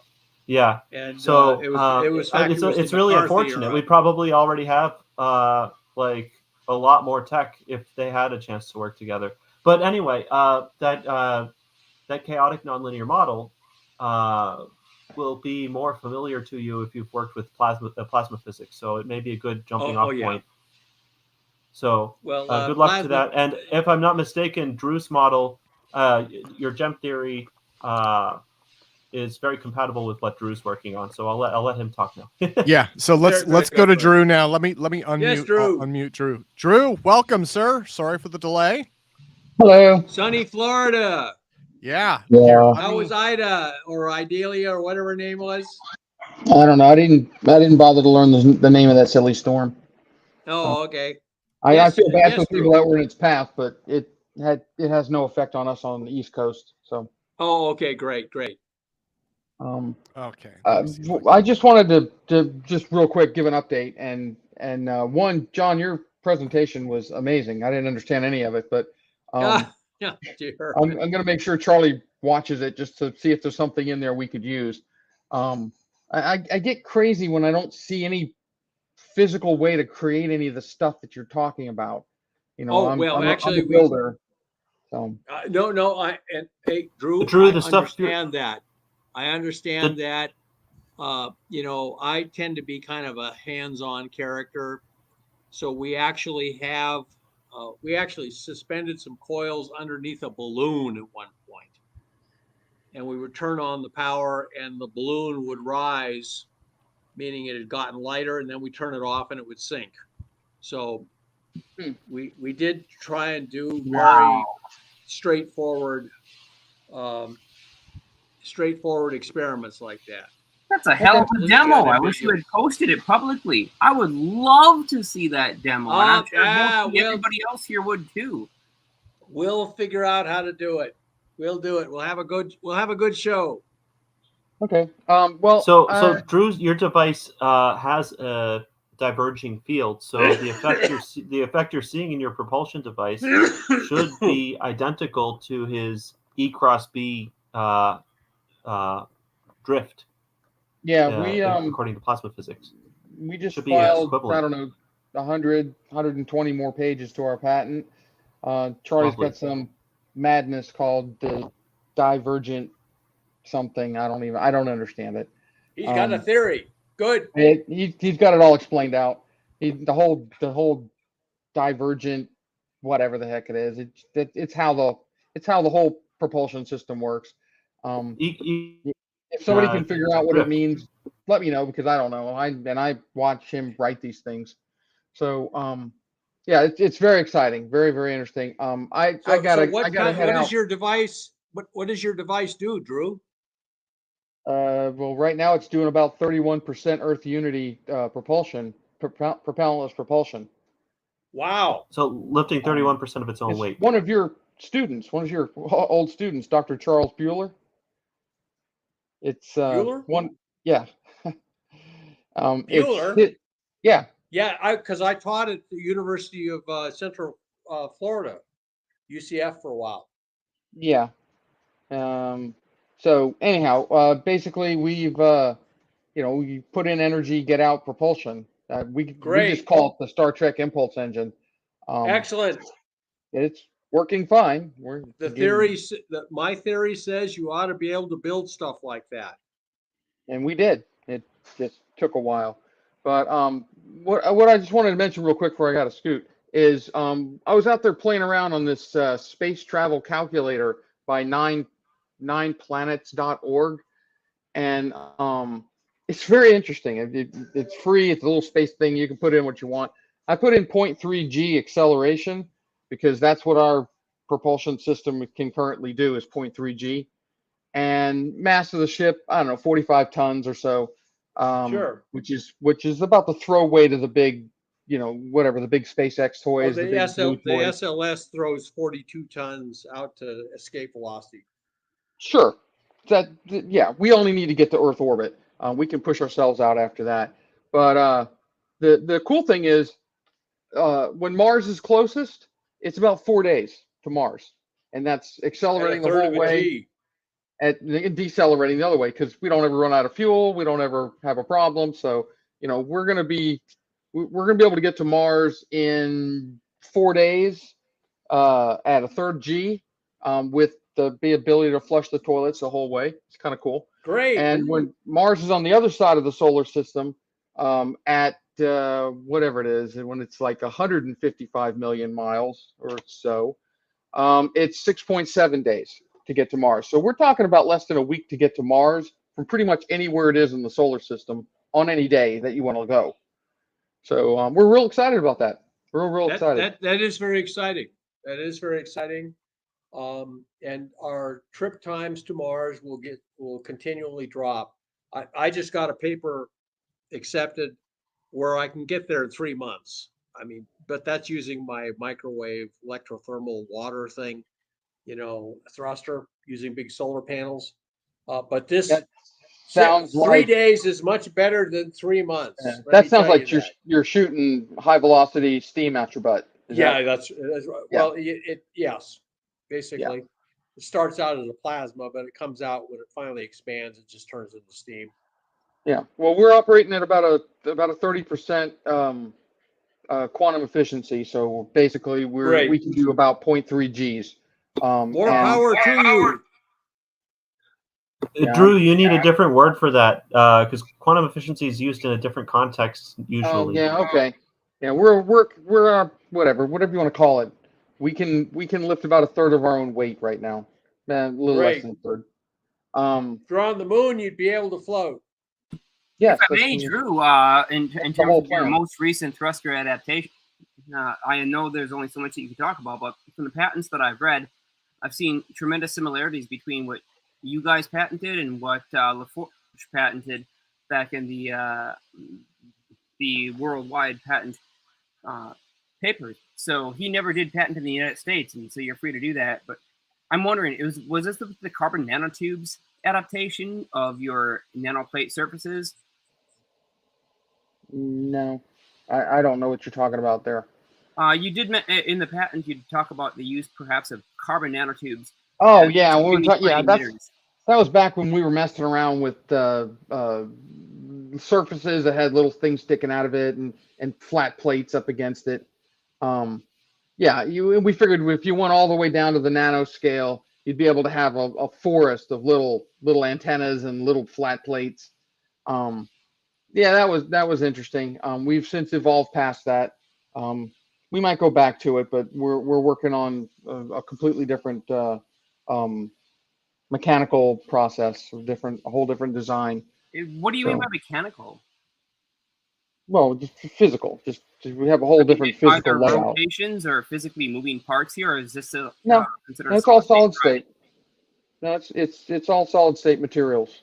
Are you able to talk about anything that would maybe just kind of enlighten the public in the general scope without violating any of the patents or NDAs?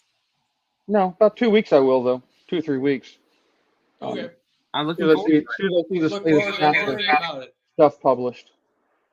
We look forward to it. Well, thank you.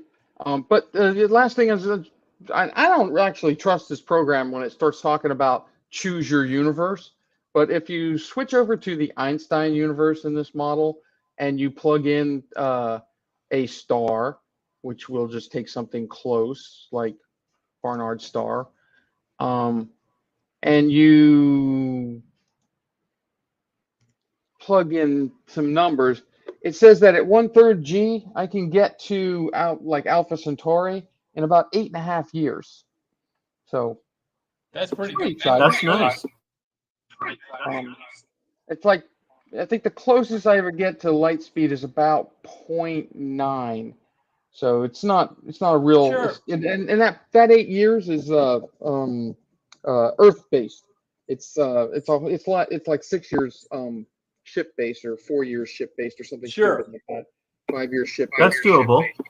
So I just thought that was interesting that with and this is little more than mechanical drive. I mean, it's like having a rocket engine that never shuts off. So it's not warp drive by any stretch of any imagination, but still the stars are within reach. You know, I personally wouldn't go anywhere in 8 years. I'm not going to take an 8-year trip anywhere, but you know, people are crazy. They do things. There's lots of people that do would take things an like 8-year that. trip. So, Hey, could you make a little forest like biosphere thing, and then use the forest, like use the trees as your pegs in your system for your propulsion? yeah, I don't know. I doubt I it. say I don't think they would like having, you know, high voltage pass through them for. There's extended periods of electroculture. time. It actually improves tree growth. Yeah, this would like vaporize tree growth. Yeah, it depends on the voltage. Well, Drew, we're looking forward to seeing some pictures and things, some video. Get us some video of this thing. Sure. I mean, I'll try and get some video of the balloon experiments. You know, we put the coil under the balloons, and anybody can do it. You just look at it, you'll see how to do it. And you know, Are you able to tell us a little bit about the rises, you coils? turn it off, the balloon sinks because it gets heavier. Are you able to tell us anything about the coil geometry, John? Oh, that's the simple thing. We just took toy motors, you know, where they have those nice little laminated rotors, laminated iron rotors, and we only use single phase power. It turns out the equations say it doesn't work as well with single phase as with 3-phase, but we use single phase power, and we got it to work. And you know, you could see it in terms of the coil getting lighter, and the balloon pulling up to pull the little electric wires off the surface of, you know, it was concrete floor, and then we had some very thin wires connecting the coil to the power source. We turned on the power, and is it possible that it's due to heating? You expand the gas in the balloon? No, we actually tied a bunch of resistors together so that would just make pure heat, and it didn't do anything. It bobbed up and down because the heat just generated kind of vortices that hit the balloon and made it bob up and down, but it didn't go up and then drop when we turned off the power. The reaction was instant also. The bobbing motion took several minutes to actually form. Simple experiment to try, anyways. Awesome. Yeah, it's a simple experiment. I'll show you guys a video next time, and you can do the experiment yourself. That sounds awesome, because in this community, you basically got people But pounding be down the door careful. trying this. So some people in black trench coats may show up at your door and say, "We'd like to invite you out to Site 51 to continue your research." I'm just kidding. Well, I mean, if you put it in a Faraday cage, maybe they won't find it. There you go. There you go. So, gentlemen, I'm sorry. This is turning into my son is getting ready to move back up to Wisconsin. Believe it or not, my son, who was raised in Wisconsin, does not like Texas. So he's getting ready to move to Wisconsin. I'm living here in Texas, and I've lived all over the country, so one place is the same as the other. And anyway, I'm going to have to go help him. So, are there any last questions? Then I'm going to have to, unfortunately. No, John, but you know what? I want everyone to give you another enormous applause. Thank Mr. you. John You do me great Brandenburg, honor, you everyone. guys. You do me great honor. Sir, thank you. Thank you so much for the presentation and the comments and the ideas and just sharing time with us today. Okay, and I'm sorry to report to you that they have made it may have been an interstellar spacecraft that entered the Earth's atmosphere, burned up and made a bunch of iron globs with alloy in them. And part of that component may have been parts of a nuclear weapon. I'm sorry. Well, if we're lucky, it was a fusion or fission reactor. Yeah, it could easily have been a nuclear power source. All I know is, from my work experience, they use beryllium, by the way, in the triggers for hydrogen bombs. It's the small atomic bomb that triggers the big hydrogen reaction. Those are all surrounded with beryllium because it's a good neutron reflector. They use lithium in the hydrogen part of the bomb because the lithium turns into hydrogen when irradiated with neutrons. And then they use an uranium casing around the whole thing because that boosts the explosive yield. So you can look that up on Wikipedia and look up beryllium and use in nuclear weapons, and you'll see it. I will be sending a document to Tim that he can put on the website showing that, yes, this is what is in the elemental assay of the droplets they collected in near New Guinea. And then the men in trench coats will show up because you just sent me a plan to build a bomb. So, well, I didn't. No, there's no plan to build a bomb. They're just saying, like, if you had a spacecraft carrying nuclear weapons, then you would expect to find these elements in this. And I hate to tell everybody this because it bums them out, but we have to face up to the realities of living in a real universe. Well, John, on that note, let me bid you a fond farewell, sir. Thank you once again, and definitely send it over, and I will get it posted. Drew, carry on your work.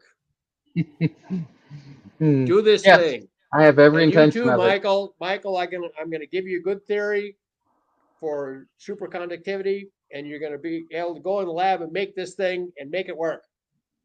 John, why don't you come down here and visit our lab? We'll show you what's on the drawing board. Where do you guys sit?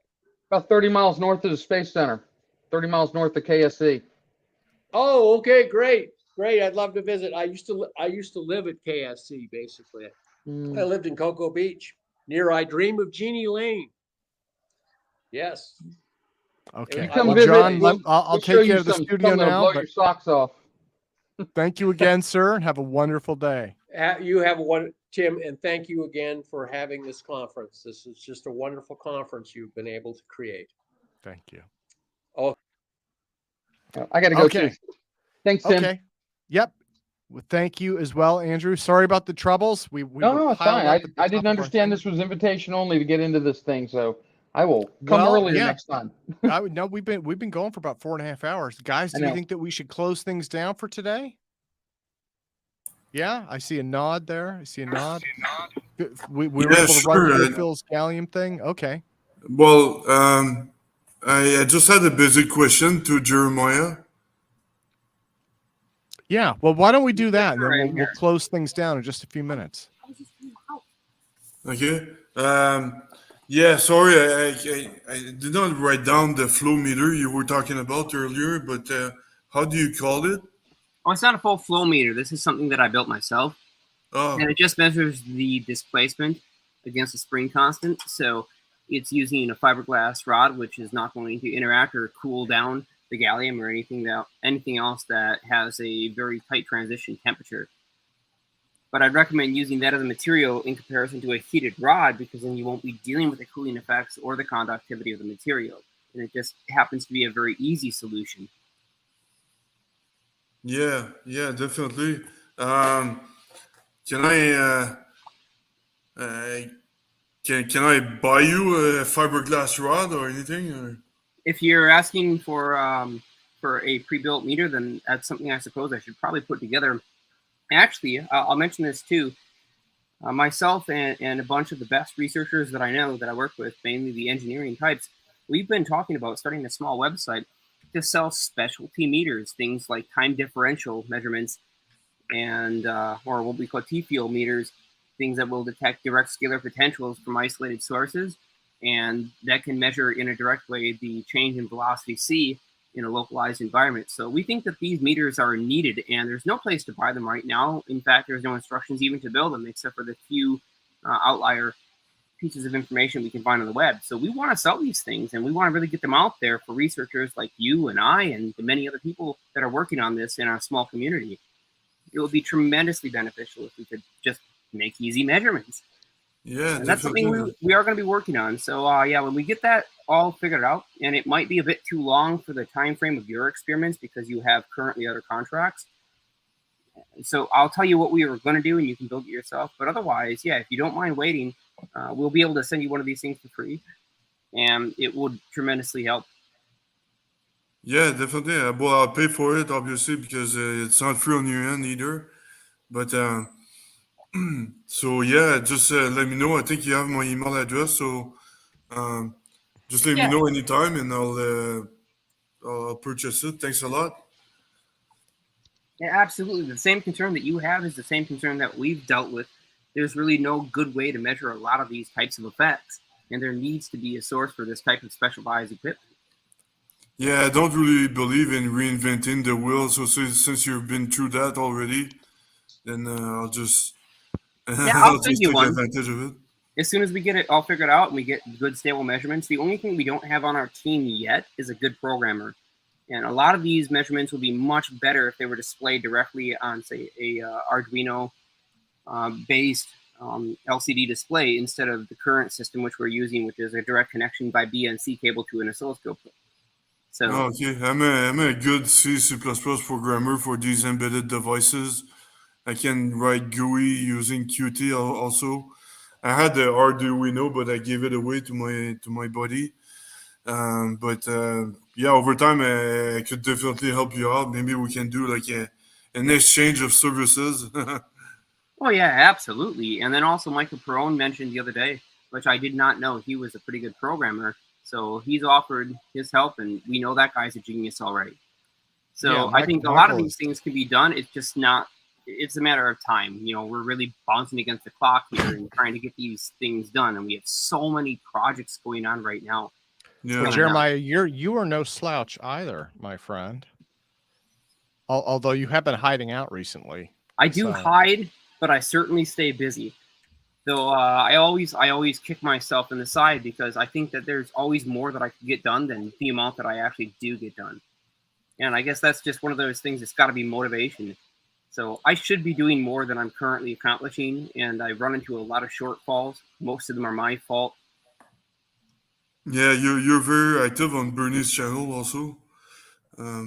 Well, he does offer an open forum to talk about these things, and even if the shows are sometimes ridiculous and filled with woo-woo and other weird things, like it's a great open format with a small audience where we can really engage. On these larger channels, we can't engage. That's the problem. Yeah, that's true. It's more Well, it's community based, right? It's Yeah. we're trying to do the whole community, so to speak. Yeah. All right. So yeah, thanks a lot, Jeremiah, and thanks for your help, man. I'll just find a name for your company, and I'll do promotion for your company right away. Yeah, we're taking suggestions for a name. We have not determined one yet. Yeah. But what would you call a company that offers super weird and exotic measurement equipment? I have no idea what to call it yet, but I'm sure we'll figure it out, or somebody like yourself will suggest a great name. Yeah, I'll try to find something, and I'll send you some suggestions. Yeah, I also do have a few lab updates. Unfortunately, I'm going to have to do them one picture at a time. StreamYard is not allowing me to share my quick view, which means I've got to load one image at a time, then close it, then reopen another one. But I do have one, and it's about the invisible wall machine based on the 3M. Do you want to put that up, or do you want me to put that up, Jeremiah? Yeah, let's just pop that up real quick, and I'll briefly mention it. So what we're looking at here is 4 rollers that have not been machined down yet. These have got to be rounded off at the edges, and they'll each be suspended from a nylon bolt that passes through the center. It's a 10 millimeter wide borehole for the bearings. And on both sides, there will be a either acrylic or Lexan structure with a 4-inch by 4-inch wide square window. So we're going to charge the living hell out of this belt. I'm considering using triboelectrics like a Van de Graaff generator, but it's more than likely I will just simply inject the charge directly on the surface of this belt. And so this is a really simplified case of the 3M invisible wall. We know that we need to reach 1,000 meters per second, or excuse me, 1,000 feet per second, as in the original case that David S. had reported. And I've got another buddy, Andy Smith, who you've done a great interview with, Tim. And he was actually there within 1 week of that same time that Svanstrom was there and witnessed this fantastic event where his electrostatic voltmeter had detected over 1 megavolt of potential at some 20 feet distance. So the 3M invisible wall, for people who aren't familiar with it, this was created by the separation from a polypropylene large roller going through a slitting machine, and it had several million volts on it. And he reported that things like small insects and even birds would get stuck in this field if they flew in from the outside because they had a large bay door open. And it only happened when the humidity was extremely high. So in some of the official reports that have been misinterpreted, it was said that the humidity was preventing this effect, but it turns out that based on our test, the humidity was actually the catalyst. And it seems like the individual conductive molecules of dihydrogen monoxide, H2O, were getting wrapped up in this electrostatic flux and circulated around in place. So we think that humidity is extremely important for producing this effect. And all that we need to do is basically constrain that. So once we inject the humidity in from an ultrasonic source, we should be able to create the same type of phenomena on a very small scale. And finally, we can explore this idea of force fields and open bay doors to the vacuum of space, as we've already seen work with plasma dynamics, because this test was done, some of these tests were done years ago. Plasma dynamics show that we can create a significant pressure differential between side A and side B using a plasma window, as they described. And this would effectively create the same phenomena, and we can explain this all using Richard Van Dierik's mathematics. Even though they may have errors, they do prove out in the lab to be true, or at least functional enough. Nice. So you have your version of the force field. I have mine also, but based on time time potential lasers.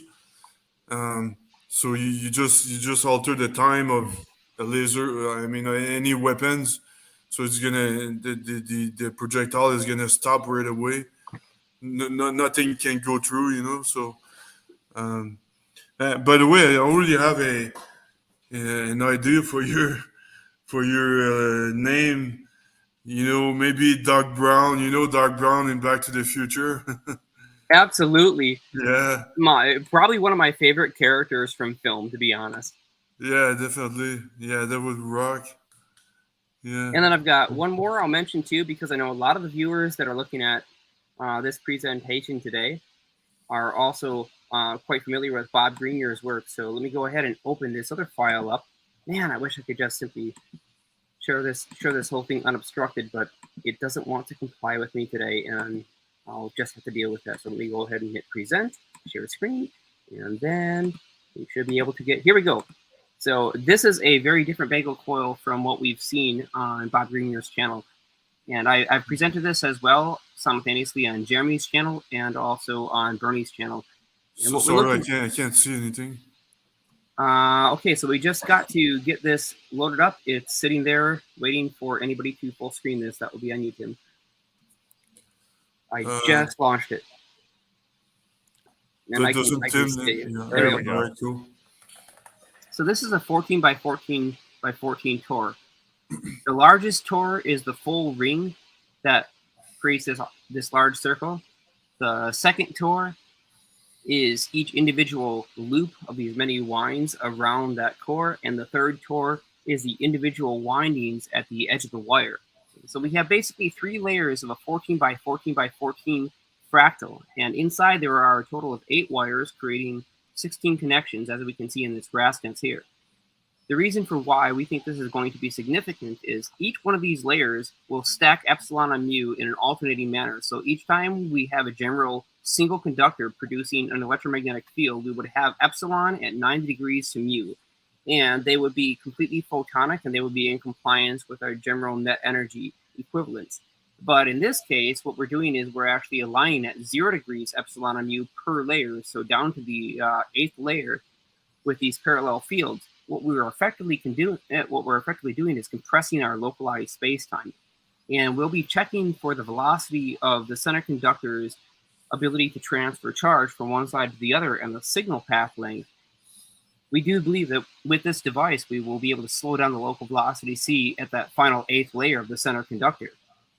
And this would be very, very fundamental, because what it tells us is instead of the high energy warp drive physics that Alcubierre states, this would be much more like the Eric Lentz warp drive, where we're basically using low energy, but we're using nested fields that are self-interacting in a phase-conjugated way. And Yeah. we don't think it's that complicated, really. It should be pretty simple. This wire practically winds itself, and I built a special machine just to make this wire, which made this very easy to assemble. Much easier, in fact, than anything we've tried before. So this is replicatable. Nice. Amazing. Hey, Jeremiah, have you got those windings in series, or how are you feeding the power in series? I'm sorry, Mike, Parallel? but you were very, very quiet in the background. I could not hear you. I think he was asking if you were winding it in series or. Oh yeah, we're gonna stack them in series. They have to be the correct direction. So we're gonna go with a continuous right-hand rotation all the way around, and then we're just gonna stack those fields on top of each other, and then finally measure the total change. So we'll go 7 layers stacked, and then we'll leave that 8th layer, the final single conductor that goes through the center of the copper on copper core.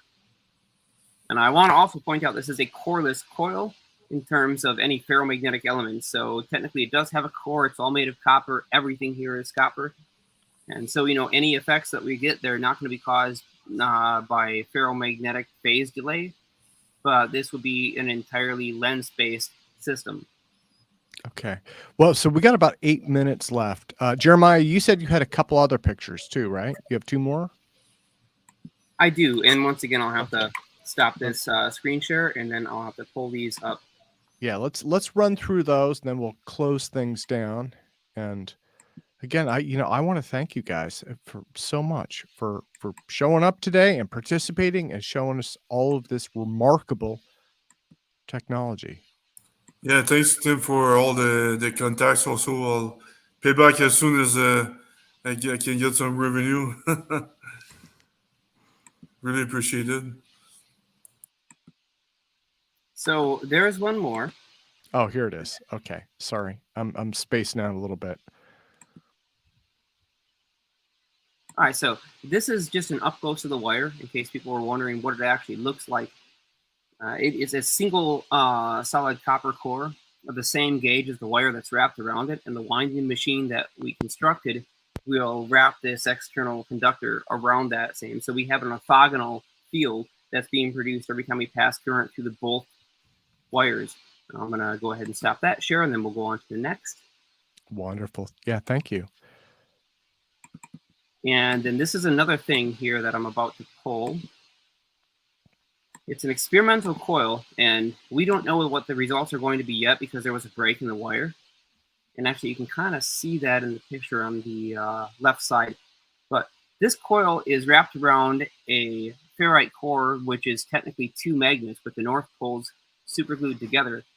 And very much like the Manellis device, or like the Norman Wooten magnetic field modulation device, we can potentially apply this same field effect where we are modifying one of the two variables that control the refractive index through the second conductor, which is responsible for carrying the current loop in the core. And we think that we can affect the Brownian motion of the ambient environment and the motion of the thermal energy, both within the magnet and within the wire, by modifying both factors at the same time. So we're hoping to extract just a little extra energy out of this. We don't expect a COP greater than 1, but we do expect a COP significantly greater than what could be achieved sheerly based on the transformer metrics. What's the Brownian effect again? The Brownian effect would state that any random Brownian motion from thermodynamic energy would be randomized in a flat space-time or in any kind of space-time curvature that is generally uniform. But in this case, we're attempting to modify the uniformity of the space-time curvature by applying an additional current from the wrapping around each center conductor. And we expect that we could use that time delay or that slowing down of the local velocity c to add the thermionic motion into the system cyclically. Okay, I see. So that's gonna alter, like you said, that alters the speed of light. That's what we're hoping for. It has not been tested yet, and my confidence is not incredibly high about this particular iteration of the device, but it's fairly high about the triple Tor coil. We've already seen similar effects with other coil configurations, and so we expect that one to work, but this one we don't know yet. Here we have to modulate the direct domain orientation within the two ferrite magnets. Okay, can you stack them up together to amplify the effect or something like that? It's been theorized by one of our group members that we could stack these, but we haven't even gotten to that point yet. Okay, interesting. Wonderful. Well, Jeremiah, thank you so much. So guys, I think with that, I think we're going to close things down. Mike, I know that you're looking at some stuff, but I probably don't want to get into that. I don't want to start something that's going to take us too far into the next hour. So why don't we close things down for today? Let me thank everyone for attending. It has been amazing having you guys here. And I think things went very well. Started out kind of slow. I think Burning Man kind of slowed us down a little bit. But thank you to everyone. And thank you to everyone watching APEC. We have another one coming up. I believe it's September 30th. And then we have another one in October. And then we have those open mic sessions too. And those are every staggered every 2 weeks. So we got lots of stuff going on. So, and if I may, one final request, Tim. And once again, thank you so much for being the best host that anybody could ever ask for. If you wouldn't mind posting that final open chat invite link now that we're in the after show for anyone who wants to join off air. And if you wouldn't mind passing host to me, if that's something that you can do on your end, I would be glad to, cover a couple other questions and bring people in who just don't want to go public. So let's go ahead and do that and finish this up. It was a fantastic show, and I'm so glad with how things went. Okay, so let me do that. StreamYard presentation link. So I'm going to send over. I like to show you something. Okay. Guys, I'm going to close things down. It has been wonderful.